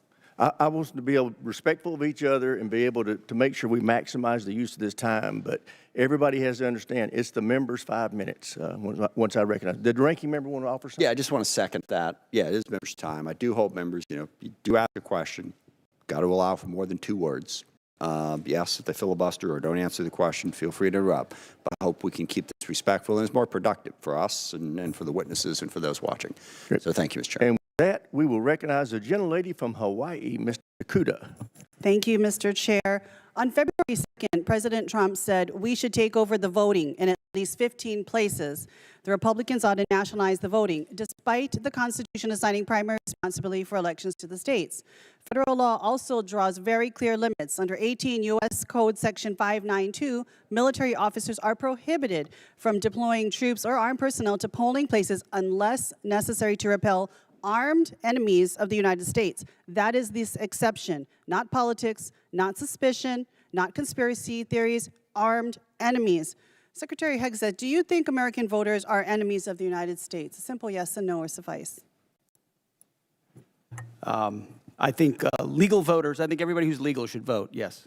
So American voters are not enemies of the United States? Yes. You're agreeing with me? I think America's legal citizens should vote, yes. How many armed enemies of the United States have attempted to interfere in the last election? Can you recall any time when armed enemies of the United States attempted to interfere in the last election or the 2020 election? We just had the King of England here that a while ago, but so 250 years ago. Okay, very good. All right. Well, Secretary Hegseth, if President Trump ordered you to deploy troops to polling places during the midterm elections this fall, which would violate the law I just cited, would you implement his order? Yes or no? What you're trying to insinuate is that the president would give unlawful orders and we would somehow deploy troops as a result. And the evidence of our department is that we've worked alongside law enforcement very effectively for 15 months. Los Angeles would have been on fire for the summer had we not come across I humbly disagree with that, but this is not a law hypothetical enforcement situation that I'm inferring on. Your president in January of this year told the New York Times that he regretted not ordering the National Guard to seize voting machines in key states after the 2020 election. Last I heard from you, the last time we had any kind of armed enemies at any type of voting places was 250 years ago. We're talking 2020. So if the president, again I'm asking you, orders you to break election law, violate the Constitution and the law, would you follow the orders of the president, yes or no? The president, you like to insinuate that the president issues it's a illegal simple orders. question. He hasn't and does not. Who would you follow, the president or the Constitution? I will note that in 2024, troops were deployed, that was Joe Biden, by the way. Joe Biden were deployed to polling locations in 15 states. 2024, Joe Biden, troops deployed to polling locations in 15 states. Explain that one to me. I am asking you a question now. You seem to really like Joe Biden. You've brought his name up more than many other topics today. Answer the question. Who are you beholden to, Mr. Secretary, the president or the Constitution? Well, I if you can't answer that question, very proudly serve as president. When I asked very proudly swear an oath to defend the Constitution in Los Angeles. He couldn't answer that either. So I think our answer is very clear. Obviously, you have taken a oath of loyalty only to the president and not the people of this country. Let's move on now, and let's talk about AI. The Marvin Smart System, which appears to be the program on record being used in Iran, does the targeting work we know of about 2,000 people. It's called the Maven system, not the Marvin system. Excuse me. Thank you so much for that correction. It does it in a fraction of the time. The intention was to compress the kill chain, and the result was an attack that killed almost 200 children. Would you agree that tragic actions like this prove that when we trade time and humans for safety, people die? The Maven system is a very effective tool.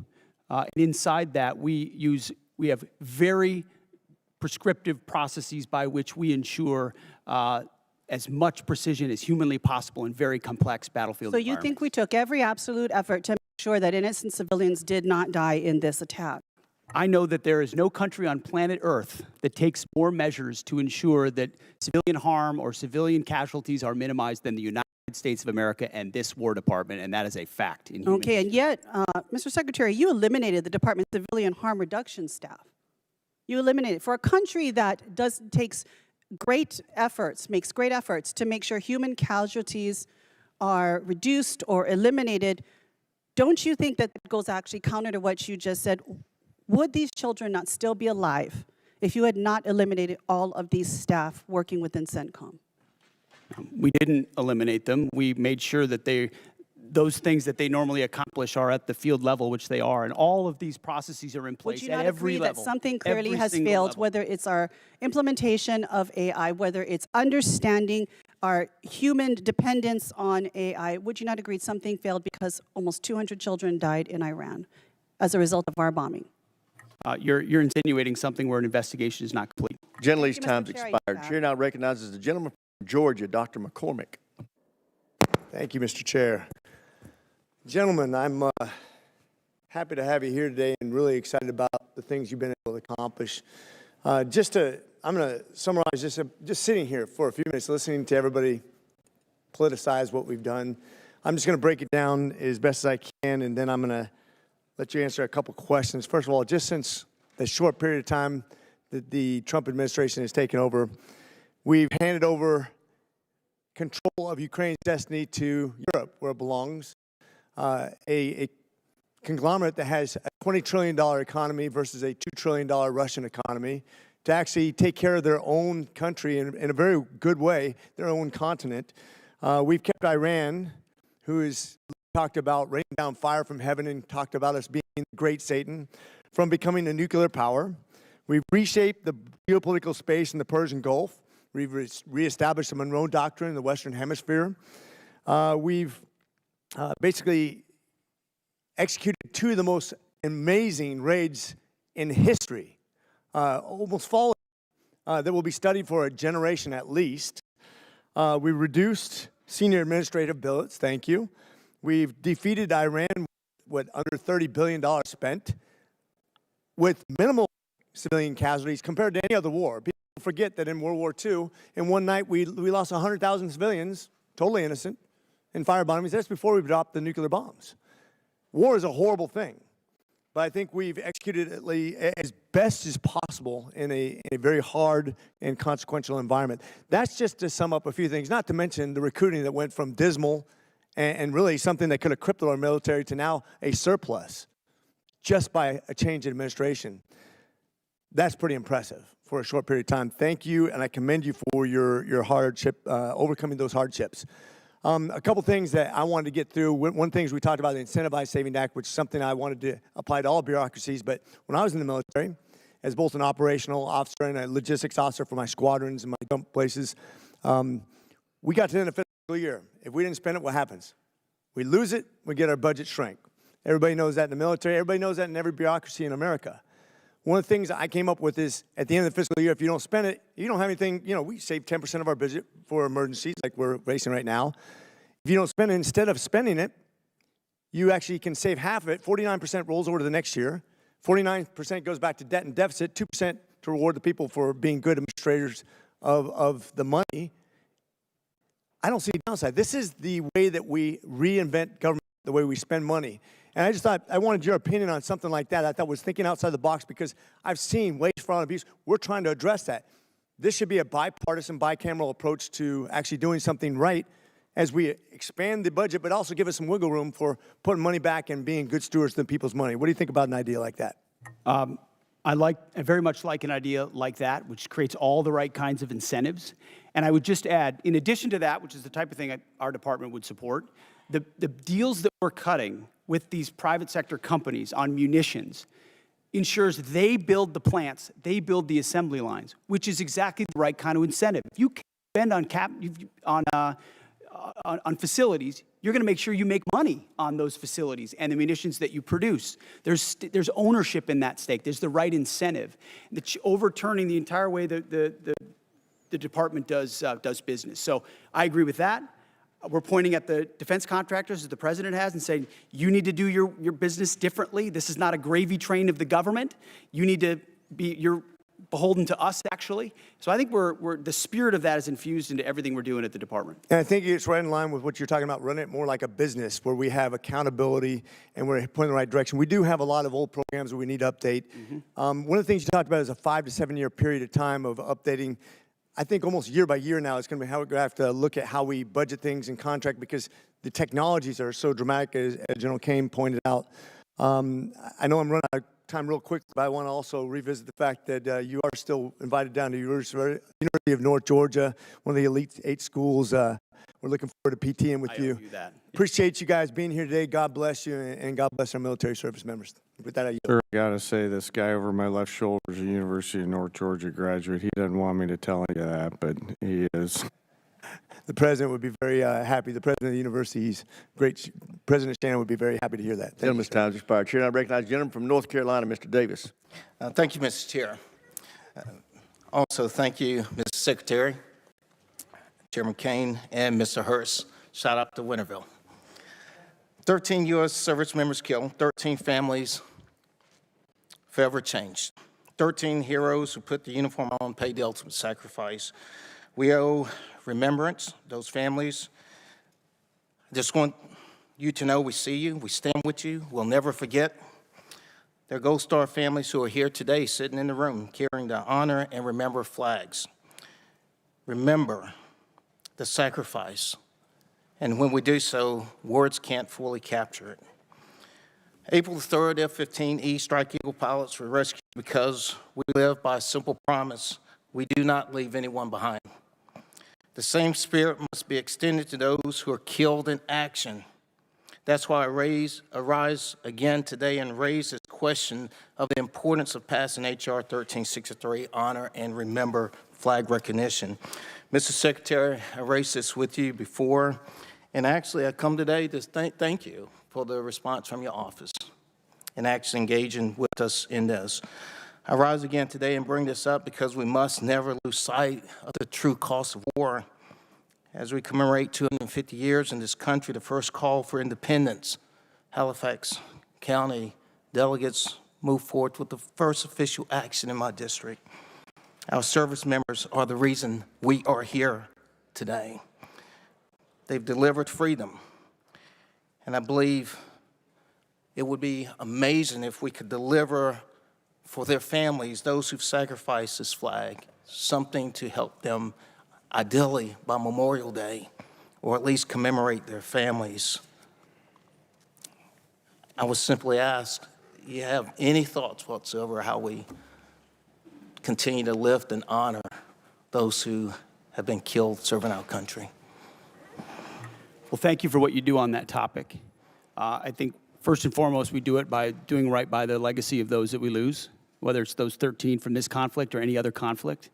I've been at Dover every single time, as is the chairman, as is the president, the vice president, when they can, to greet that and respect and honor that. In our department, we established the first ever Gold Star task force, where we've got a Gold Star advocate right in our front office working these issues on a daily basis, which is why it doesn't surprise me that we so quickly got back to you. These are deep in our DNA, things that we care about. How you treat a family who's given everything in that moment, not just at Dover, but in every step of that process is a reflection of how Mr. Secretary, thank you truly just for time here. And I've served mortuary and I've been to Dover. I deployed to Dover, so thank you there. I want to shift to Army Cadet Command. The Senior ROTC Programs Rebalance Optimization Plan, North Carolina Central University in particular, there are real access and logistical challenges that are before the cadets. And when we think about building the next generation of leaders, I would just ask us to think about how we're putting barriers in front of some. And I would just ask if you could please take a closer look at the impact on the cadets. I want to shift to another topic and really spend the last moment here as I'm running short. Your memo, April memo, the non-official personal protection arm in the Department of War property. My son is at Fort Benning right now, infantry. He's training, ideally, he wants to be 11 Bravo. And I shared the memo with them, and he shared it with his battle buddies to see the response. And he's definitely Second Amendment enthused, an advocate, and they're really interested, in this. My question is simple. How do you plan to provide any guidance on the denials, and how do you plan to track it? That was the intent, is to make sure those men and women out there feel like they have their Second Amendment rights even when they're on post. And the burden of proof is on the command as to why they would deny, as opposed to the burden of proof on why they should allow. So the presumption is the same rights they would have outside the gate of a base, they have inside for personal protection purposes. Our bases shouldn't be gun-free zones, except for the Armory and the MPs. So the burden of proof is something we're going to pay very close attention to. My last 15 seconds, Chairman Kane. Thank you again for the conversation breakfast. Any final thoughts in terms of any reservations of how we're dealing with munitions in terms of a supplement on the depletion of munitions? Gentleman's time's expired. Chair, I recognize the gentleman from Louisiana, Mr. Higgins. Thank you, Mr. Chairman, General Kane, Mr. Secretary. Thank you for being here today. Mr. Secretary, you stated in your opening statement that one of the foundational endeavors that you embrace is to, in your words, forge a lethal arsenal of freedom. I don't think it could be more accurately described, the spirit that you gentlemen are delivering within the Department of War, the men and women that you serve. It's notable for an American like me, I'm an Army veteran, 65 years old. I don't believe in my lifetime I've witnessed this level of rebirth and hardcore focus that I'm witnessing out of the Pentagon right now. And I just commend you for driving that. And please know that you have a great deal of support, not just in this body and on this committee, but across the country. Regular Americans that have served or have families that have served have taken note. General, you said in your opening statement that if called upon, we will win our wars around the world. Those are your words. And we're going to make certain through this committee that you have the support, the equipment, and the funding that you need to, if called upon, win wars across the world. But we expect a lot out of you, gentlemen. We expect you to liberate and secure the entire Western Hemisphere. One of my colleagues across the aisle stated that in a negative way. Let me flip it to positive. We absolutely do expect you to liberate and secure the entire Western Hemisphere. We expect you to drive Iran to its knees and free the world of the Iranian terrorist threat. We expect you to leverage NATO into an indomitable force. We expect you to set China back on its heels worldwide. We expect you to drive peace and stability through the projection of military power. We expect you to secure the transit of affordable, transportable American energy product as the indisputable cornerstone of economic prosperity for every allied nation. That's a lot of expectations. And what you gentlemen have laid out today, as you've answered questions, solid, you've made it clear that that's the path we're on. And I support you. My Democrat colleagues have made it clear today that after careful study and thorough research of world history, they've come to the conclusion that soldiers, sailors, airmen, and Marines are far safer if they're never deployed into conflict. You've made it very clear that you take your business seriously, and we support you. I certainly do.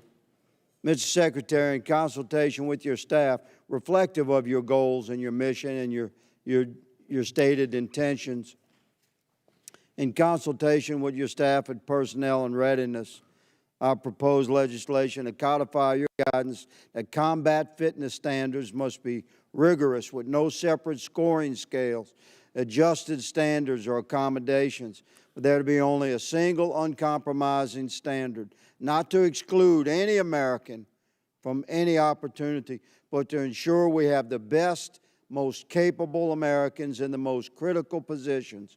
Would you welcome this body making your guidance into law in the NDAA? I would welcome, Congressman. Thank you, Mr. Secretary, for clarifying that. A question about Iran, and I'll give you the final 30 seconds to answer. Was Iran moving precipitously towards nuclear weapons capability, Mr. Secretary? Even after the obliteration of Midnight Hammer, what was clear is that the intention of Iran remained in the pursuit of nuclear weapons. And after, as hard as they were hit by Israel, it created an opportunity to get rid of the conventional shield. That's why we talked about missile production and the Navy and the defense industrial base, to set them back from blackmailing the region and the world in pursuit of nuclear weapons, because we understood how much they could continue to pursue them. Roger that. Thank you, gentlemen. Mr. Chairman, I yield. Gentleman's time's expired here, and I recognize the gentleman from California, Mr. Cisneros. Thank you, Mr. Chairman. Thank you and the ranking member for bringing us here today for this hearing, very important to the nation. I want to thank our witnesses for all being here today. Mr. Secretary, the President recently made an announcement that the state-activated National Guard would start receiving active duty pay for federal missions, and I believe you kind of made similar remarks as well. I'm happy to see that announcement because it brought the much-needed attention to this disparity. Whether you agree with missions or not, when guardsmen are called up for active duty and they really have no choice in the matter for homeland missions, often they are receiving inconsistent pay and benefits depending on their status. This issue has persisted for decades. This is why earlier this year, Rep. Bergman and I introduced Duty Status Reform Act, which would address the issue head on. I believe this is the right time to push this over the finish line. It's something the National Guards Bureau supports, the Council of Governors support. Just the other week, the service personnel chiefs were all here. They support it. TAG support it. So, Mr. Secretary, as a former member of the National Guard, I am asking you here today, would you consider supporting consolidating the 29 duty statuses for the military reserve component into a balanced and equitable system that would also help the National Guard receive retirement points when they're called up for these federal missions? Would you support that? Congressman, thank you for your efforts on this. It makes a ton of sense, and we support these efforts for duty status reform in pursuit of things that work for the department and for the troops, because they deserve the kind of pay and benefits that are commensurate with active duty troops. So we would look forward to working with your office to get at duty status reform. I think now is the right time. Thank you for that. General Kane, I ask you the same question as an individual who's served in the Air National Guard. Would you consider supporting duty status reform that's going to simplify this and help our National Guard troops? Sure, I'll be careful to stay in my lane. My personal, not the chairman's opinion, as somebody who's lived the house of pain of 30 different duty statuses, would support it. As the chairman, I'll leave personnel, and you know this from your prior life, to our civilian leaders who do that, but I do think we owe a better set of options for our guardsmen and our reservists across the forces. Well, thank you both for that. This is something that I think needs to get done and something I've been working on for years now. The National Guard Bureau supports it, and so I hope you will, like you said, work with us to get that done. OMB seems to be our roadblock, so I'm hoping you can kind of push that roadblock down so that we can finally get this done. Next question, Mr. Secretary. I take what we do for our personnel very seriously, and that sometimes I know you have stated right here today, our troops are ready, they will do anything if asked upon them, but I think as leaders sometimes we need to kind of protect them as well. And I worry about the USS Ford, which has now kind of been out there over 10 months. It's probably well over 300 days by the time it gets back to the United States. I just saw a thing today. It's going to be headed back here in a few days. You know, these people have gone pretty much all over the world. They've crossed the equator multiple times. But I am interested, you know, I'm sure that was not in the gift map when it was first assigned, when they were deployed.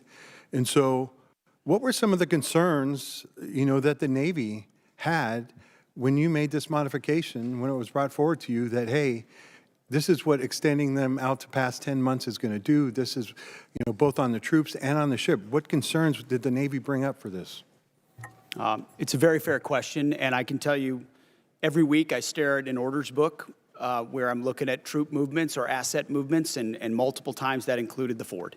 And multiple times the operational requirements, whether it was down in Southcom or up to CENTCOM, demanded additional assets in real time, which through a tough decision-making process led to an extension in consultation with the Navy. Admiral Caudle and his staff They fairly represented readiness trade-offs, maintenance trade-offs, which are real what things. What are the concerns? Going What trade-offs are we making right here? I mean, really, we have 3 carriers in the area right now. How many do we really need? It's rather, I mean, it's a great show of force, but do we really need 3 carriers there? And you got 1 ARG there and another one on the way. This is going to set back possibly deployments later on. It's going to have ramifications down the road extending for this much. And not only talking about, we had service members that were kept away from their family for almost a year. How many missed the birth of a child, before, extending them in another 4 months? We need to keep this in consideration when we kind of make these modifications. And I hope these issues are being raised when you do these SDOB books, right? And people are actually making these decisions. Gentleman's time's expired. Chair, I recognize the gentleman from Virginia, Mr. McGuire. Thank you, Mr. Chairman. Thank you to our witnesses today. Secretary Hegseth, I really appreciate your return to warrior ethos and the priorities of our military. Merit over performance is how you win, and it's how you save lives. And your love of our military comes out in everything you say. So we really support you and your team and what you're doing. General Kane, your comments about being in the middle and being apolitical also saves lives. I think all of the fellow veterans in this room, military guys, would agree that if somebody saved your life on the battlefield, you wouldn't care if they were male or female, black or white, Democrat, Republican, independent, whatever. We're all Americans, and we're all on the same team. And we put our differences aside and work as a team. We can turn the impossible to a possible. We can be outnumbered and still win. So I want to commend you guys for supporting our troops so they can best survive. Let's see, the border. Nobody talks about the border, Mr. Secretary, as you say, but it's incredible what you guys did in just a matter of weeks. The missions in Ukraine, Honduras, I don't know any other military in history who has been able to successfully do something so complicated, but it talks to the unity and the teamwork of all the joint force and how well they work together. I got a lot of questions. I'll try to go fast. $1.5 trillion budget. In that budget, I want to echo what Rep. Jackson said about U.S. SOCOM. We are often deploy, and we seem to be doing more with less, and we don't complain. And they won't be that voice. So for us in Congress, we want to be that voice. Is just take a look at the budget and see if we can help them with that. Also, I want to talk to you guys about solid rocket motors. I know that the Secretary of War, I know that in this budget we've picked one particular company that we put a lot of money in, and I think it's a great company, and they do a great job. But what is your plan to also have other companies come to the table to help us with a shortfall with solid rocket motors? You're right on SOCOM, and we will absolutely work with you and look at that. On solid rocket motors, it's such a critical component. You got to go with your fastest runner to get caught up as quickly as you can and giving them incentives. But we've also learned on multiple domains that just one option means 0 options when you're stuck. 1 is 0, 2 is 1 is none. So we need multiple avenues on that approach, and we look forward to finding other companies that can do it as well. Thank you. General Kane, National Guard, I'm thinking about counter-drone with FIFA coming up, Super Bowls and all these things going on. Have you considered, and if you haven't, will you consider training National Guardsmen, send them to counter-drone schools so they can come back and train law enforcement so we can increase our ability to protect critical infrastructure?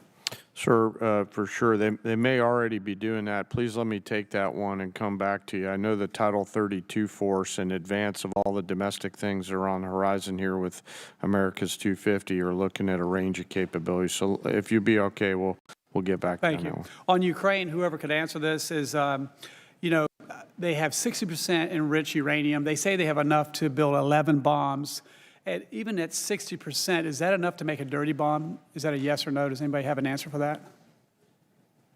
I mean, I wouldn't want to state anything that might be classified, so I wouldn't talk about that in this setting. And by the way, in World War II, a congressman was in a closed briefing and learned that the reason the Japanese hadn't sunk any U.S. submarines is they didn't know our submarines could go below 250 feet. So he went out to the media and told them that, and we started losing submarines and losing American sailors. So a lesson for all of us in Congress, be careful how we, so thank you for considering that. I would say this, if they had a nuclear bomb, would that kill hundreds of people potentially, thousands of people potentially, or millions of people potentially? the history shows us what the lethal potential is of a nuclear weapon, and so you'd have to assume the higher end of that range, and given the radical nature of this regime and the likelihood of them to use it, it gives you a sense of the threat. Well, I think the threat is too great to wait, and I have to commend this President Trump for having the fortitude, and the Secretary of War and the joint force for making sure we stop this threat for the world. Also, I'm a big supporter of the AH-64 Apache. I understand in operations Absolute Resolve and everything else, it's been very effective in countering drones. I'm glad that in the NDAA, we're keeping that program going. And I just saw that you're going to keep the A-10 program going. And a good friend of mine said, long live the Warthog. But if there's ways that we can bring some of the Warthogs back, and or are there any other capabilities that can replace the Warthog? I don't think so. Is there anything that can do what the Warthog does? Gentleman's time's expired. Chair, and I recognize the gentleman from Illinois, Mr. Sorensen. Thank you, Mr. Chairman. To General Kane, on behalf of myself and my constituents, we thank you for your service and your leadership to our military men and women, to our service members and the veterans that I see in our committee today. Thank you for your support of our great country. Mr. Hegseth, I hear from your officials in our briefings here on the Hill, and because I live in an Army town, I now hear from neighbors at the grocery store who are worried about our munition stockpiles that are now down to critical levels, and they sure don't want another forever war. So, Mr. Secretary, first of all, talk to us about the need to renew munition stockpiles, and tell us what happens when munition stockpiles become depleted. Well, first of all, I would note that, as you know, we give weekly briefings on munitions to this committee, so it's not something that's withheld from any of the members here. We appreciate that. But it's also a topic that isn't something that should be publicly discussed as far as any shortfalls that may exist. But I would assure you that there are not shortfalls that exist in our ability to execute the missions around the world.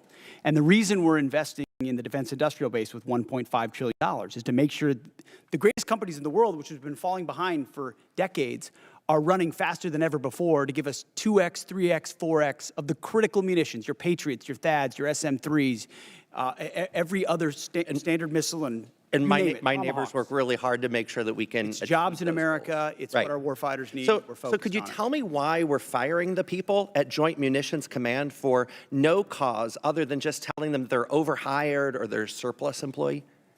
Joint Munitions Command? I would have to look into the particular circumstances of that, but there have been places where we haven't been moving fast enough with munitions, and when people don't move fast enough in the Department of War, we find someone else that will run fast. This is Joint Munitions Command. I mean, your department says that you're prioritizing munitions, yet you cut 58% of Joint Munitions Command at Rock Island. But let me move on. My district is also munitions are not built by commands. Munitions are built by businesses. They're the ones that are and we are going very to get good it at building commands and bureaucracies and slapping 3- and 4-star generals in charge of things that don't move things any faster. So our job is to unleash the private sector to get it done if we don't have Joint Munitions Command? But let me move on. We also have Army Sustainment Command in my district. Could you tell me why we're firing folks at Army Sustainment Command when now is the time that we should be giving our soldiers every piece of sustainment that we can give them? Because as I've stated, the status quo at this department before the Trump administration was unacceptable, and changes had to be made. You think it's acceptable to fire veterans from jobs where they've been, I talk to my neighbors at the Arsenal, and they've worked there 20, 30 years on top of their service to this country, and they're doing it exemplary. Great performers will always have a job at the Department of War, and when you reestablish merit, sometimes things happen, but we're grateful for all the vets that serve. And in fact, we've created a Patriot pipeline for service members to get into the defense industrial base manufacturing business, to consider that as a second career. So we're leaning into vets and service members as the workforce of the future in our department. And this isn't me. I mean, they tell me that, they feel you're taking a wrecking ball to the civilian workforce. But, I want to go and follow up on Congressman Norcross's questions about why you terminated collective bargaining earlier this month. This affects hundreds of thousands of hardworking DOD employees. So many of them are veterans who have honorably served our country. You testified that if you work hard, you do the work, you keep your job.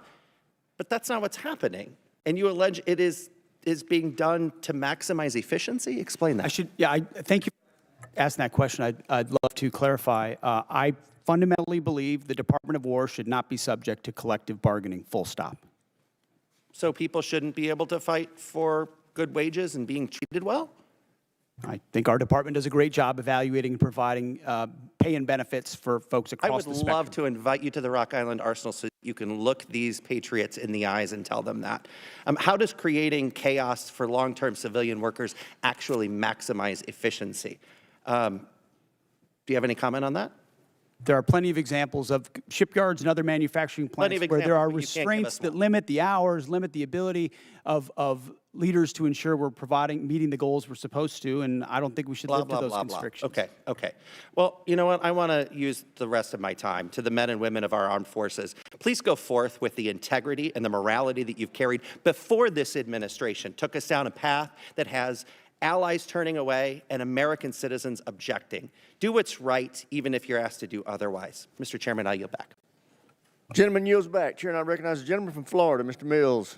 Thank you so much, Mr. Chairman, Mr. Secretary, General Kane, and the Honorable. We'd love to just thank you for this opportunity, for coming here, and for continuing to push forward the warfighter ethos, for making sure that the realities, regardless of what's said in here, are the realities on the battlefield that we're getting day in and day out. I asked the chairman for unanimous consent to enter a couple of documents into record. Without objection. I'll be entering into record my DD-214 published in 2003 indicating my Bronze Star and other wartime medals and decorations.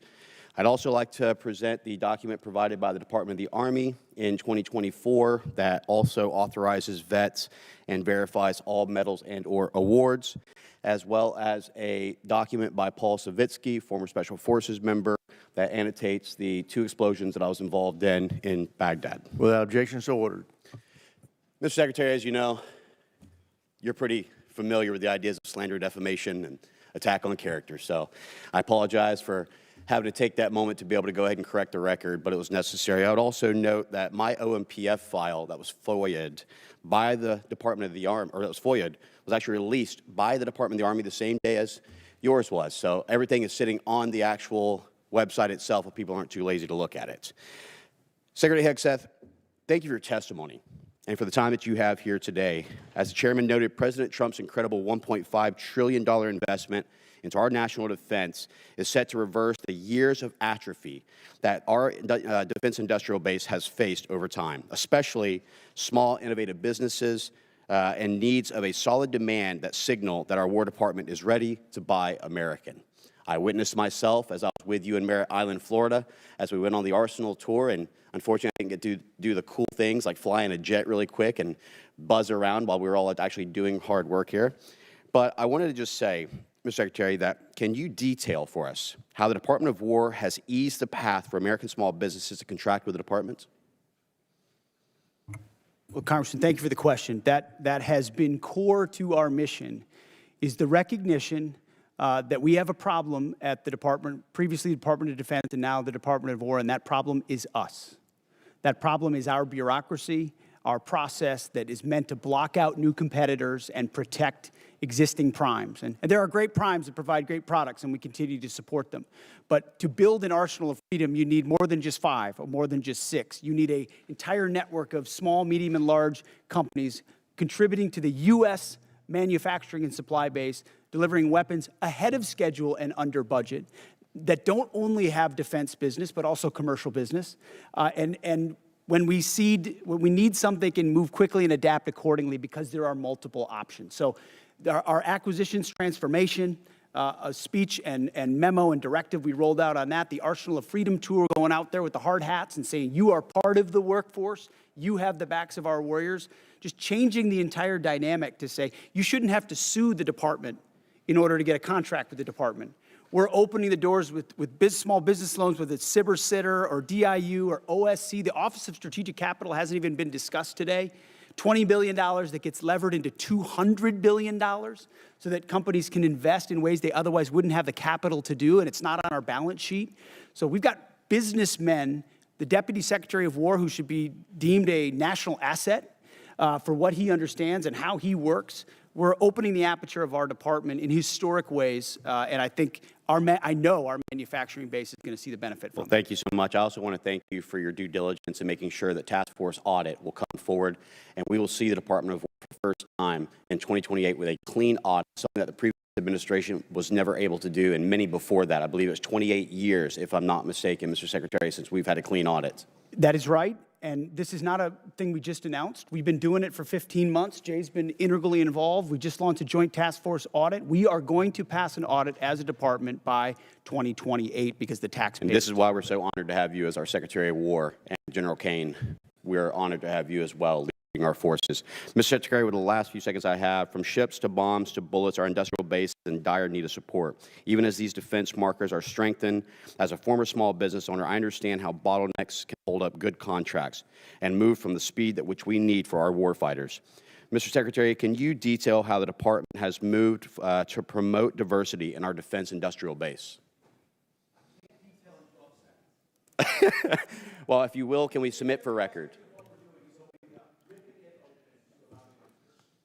Sorry, every aspect is opening it up to provide as much running room for new entrants as possible. Thank you so much, Mr. Chairman. I appreciate it. With that, I yield back. Chair now recognizes the gentleman from New Mexico, Mr. Vasquez. Thank you, Mr. Chairman, and thank you to our witnesses for being here today. You're here before us requesting $1.5 trillion for the Defense Department, the largest one-year increase since World War II. While I will recognize that your budget does include increases for pay and quality of life, these increases are outweighed by the rising cost of living and the department's ongoing failures on child care, education, medical care, and other quality of life factors. Just like other families, the soaring cost of gas, groceries, housing, and child care have left military families underwater. Yet the department continues to put other priorities, like a $25 billion war of choice in Iran, and just lately, photo ops with Kid Rock, ahead of improving the lives of our troops and their families. It's deeply troubling to me that the department received a historic $1 trillion last year, including $9 billion under H.R. 1 for improving troops' quality of life, but the New Mexican service members that I have talked to are still living in barracks that are at capacity, sending their kids to run-down schools and lack access to on-base child care. Here's an example. During my most recent visit to White Sands Missile Range, I saw severely aging on-base infrastructure, specifically an elementary school that is in need of a complete rebuild. Secretary Hegseth, last fall you said that quality of life for our warriors is a critical component of reviving the warrior ethos.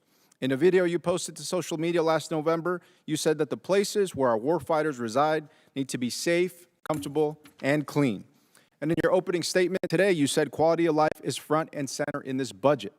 But when it comes to our troops' quality of life, I fear that this is more of all talk, because I can tell you the outdated barracks that I saw at White Sands Missile Range were anything but safe, comfortable, clean, and I haven't heard from service members about any improvements since you've assumed this role. As Secretary of Defense, do you take any accountability for the continued quality of life concerns that New Mexico's military service members and family face today under your leadership? Well, I appreciate your attention to the matter of quality of life, which is incredibly important to us, and it's reflected in this budget. I mean, historic amounts in barracks, in family housing, in family support like child development, youth program. I mean, this budget surpasses anything you've seen from this department in quite some time, to include replacing or eliminating all poor and failing barracks. So we've seen those photos. We responded to them with a barracks task force with $1 billion initially, and now we have billions of dollars behind it to make sure they're safe and clean and quality, but also that where they need to be replaced, they're rebuilt and replaced. And the President has charged me with doing that, and we're focused on doing that. Thank you, Secretary. And I hope that the next photos that you receive and the next photos that I receive and reports that I receive are of improved conditions and of new barracks and of quality of life improvements, because this has gone on for far too long. Let me give you another example. At Holloman Air Force Base, the Child Development Centers on base faced critical staffing issues for many years, and just recently gave military families, our airmen and women, just 9 days to find new child care providers. One parent said she felt she had no choice but to resign from her job as a physician assistant when her son lost his spot in on-base care. And one patient, describing his experience seeking health care at Cannon Air Force Base, said, "Good luck. If you need specialized care, referrals take 6 months or more, and regular appointments are booking a month out." So spending $1 billion a day on a war overseas while leaving our service members out to dry is not America first. It's a betrayal. Secretary Hegseth, I voted for $1 trillion for the defense budget in committee last year, and I've yet to see the results come home. Service members back home have said nothing about progress or improvements underway. Within 30 days, Secretary, would you commit to sending me a detailed list of every dollar that is going to improve the quality of life at bases in my district. We will get you whatever we can, but that doesn't meet with what we've seen, which is running as fast as this department ever has on quality of life issues, because I've been in their shoes. I've seen those barracks, and I've seen them recently. And it may not have happened under this administration, but this administration is going to fix it. And ultimately, this budget reflects that kind of priority across Well, the thank board. you, Secretary. And I will just suggest that it needs to run faster. It needs to run at the speed of light. It needs to cross time travel. I don't care what it takes, but it's gone on for far too long. And so I appreciate your attention to this issue, but we have got to get it done, and we cannot be here again next year discussing the improvements that haven't been done despite what's in the budget today. And so let me be clear that these issues have persisted for years under both administrations on both sides of the aisle. The department has received billions of taxpayer dollars as this committee has continued to work in a bipartisan fashion to support our troops and their families. And at a time when cost of living is the top issue for families, including those who serve, the department is in the position to address these costs of housing, child care, groceries, and other needs. I hope the department chooses to do that. Thank you, Chairman. I yield back. Gentleman yields back. Chair now recognizes the gentleman from Texas, Mr. Gooden. Thank you, Mr. Chairman, and thank you, Secretary, for being here and the work you're doing. Over the past decade, Bitcoin has evolved from a fringe asset into a matter of national security. Iran has demanded Bitcoin as a toll for transit through the Strait of Hormuz.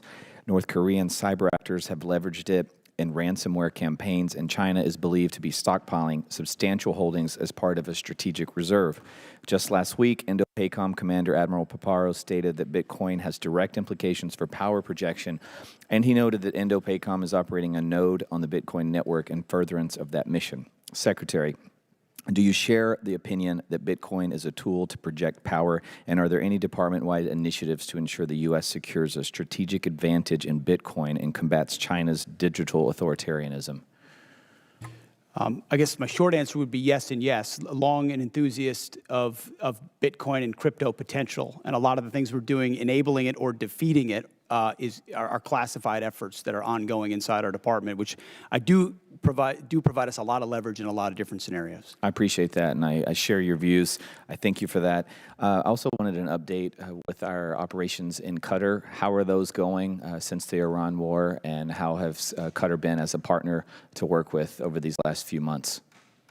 I think it's fair to say that the Gulf states, to include Qatar, have done a nice job integrating on air defenses specifically, and then providing access basing and overflight.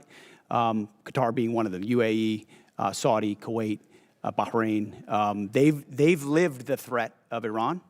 There's some complicated aspects with Qatar, but ultimately they've provided support to what we need in the theater. I appreciate that. I also appreciate the job that our men and women are doing there at that base. I realize they're going through a lot. We really appreciate the work you do, and I'll yield back to you, Mr. Chairman. Chair, now we're going to recognize a gentlelady from New Hampshire, Ms. Goodlander. I want to thank our witnesses for being here today, and I want to begin by getting right to it, since my time is limited, on this $1.5 trillion budget request. Hegseth, you testified last year and you testified again today that you will be accountable for every American taxpayer dollar that comes to the department, where it goes and why. That's really important since, as it's been pointed out, the department has failed 8 audits. The department remains on GAO's high-risk list. The Inspector General just last year alone identified billions of dollars that could have been put to better use, and in questioned costs, that is spending that raised red flags. So this is a crisis right now in accountability of where the dollars of the American taxpayers who are in the middle of a cost crisis, where this money is going. I want to ask about your war in Iran. And Mr. Hurst, you testified earlier today that $25 billion has been spent to date. I just want to clarify that that is money, that taxpayer dollars that have been spent already in this war. $25 reflects the costs of the war, right? So we've already spent the dollars on munitions and things like that. So we're factoring in cost of munitions expended into that total. So how much of that has gone towards munitions? Does that include the munitions that have been spent to date? Yeah, that reflects the munitions that have been spent to date and other operational costs. Can you give us a breakdown of what those costs are? We'll work to get you guys a product that has a detailed breakdown of those costs. Yeah, my concern here is, Mr. Hegseth, you've testified repeatedly that you're going to be accountable for each and every American taxpayer dollar that you spend, that you're going to be accountable for the rationale. Here we are 60 days in to your war of choice in Iran, and you can't give us an answer on a breakdown of the basic breakdown of American taxpayer dollars that have been spent in your war of choice?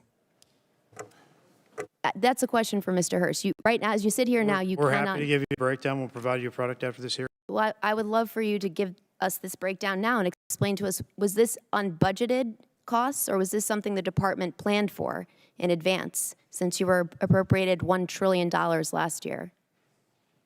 The department deals with contingency operations all the time within its normal budget. So this was not budgeted for. My point here is, you know, and General Kane, you've testified to this. We all understand, for you to do your jobs, you need Congress to pass budgets. For us to do our jobs, we need you to give us the details and to be accountable to American taxpayers. And so I got to say, it's an extraordinary dereliction that as you sit here, you cannot account for billions of dollars that have already been spent. You're in this briefed war. on munitions every week. You and your entire staff have every, asking just so the you- American public know. It's not Mr. as if you Hegseth, don't have munitions levels. Mr. You do Hegseth, from us every single week. So you know exactly the numbers you're talking Mr. Hegseth, about. you have testified that American taxpayers need to know where their dollars are going. And as you sit here today, you can't provide us with a basic answer to the most simple question that you should be able to answer to each and every American You're taxpayer. asking a question to an answer with an answer you already have. No, I'm asking you for a breakdown where you said you will be accountable for every taxpayer dollar. You cannot tell us where any of the $25 billion in taxpayer funds that have gone to fund your war of choice in Iran. And I look forward to getting details from our witnesses after this hearing, because the American taxpayers need to know. Mr. Hegseth, can I ask you, do you know what the average cost of a gallon of gas was in this country on February 28th? Well, it depends on where you live. If you live in California, it's $8. $2.83. You know what the average cost of a gallon of gas is today? Much higher in California. $4.23. I gotta say, Mr. Hegseth, you said you've got a crack economic team that's looking at the impacts of this war on the American taxpayer, and you can't answer this basic question. That should shock the conscience of every American. General Kane, I want to come back to something, a really important principle, and my time is limited.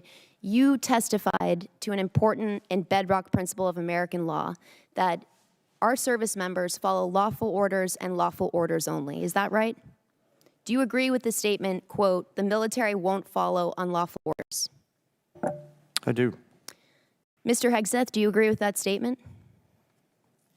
I do, but understand what you're insinuating at I- a partisan point. I'm not. I'm actually quoting you directly, Mr. Hegseth, from April 12th, 2016. And I appreciate that on the record, you've clarified this important principle of American Gentlelady's time's expired. Chair, and I recognize the gentleman from North Carolina, Mr. Harrigan. Well, thank you, Mr. Chairman, and thank you, Mr. Secretary and Chairman Kane. It's always a pleasure to have you here. I'm going to fall in line with the chairman's earlier statements that we can do whatever we want with our 5 minutes, and I'm going to give you all a break from the conflict here, and I'm going to tell you a story, and it's a story that's important to me. And I'm going to start with a proposed citation. And it's a rare point of personal privilege for me to do this, but I have an ask of you. But I'm going to start with a proposed citation for a Medal of Honor award upgrade from a Silver Star. Sergeant First Class Thomas J. Grasso distinguished himself by acts of gallantry and intrepidity above and beyond the call of duty between September 29th, 2015 and October 4th, 2015, while serving as a senior communications sergeant, Operational Detachment Alpha 3133, Advanced Operations Base North, Special Operations Task Force Afghanistan, in support of Operation Resolute Support. Sergeant First Class Grasso was part of a small Special Forces element that seized Kunduz, a provincial capital of over 300,000 civilians, from the Taliban. Outnumbered 60-1, the U.S. Special Forces element is an overwhelming enemy force of 2,000 confirmed Taliban fighters. On September 29th, facing a Taliban advance on Kunduz airfield, Sergeant First Class Grasso established a sniper overwatch position in the air traffic control tower. With enemy fire converging from 3 directions, Sergeant First Class Grasso risked his life to engage a hostile anti-aircraft team, successfully clearing the way for air support. On September 30th, fighting through relentless ambushes on their subsequent movement into the city, Sergeant First Class Grasso repeatedly dismounted his vehicle while exposed to intense enemy fire to engage insurgents and shield the convoy. During one encounter, while under withering enemy fire, he disregarded his own safety, maneuvered into the kill zone of a complex near ambush, saving the lives of 5 trapped Special Forces teammates, 1 Romanian partner, and their interpreter. Sergeant First Class Grasso again came under heavy machine gun fire when he dismounted to direct the element to the city compound. To enable the remaining element to safely enter the compound, he effectively returned fire and suppressed the enemy positions. From October 1st through 4th, Sergeant First Class Grasso anchored the defense of the compound, absorbing the heaviest concentration of enemy fire. He repeatedly subjected himself to heavy machine gun and rocket-propelled grenade fire from distances as close as 15 meters, repelling dozens of enemy attacks. On October 1st, a rocket-propelled grenade directly hit his position, inflicting a traumatic brain injury. Bleeding, disoriented, and going 60 hours without sleep, he checked on his teammates before returning to his exposed post. From there, he single-handedly neutralized continuous waves of attackers, attempting to detonate vehicle-borne IEDs, forcing the enemy to request a temporary ceasefire. During a subsequent rocket-propelled grenade attack near his position, he eliminated a follow-on explosive-filled rickshaw, preventing a perimeter breach. As the fight wore on, the enemy began throwing hand grenades into the compound from an adjacent building. Sergeant First Class Grasso ran through the blast to hurl grenades back, then established a clear line of sight from an exposed staircase to enable his command to call in a danger-close F-16 strafing run, bullets hitting 15 meters from his position. When partner forces were decisively engaged, without sufficient ammunition outside the perimeter, he maneuvered, without regard for his own safety, under devastating fire to resupply their position, and employed accurate sniper fire, destroying another advance. On October 4th, he unhesitatingly stepped into the enemy's line of sight to destroy the fighter preparing to fire a rocket-propelled grenade at 2 trapped teammates. Throughout 130 hours of grueling, sleepless combat, Sergeant First Class Grasso's extraordinary heroism, unwavering dedication to his teammates, and complete disregard for his own life ensured the recapture of Kunduz with 0 friendly personnel killed in action. As these severe conditions took a toll on the element, his ability to fight through a traumatic brain injury with indomitable will and lethal precision inspired those around him. Sergeant First Class Thomas J. Grasso's heroism and selflessness are in keeping with the highest traditions of military service and reflect great credit upon himself, his unit, and the United States Army. I'm asking you to direct the board chair of a Awards and Decorations branch to board Sergeant First Class Thomas J. Grasso's packet. I know these things to be true inside of this packet because I was there. And I'm here today only because I was one of those 5 that he rescued out of that near complex ambush. And I'm grateful for your service to our nation. Congressman, Thank you. We'll do it, and I'd love to meet the Sergeant First Class. Thank you. I think the gentleman yields. The chair now recognizes the gentlelady from Maryland, Ms. Elfreth. Thank you, Mr. Chair. I want to start by thanking SEAC ISOM and General Keane for inviting a number of us to the Pentagon last week to talk about the 1.8 million enlisted service members we have, the challenges and opportunities that we can work together. Every base that I go to internationally and every single major military base in Maryland over the last year, I insist on meeting with service members and hearing what we can all do better, Mr. Secretary. I want to assure you I insist on those meetings.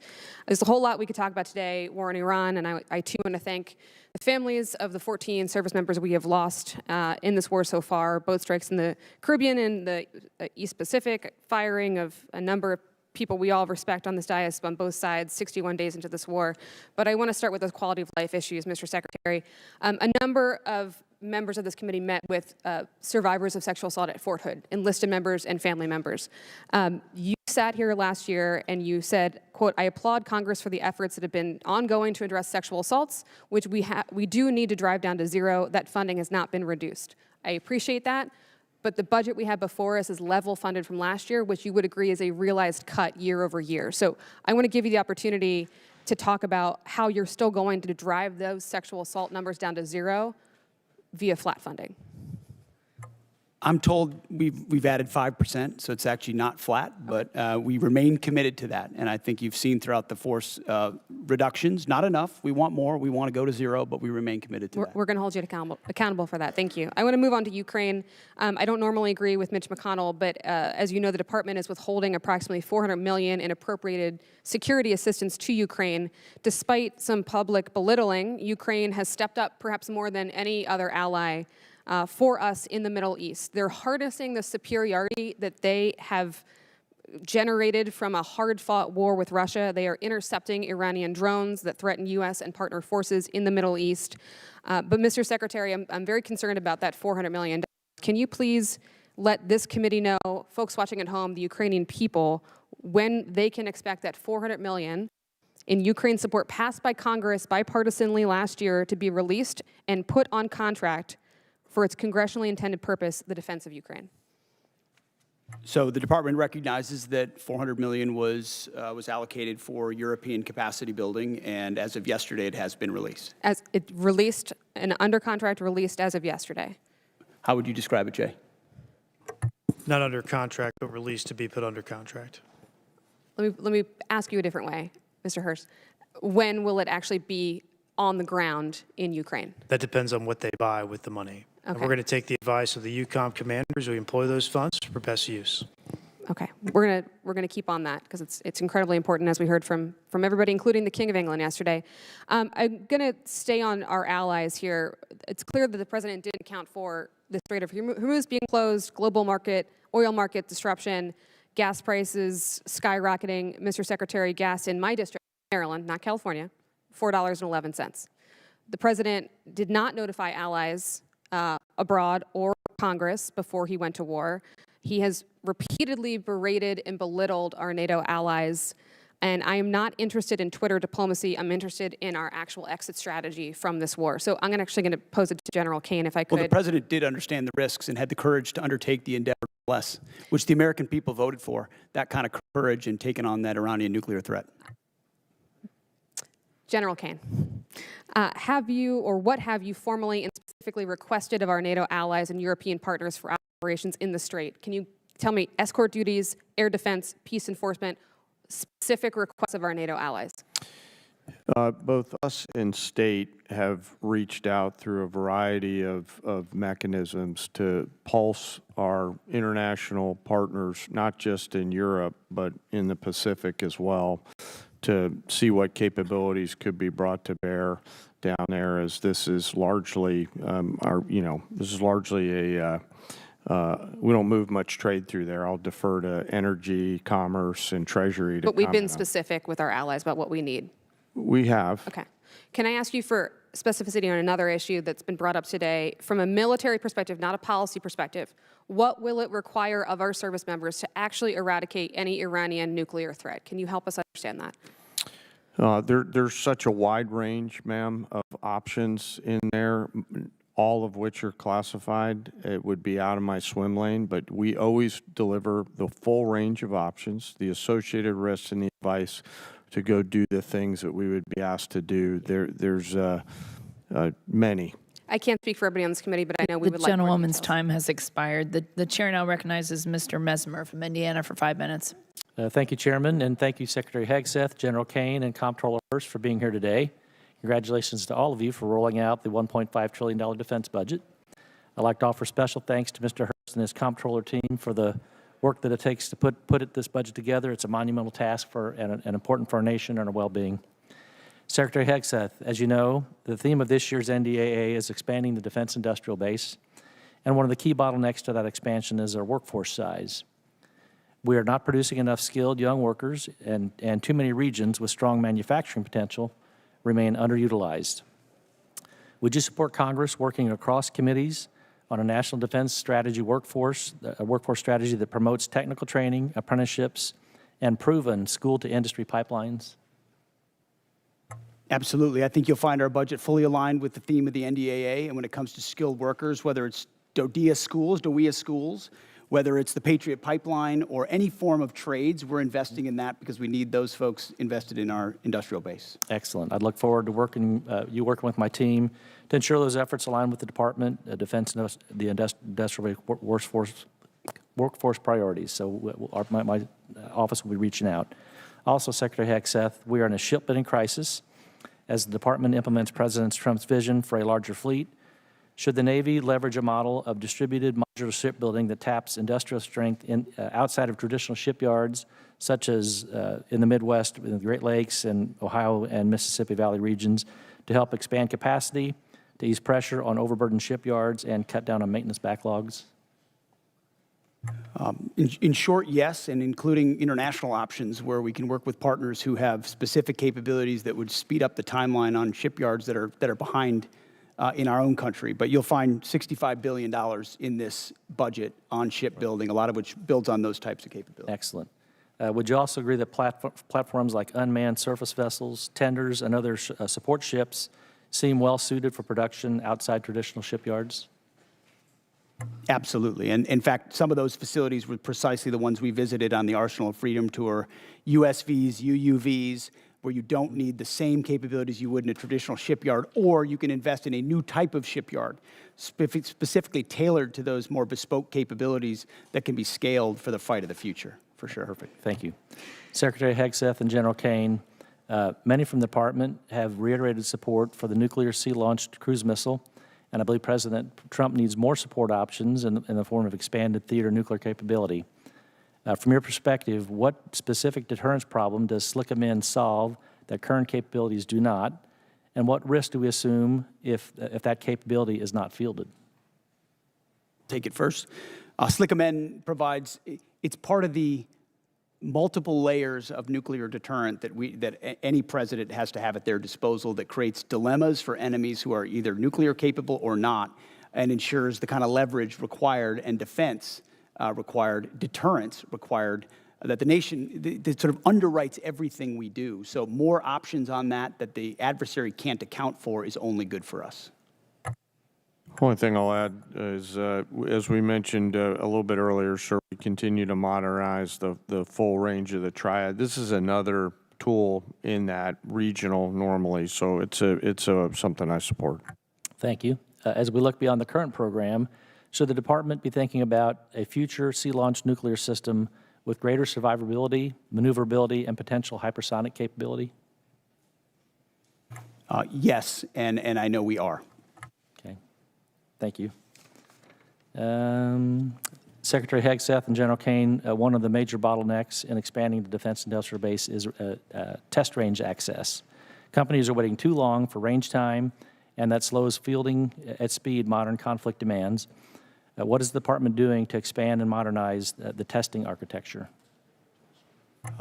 $5.2 billion worth of investment, but I'll tell you, when we sit with industry, and I simply ask the question, what can we do for you? How do we empower you? Test ranges come up almost every single time, and the limits and the timeline limits they create. So we're trying to blow that open and create a lot more options for them. Okay. Thank you. Secretary Hegseth and General Kane, I'd like to extend an invitation for both of you to come and visit Naval Surface Warfare Center Crane and see what a great work is being done in Southwest Indiana to support the warfighter and ensure our military edge. And with that, I'll close and surrender the rest of my time. The chair now recognizes Mr. Whitesides from California for 5 minutes. Thank you, Chairwoman. Secretary Hegseth, General Kane, Mr. Hurst, thank you for testifying today and for your service to the nation. Over the past few weeks, military and civilian leaders of many of the DoD components have testified about their FY27 posture. We appreciate their professionalism and their service to the country and the time that they've spent to testify before us. I want to start with Mr. Hurst. Mr. Hurst, you testified at the beginning of this that you said that the estimated cost of the war is about $25 billion. In March, you stated that the first week of the war cost $11 billion. So is it right to say that the following 7 weeks have cost about $14 billion total, or $2 billion per week? Yeah, the most intense phase of the conflict was obviously the beginning. That's when most munitions were used. Okay. And that's the basic expense from the war. Right. So that you also said just now that the $25 billion includes the cost of the munitions deployed. Is that right? This question is for the CFO, sir. Yeah. That's correct. Okay, so I guess I'm confused then. It makes sense that if that's the cost, then the cost to refill those stocks would be no more than $25 billion. Am I right about that? When we estimate cost of the conflict, we're using current replacement cost for these weapon systems. Right, you're using current replacement costs. So it's frankly pretty surprising that the estimate for the supplemental would be $200 billion. You don't, if you'd like to explain that, you can, but. But that's not accurate. We don't have an estimate for the cost of the Okay, that's what's supplement yet. publicly reported. So it's good to hear that it's going to be less. Mr. Hurst, do you have Signal on your phone? I'm sorry, why is this relevant? Do you have Signal on your phone? What does this have to do with the budget? I'm going to take that as a yes. Mr. Kane, sorry, General Kane, do you have Signal on your phone? I do, sir, yes. Okay, so I want to talk about Signal. Last year, the Secretary and other administration officials discussed sensitive and almost certainly classified information about a strike in Yemen using the unclassified Signal app. Mr. Hurst, what's the current policy for Signal on official DoD devices? I'm the comptroller. I don't do CIO work. So therefore, it is allowed? Is that your statement, that it is now allowed to have Signal on your device? Mr. Whiteside, my statement is I run the budget for DoD. Yeah. Okay, well, he's got it on his phone, so therefore it must be permitted. Sir, I got to go back and look if it's on my official phone. I was talking about my personal phone. I'm not exactly sure. I'll go back and look, though. Okay. Last month, FBI Director Kash Patel made a public announcement that Russian hackers are targeting Signal app users in the government, specifically stated that they were targeting individuals of high intelligence value, including current and former U.S. government officials. I hope that it is not official policy that you can have Signal on your official phones, and I would love to get a response from the department on that. We have now asked this question about 5 separate times and have never gotten a straight answer. I want to close by talking about helicopters. Mr. Secretary, I want to ask about the Army Apache helicopter that flew over Kid Rock's property on March 28th. An investigation was launched by the 101st Combat Aviation Brigade Command Leadership, but before that review is completed on March 31st, you terminated it via social media post. Did you personally direct termination of that review? I did. Okay. Now, the president said they probably shouldn't have been doing it and that I'd take a look at it. So did you talk to the president before terminating that review? Well, I don't relay what I talk about with the Okay, I president. think unfortunately that means that you did talk to him, which in turn means that you've just confirmed that the president himself overruled the leadership of the 101st Airborne. Mr. Secretary, you yourself have affirmed not what I said. repeatedly the need for higher standards and higher accountability at every level of your agency. Commanders rely on established processes to uphold these standards. How does canceling a command-initiated review by the 101st Airborne leadership support a culture of accountability? Actually, I think I'll ask that of the chairman. Sir, back to my earlier comments about the importance in my role of staying in the middle. What you're alluding to is, in my assessment, with deep respect for your ask, is a partisan question, and I think it would be inappropriate for me to answer that. Sir, I actually don't think it is. I think it is actually a very fundamental principle of accountability in our department, and I think it was the wrong decision. I'm going to close by just saying one thing. Mr. Secretary, you started this hearing by politicizing it, and I want to make one point. Poll after poll shows that the American public does not support this war, and support is dropping every day. We are all representing our constituents, which is our constitutional duty. And to state that we are politicizing it is an affront to Congress and every member in this House, and I yield back You my are time. politicizing it, Congressman.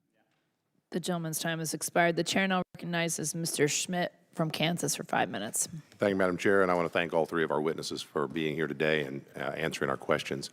Mr. Secretary, let me start with you. A little bit off topic for today, but relevant. We are now more than 2 months into the funding shutdown for the Department of Homeland Security because folks at this end of the avenue have not yet been able to get to yes. I hope we're going to get to yes here shortly. I think we made some progress here today while we've been in this gathering. It's been necessary, as I understand it, for the administration to scrape out the pennies under the couch cushions in order to keep DHS running and honestly running not at full speed. Has your department had any role in contributing to the ongoing operations of DHS while things have not been funded? Well, I wouldn't comment on the status of DHS. I'll just say the ways that we cooperate with them have continued. I mean, look at the southern border and the 11,000 troops we have there, Task Force Southern Border, ensuring that our border is locked down. We've worked with law enforcement from day one on DHS to do that, just like we have with local law enforcement across the country. So obviously we welcome DHS funding, but in the meantime, we're going to protect the country, protect the homeland, and that's what we're doing with them. Do what is necessary. Very good. General, let me ask you, if it is more appropriate for the Secretary, we'll defer, but we've obviously been following with interest all of the developments and the publicly reported developments in Operation Epic Fury. There was some publicly reported activity a while back that I had reason to think might involve some Kansas service personnel. We didn't know from the public reporting. We had simply been trying to find out whether our folks were involved or not. We finally did get an answer. It took about 4 weeks, and when we got it, it was, for the most part, everything we'd read in the press, with one exception.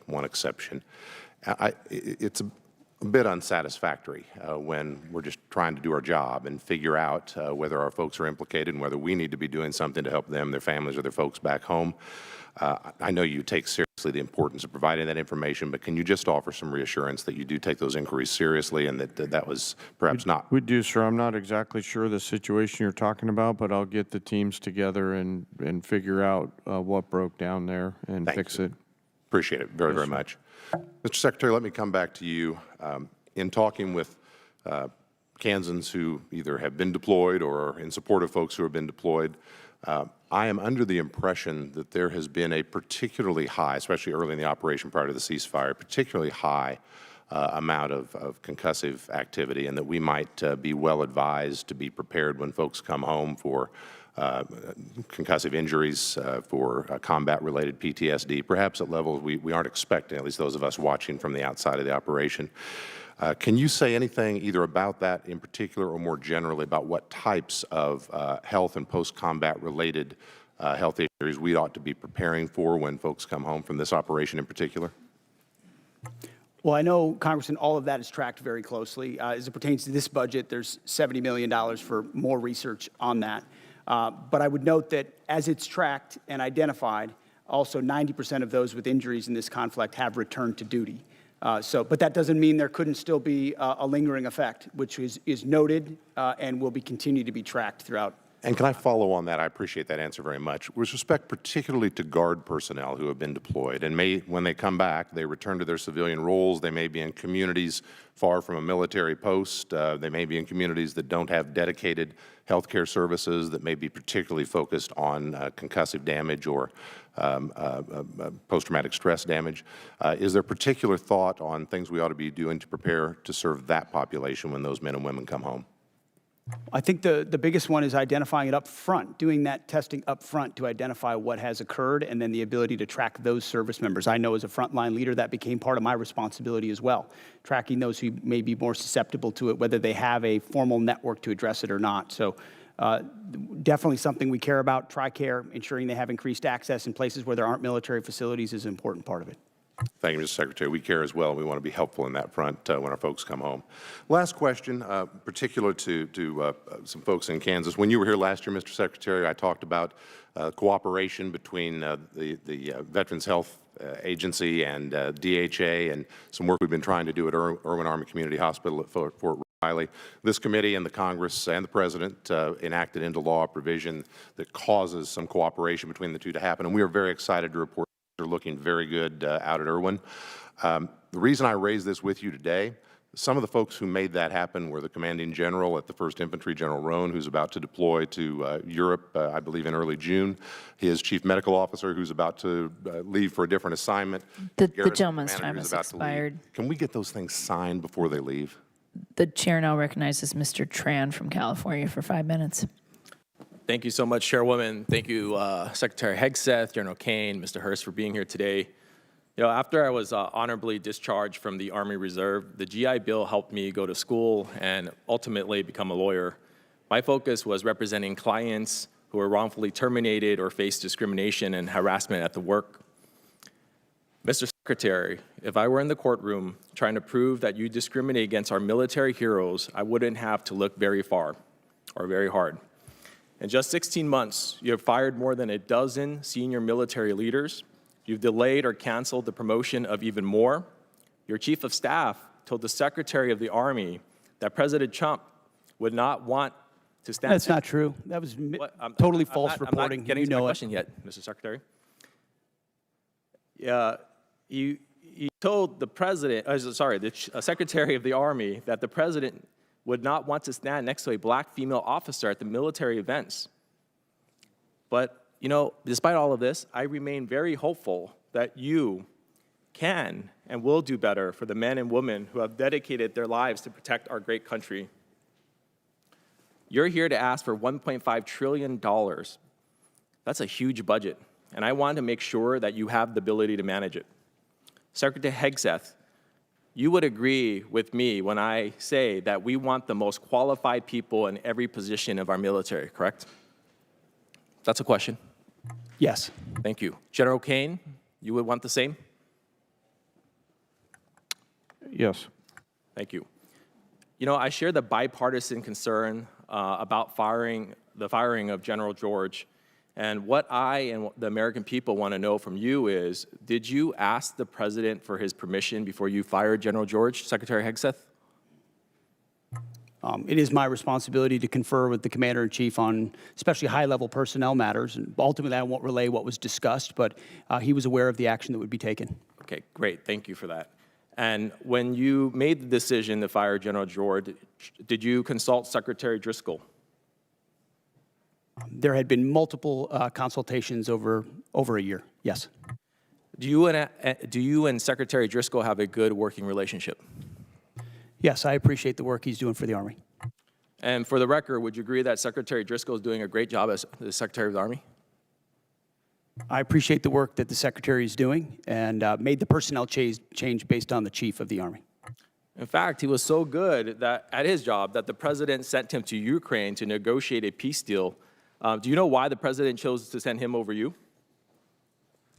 I'm grateful that the president puts in players at key moments to advance policy priorities, and that's what occurred there, and I was very supportive of it at the time. Recently, Secretary Driscoll testified in front of the Appropriations Committee that he refused to strike the names of 2 female and 2 black officers from a promotion list due to their exemplary service, names which were ultimately removed. Did you order him to strike those names? No, we removed those names. I did. Okay. Why? Because we review every general officer. You mentioned 12 general officers had been reviewed. The number's much higher than that. I would also note that under Barack Obama, 197 general officers were removed. So this is not something specific to this administration. Every officer serves at the pleasure of the president, and when they need to be removed in order to ensure we have the right leadership in those services, I will make those calls regardless of what you might say from the dais. You know, about a year ago, the Army began their transformation initiative. I'm all for modernization, but this process seems to have been completely rushed in a way that compromises our readiness, including deactivating a medical evacuation Black Hawk unit at Joint Training Forces Base, Los Alamitos. I've heard recently from senior Army officials who support slowing down the Army Transformation Initiative, specifically as it relates to aviation. Secretary Hegseth, can you commit to slowing down ATI as it relates to aviation?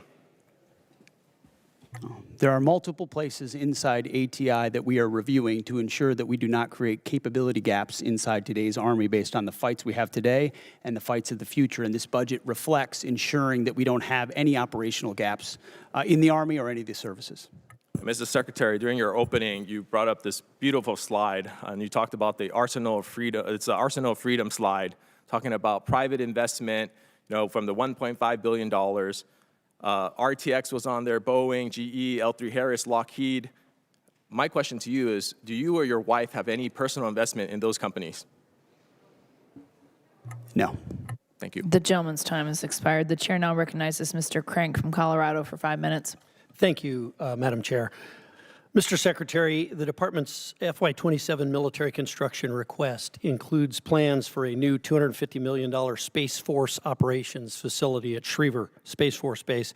When constructed, this facility will support essential national security missions like Golden Dome, the National Reconnaissance Office, intelligence, surveillance, and reconnaissance missions, and other Space Command requirements. With a projected workforce that includes over 2,600 high-paying civilian jobs, how will the department compete with the private sector to recruit and hire the highly skilled talent needed for those positions? And how will the department work with El Paso County, which is my county, and the city of Colorado Springs, who strongly supported this administration, by the way, to meet the growing needs of the Space Force? Well, first and foremost, and I mean this, I would welcome your input.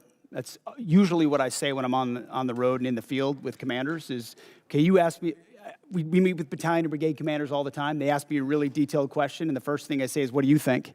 And usually they know the problem set much better than us, and we take that feedback back to HQ and we action it. So I would welcome how we can ensure that that workforce is properly cared for and competitive, considering how important the Space Force is, which is doubled in this budget in size. Right. That domain of warfare we have to get right. Yes. Okay. Mr. Secretary, sometimes here in Congress and on these committees, sometimes we do oversight, but sometimes we just overact. And there's been a little bit of that today. There's been some overacting. I would hope that when I look back on my congressional career, I've only been here a little while, I do know that when President Biden did some military operations, I supported him. I wasn't here, but I supported those operations because it's important to support the men and women of the military, and it's important to support our commander-in-chief when he makes the decision to deploy those troops. And I'd hope that when I look back on my career years from now, I will say the same thing, that I didn't choose what to support based on who the party was in the White House, but based on whether it was the best thing for our national security. And I hope that some of my colleagues who don't seem to hold that same standard would introspectively look at what they do. But I want to give you a minute. There's been a lot said about Iran and about the mission in Iran. And I think there's been a lot of misinformation here, and I want to give you the opportunity to correct the record. Well, I appreciate that. We are fortunate to have a president who understands the nature of the threat we face from a nuclear-armed Iran, full stop. We know what they say they would do, we know that they were pursuing, and we know that at their weakest moment, we had an opportunity to do something about it before they had a conventional shield of missiles and drones so large that they could never be contested. And then without inspections and from a bad deal, they could possibly race to a bomb. So the threat was right there in front of us. All it took was the courage to act, which no other president had done. And he gave us a clear set of objectives, which the chairman and I talked about from day one. In pursuit of ensuring that Iran never gets a nuclear weapon, you degrade their missile program, defeat their missile program, get at their conventional Navy, and ensure they don't have a defense industrial base so they can rebuild those capabilities.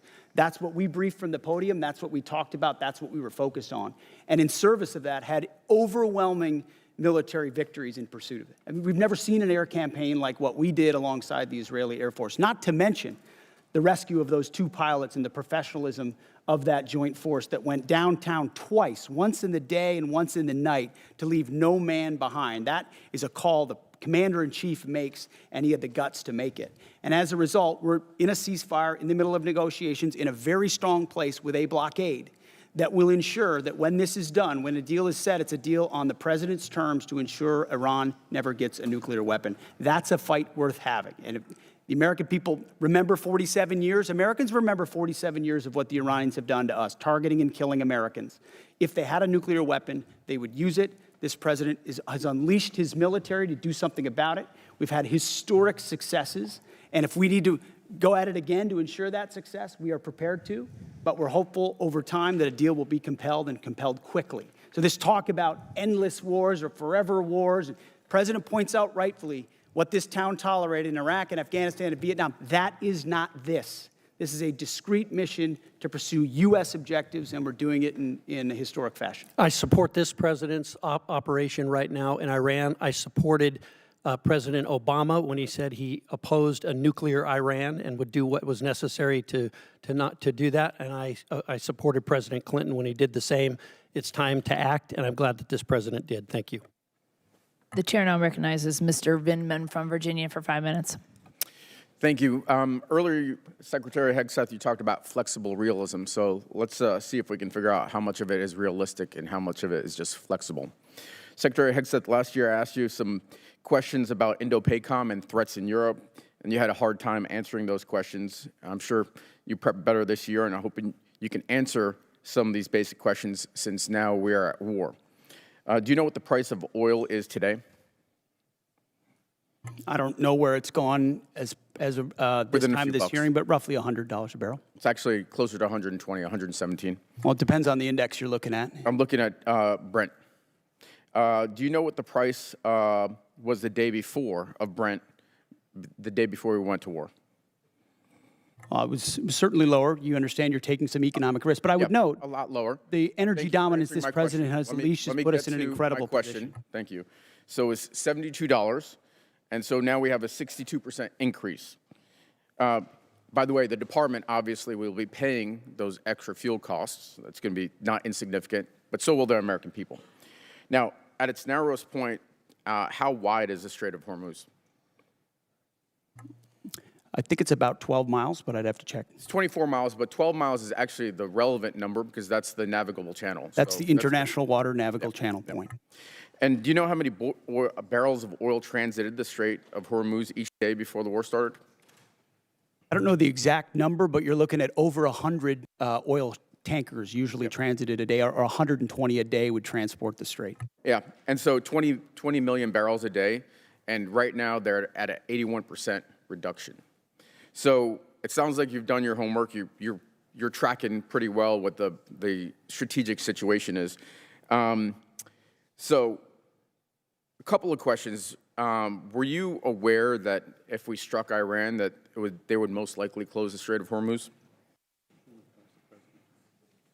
Of course, our department was prepared and planning for every possible contingency, being front and center as something they may do in a desperate state to attempt to Which is what they've facilitate done, some kind of control. and I appreciate that. And earlier you told Mr. Moulton that this department has looked at all aspects of the risk and that the president got every possible perspective. And then recently you just said that the president did understand the risks and had the courage to undertake the endeavor nonetheless, and that's leadership, or words to that effect, pretty close. And so I just want to kind of give you the state of play right now. It's been 2 months of war. We have hopes for a resolution, but the war continues, really. Iran has closed the strait, and we've now gone in and blockaded their ports. 1/5 of the world's oil is unable to transit the strait, and the American people and the department are paying significantly more. And you also said that this is what the American people actually voted for. But actually, the American people voted for a promise not to get into Middle Eastern wars. And they voted for lower prices. And this is the exact opposite of what they got. So let me ask you this. The president ordered the strike, is that correct? The president's been saying for over 30 years that Iran can never have a nuclear weapon. So he's been got it. very clear as a We're position. talking When about the American people voted for President Trump overwhelmingly, they voted for that I got position. that, but the president ordered the strike. Is that correct? Which strike are you referring to? The strike on Iran, the war that we're in. Oh, of course. I mean, Okay. he's the commander-in-chief. So He's it made sounds like the calls. It sounds like you're blaming Daddy for the mess we're in, and I don't think he's going to be particularly happy with you. I see Let's what you're trying to do. There's no daylight in this administration on this Mr. on this Secretary, campaign, I'm asking and the I'm happy questions. You've to been admonished stand for this shoulder to shoulder before. with this You're administration. claiming my time. So let's shift gears. Last time we were here, I asked you if you'd apologize to the mother of an F-18 pilot whose son you endangered for sharing classified information on a signal chat. You refused. On March 1st, 6 Army soldiers, including a constituent of mine, were killed by an Iranian drone strike. Do you take any responsibility for those deaths? I was there at Dover when they came back. Of course, I take So was I. responsibility for every aspect Well, of I this appreciate mission. that because you also complained about the fact that tragic things happen. The news makes it front-page news. The press only wants to make the president look bad. Is it about the soldiers or is it about the president looking bad? It's not just the president who wants, or the media that wants to make him look bad. It's you. It's actually about the soldiers, and it's frankly reprehensible that you would make that statement. And so, you know, Truman had a sign on his desk that said the buck stops here. And this The gentleman's time has it's expired. The about chair now passing the buck. recognizes Mr. Van Orden from Wisconsin for 5 minutes. Thank you, Madam Chair. Mr. Secretary, it's great to see you. General Kane, Honorable Mr. Hurst, of course, my dear friend of over 3 decades, Master Chief Isom. How you doing? Hey, I have to be very clear here. I spent my entire adult life training for war, training others for war, or at war. And you very astutely mentioned to some of my Democrat colleagues that our generation has been involved, was involved in endless war, a morass. And I've had, with Matthew Burns, I've had 22 of my friends commit suicide. And I know that you have recently instituted a specific office to help lower active duty and veterans suicide in conjunction with my great friend, Secretary Collins. So I want to thank you for that. 2 months does not a morass make. However, it could be the start of one. And the difference between this administration and many previous administrations, I think that you understand, particularly because of your background and your SCA back there, and General Kane, you understand what it means to fight to win. And we didn't fight to win in Afghanistan. We didn't fight to win in Iraq. And it's palpable. I have more friends than I can count that are still on active duty in every branch of service, including the Coast Guard. And for a Navy guy, that's a big stretch. The morale of the men and women in the Department of War, and in their case, the Department of Transportation, is exponentially higher than I've ever seen it, ever. And that comes from leadership, starting with President Trump, going through you to General Kane, and through your SCA.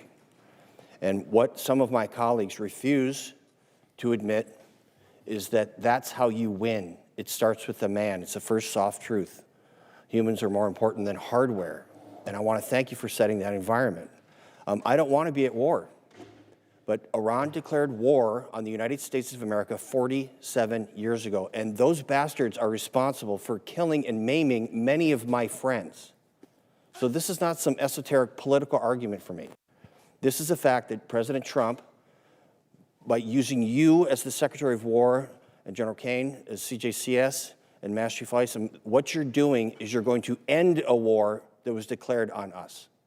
And of all times when we should unite as Americans, especially in this puzzle palace up here, is when we're at war.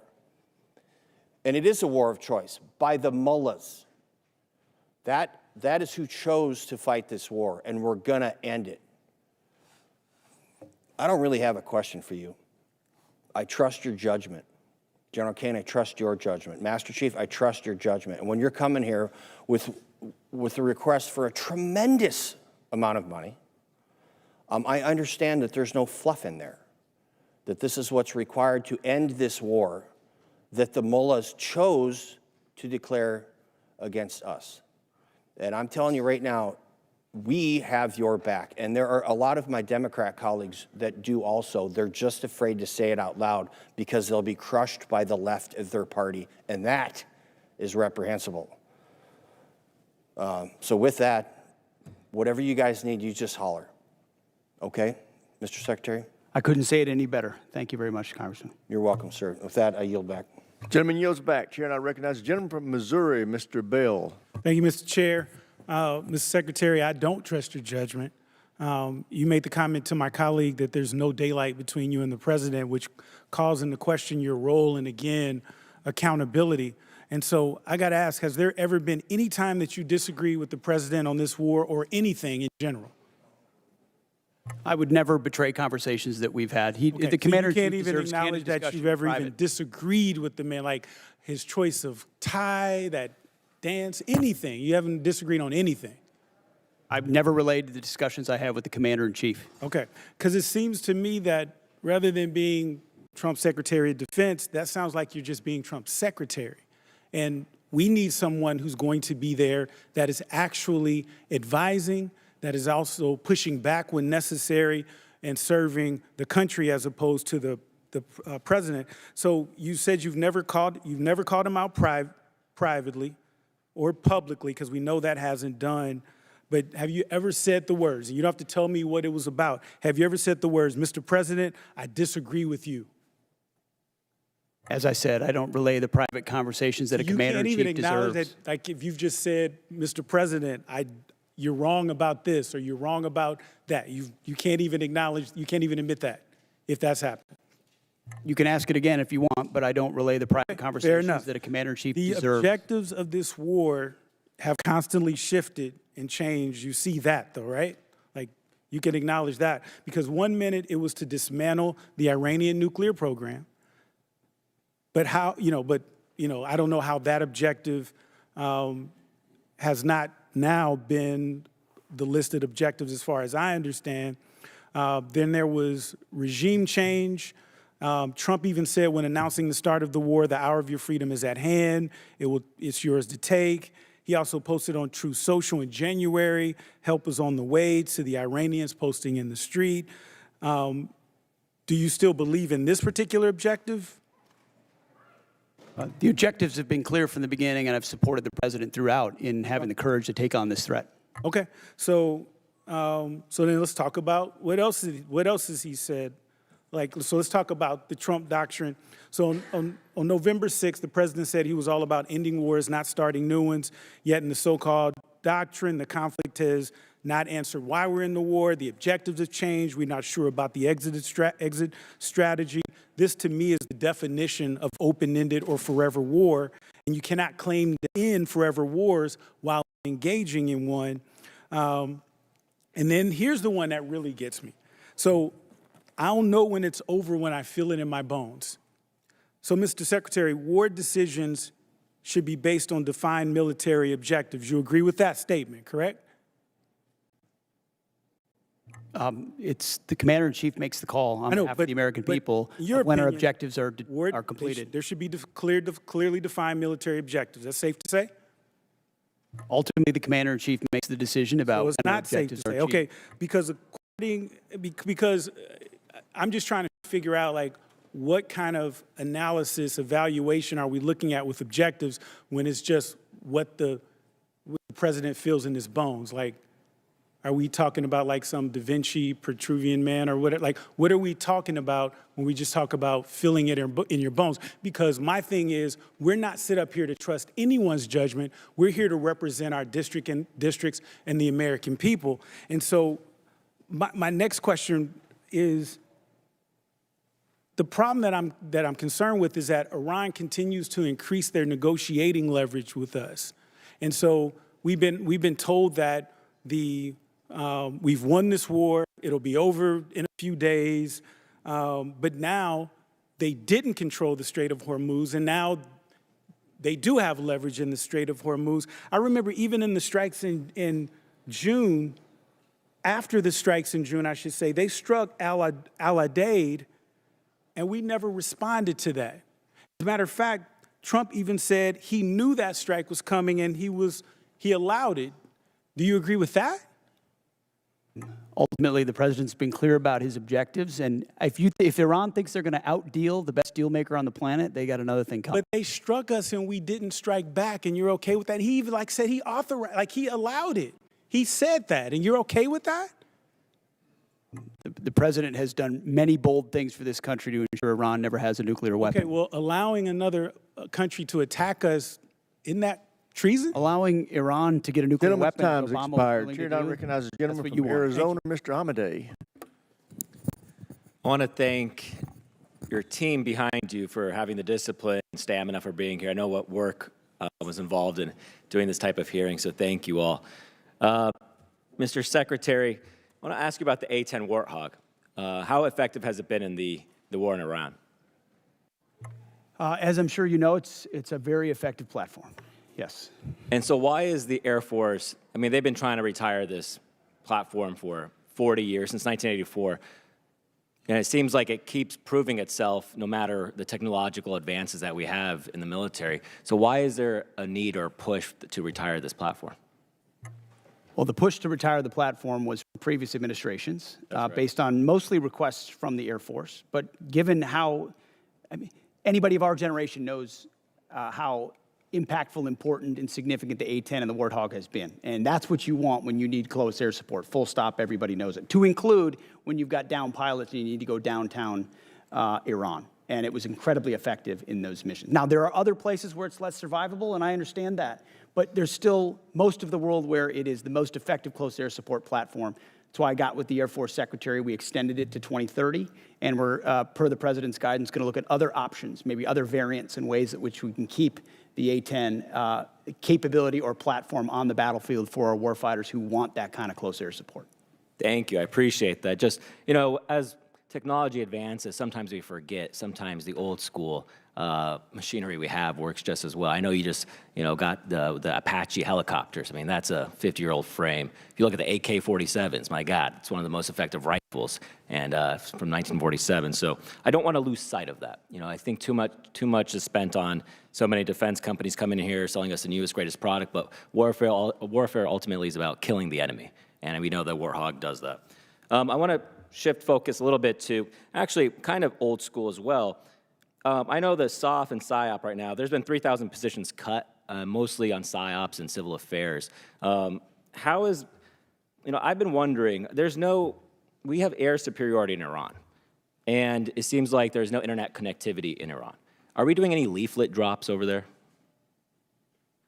We've explored a variety of different actions, many of which are classified, but that could restore additional communications capability to the Iranian people. I would love for President Trump's Truth Social post to be leafleted all over Iran, to be honest with you. I think that would encourage them to actually take to the streets. Moving to Iraq, I think there's budgeted right now about $118 million to the government of Iraq for the counter-ISIS mission. We know the problems that the Iraq government are facing right now. And you have personally said that you're going to certify, you know, the spending on it. I mean, do you think that this is an effective use of our money to give it to this government that we know is aligned with Iran and seems like it's becoming more difficult to deal with?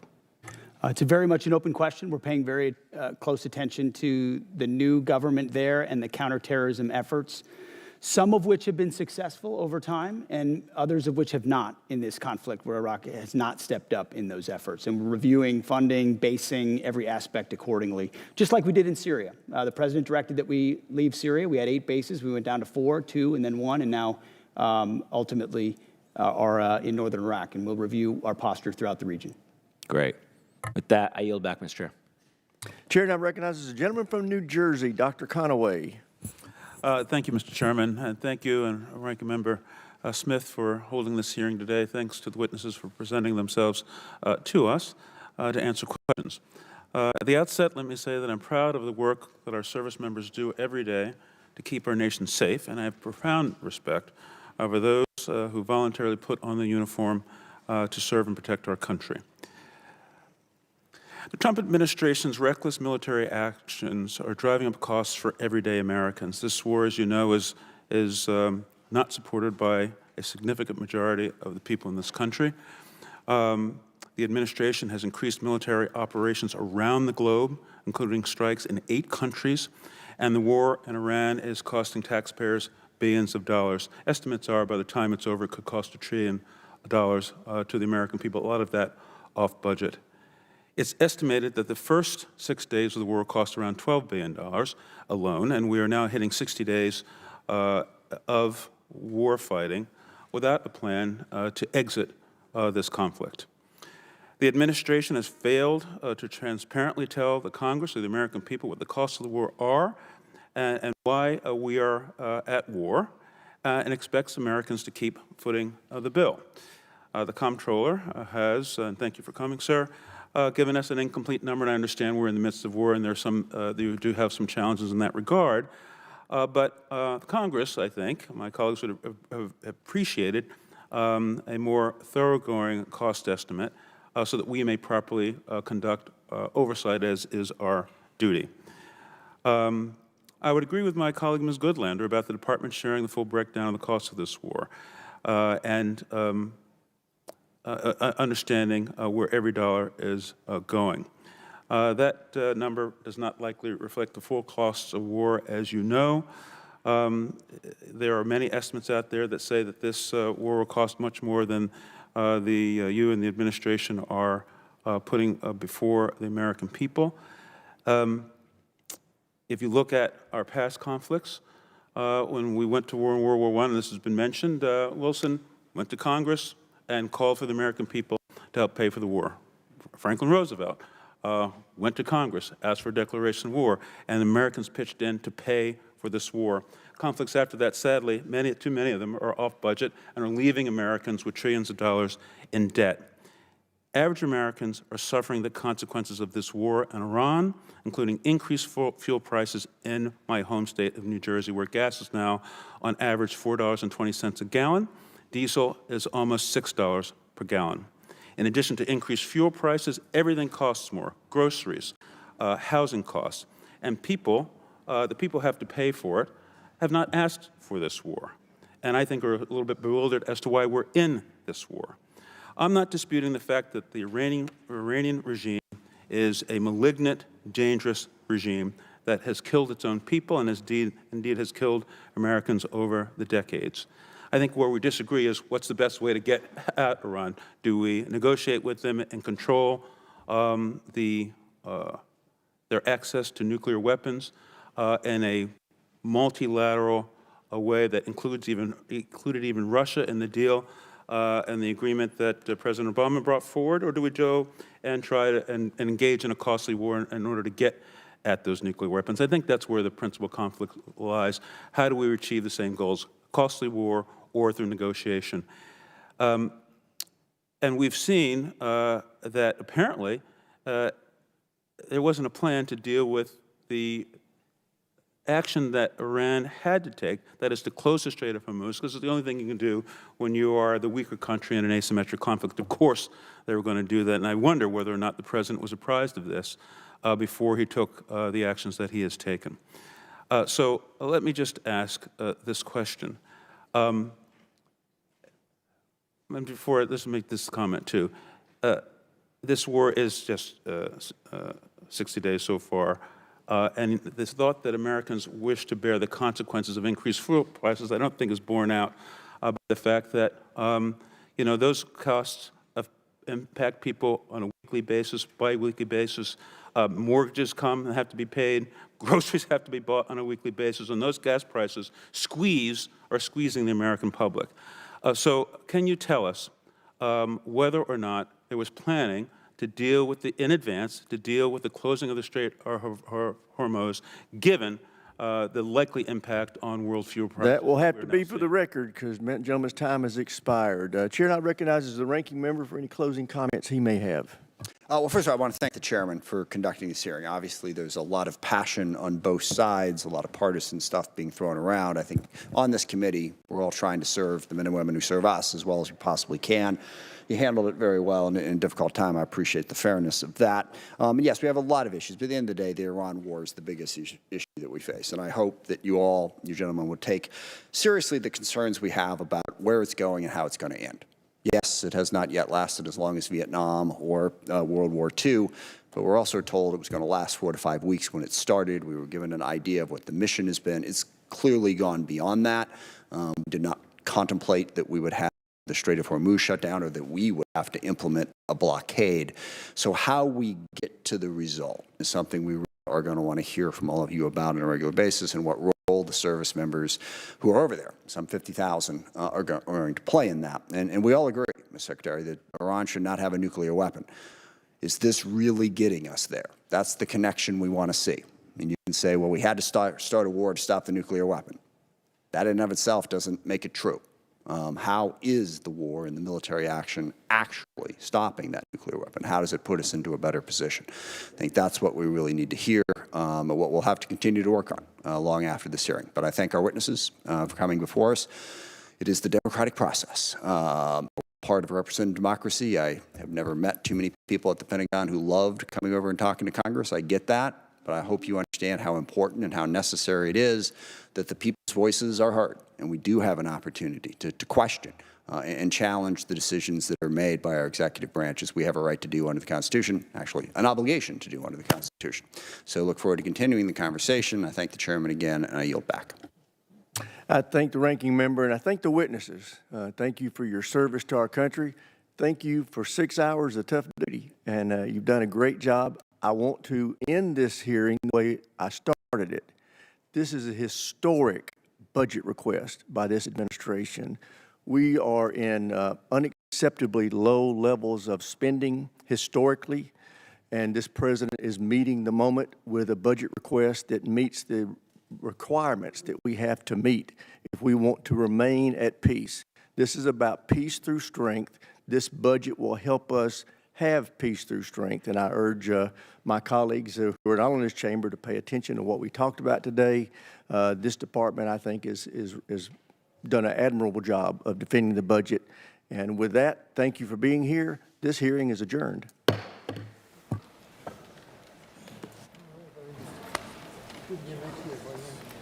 Next year. Come on. Good to see you, man. Hey,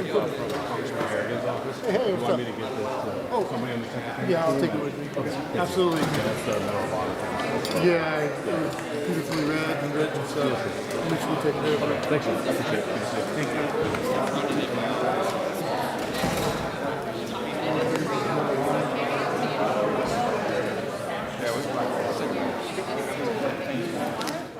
On Thursday, Defense Secretary Pete Hegseth and Joint Chiefs of Staff Chair General Dan Kane are on Capitol Hill for the second day in a row to testify on the U.S. conflict with Iran and the Defense Department's 2027 budget request.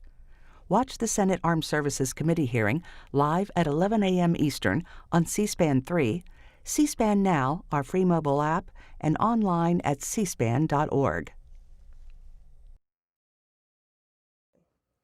We start this morning with the Justice Department, which secured an indictment, their second one, against former FBI director and Trump foe, James Comey. Now I turn to a Wall Street Journal article published on that indictment, and the headline here is Comey, long in Trump's sights, is indicted over an online post.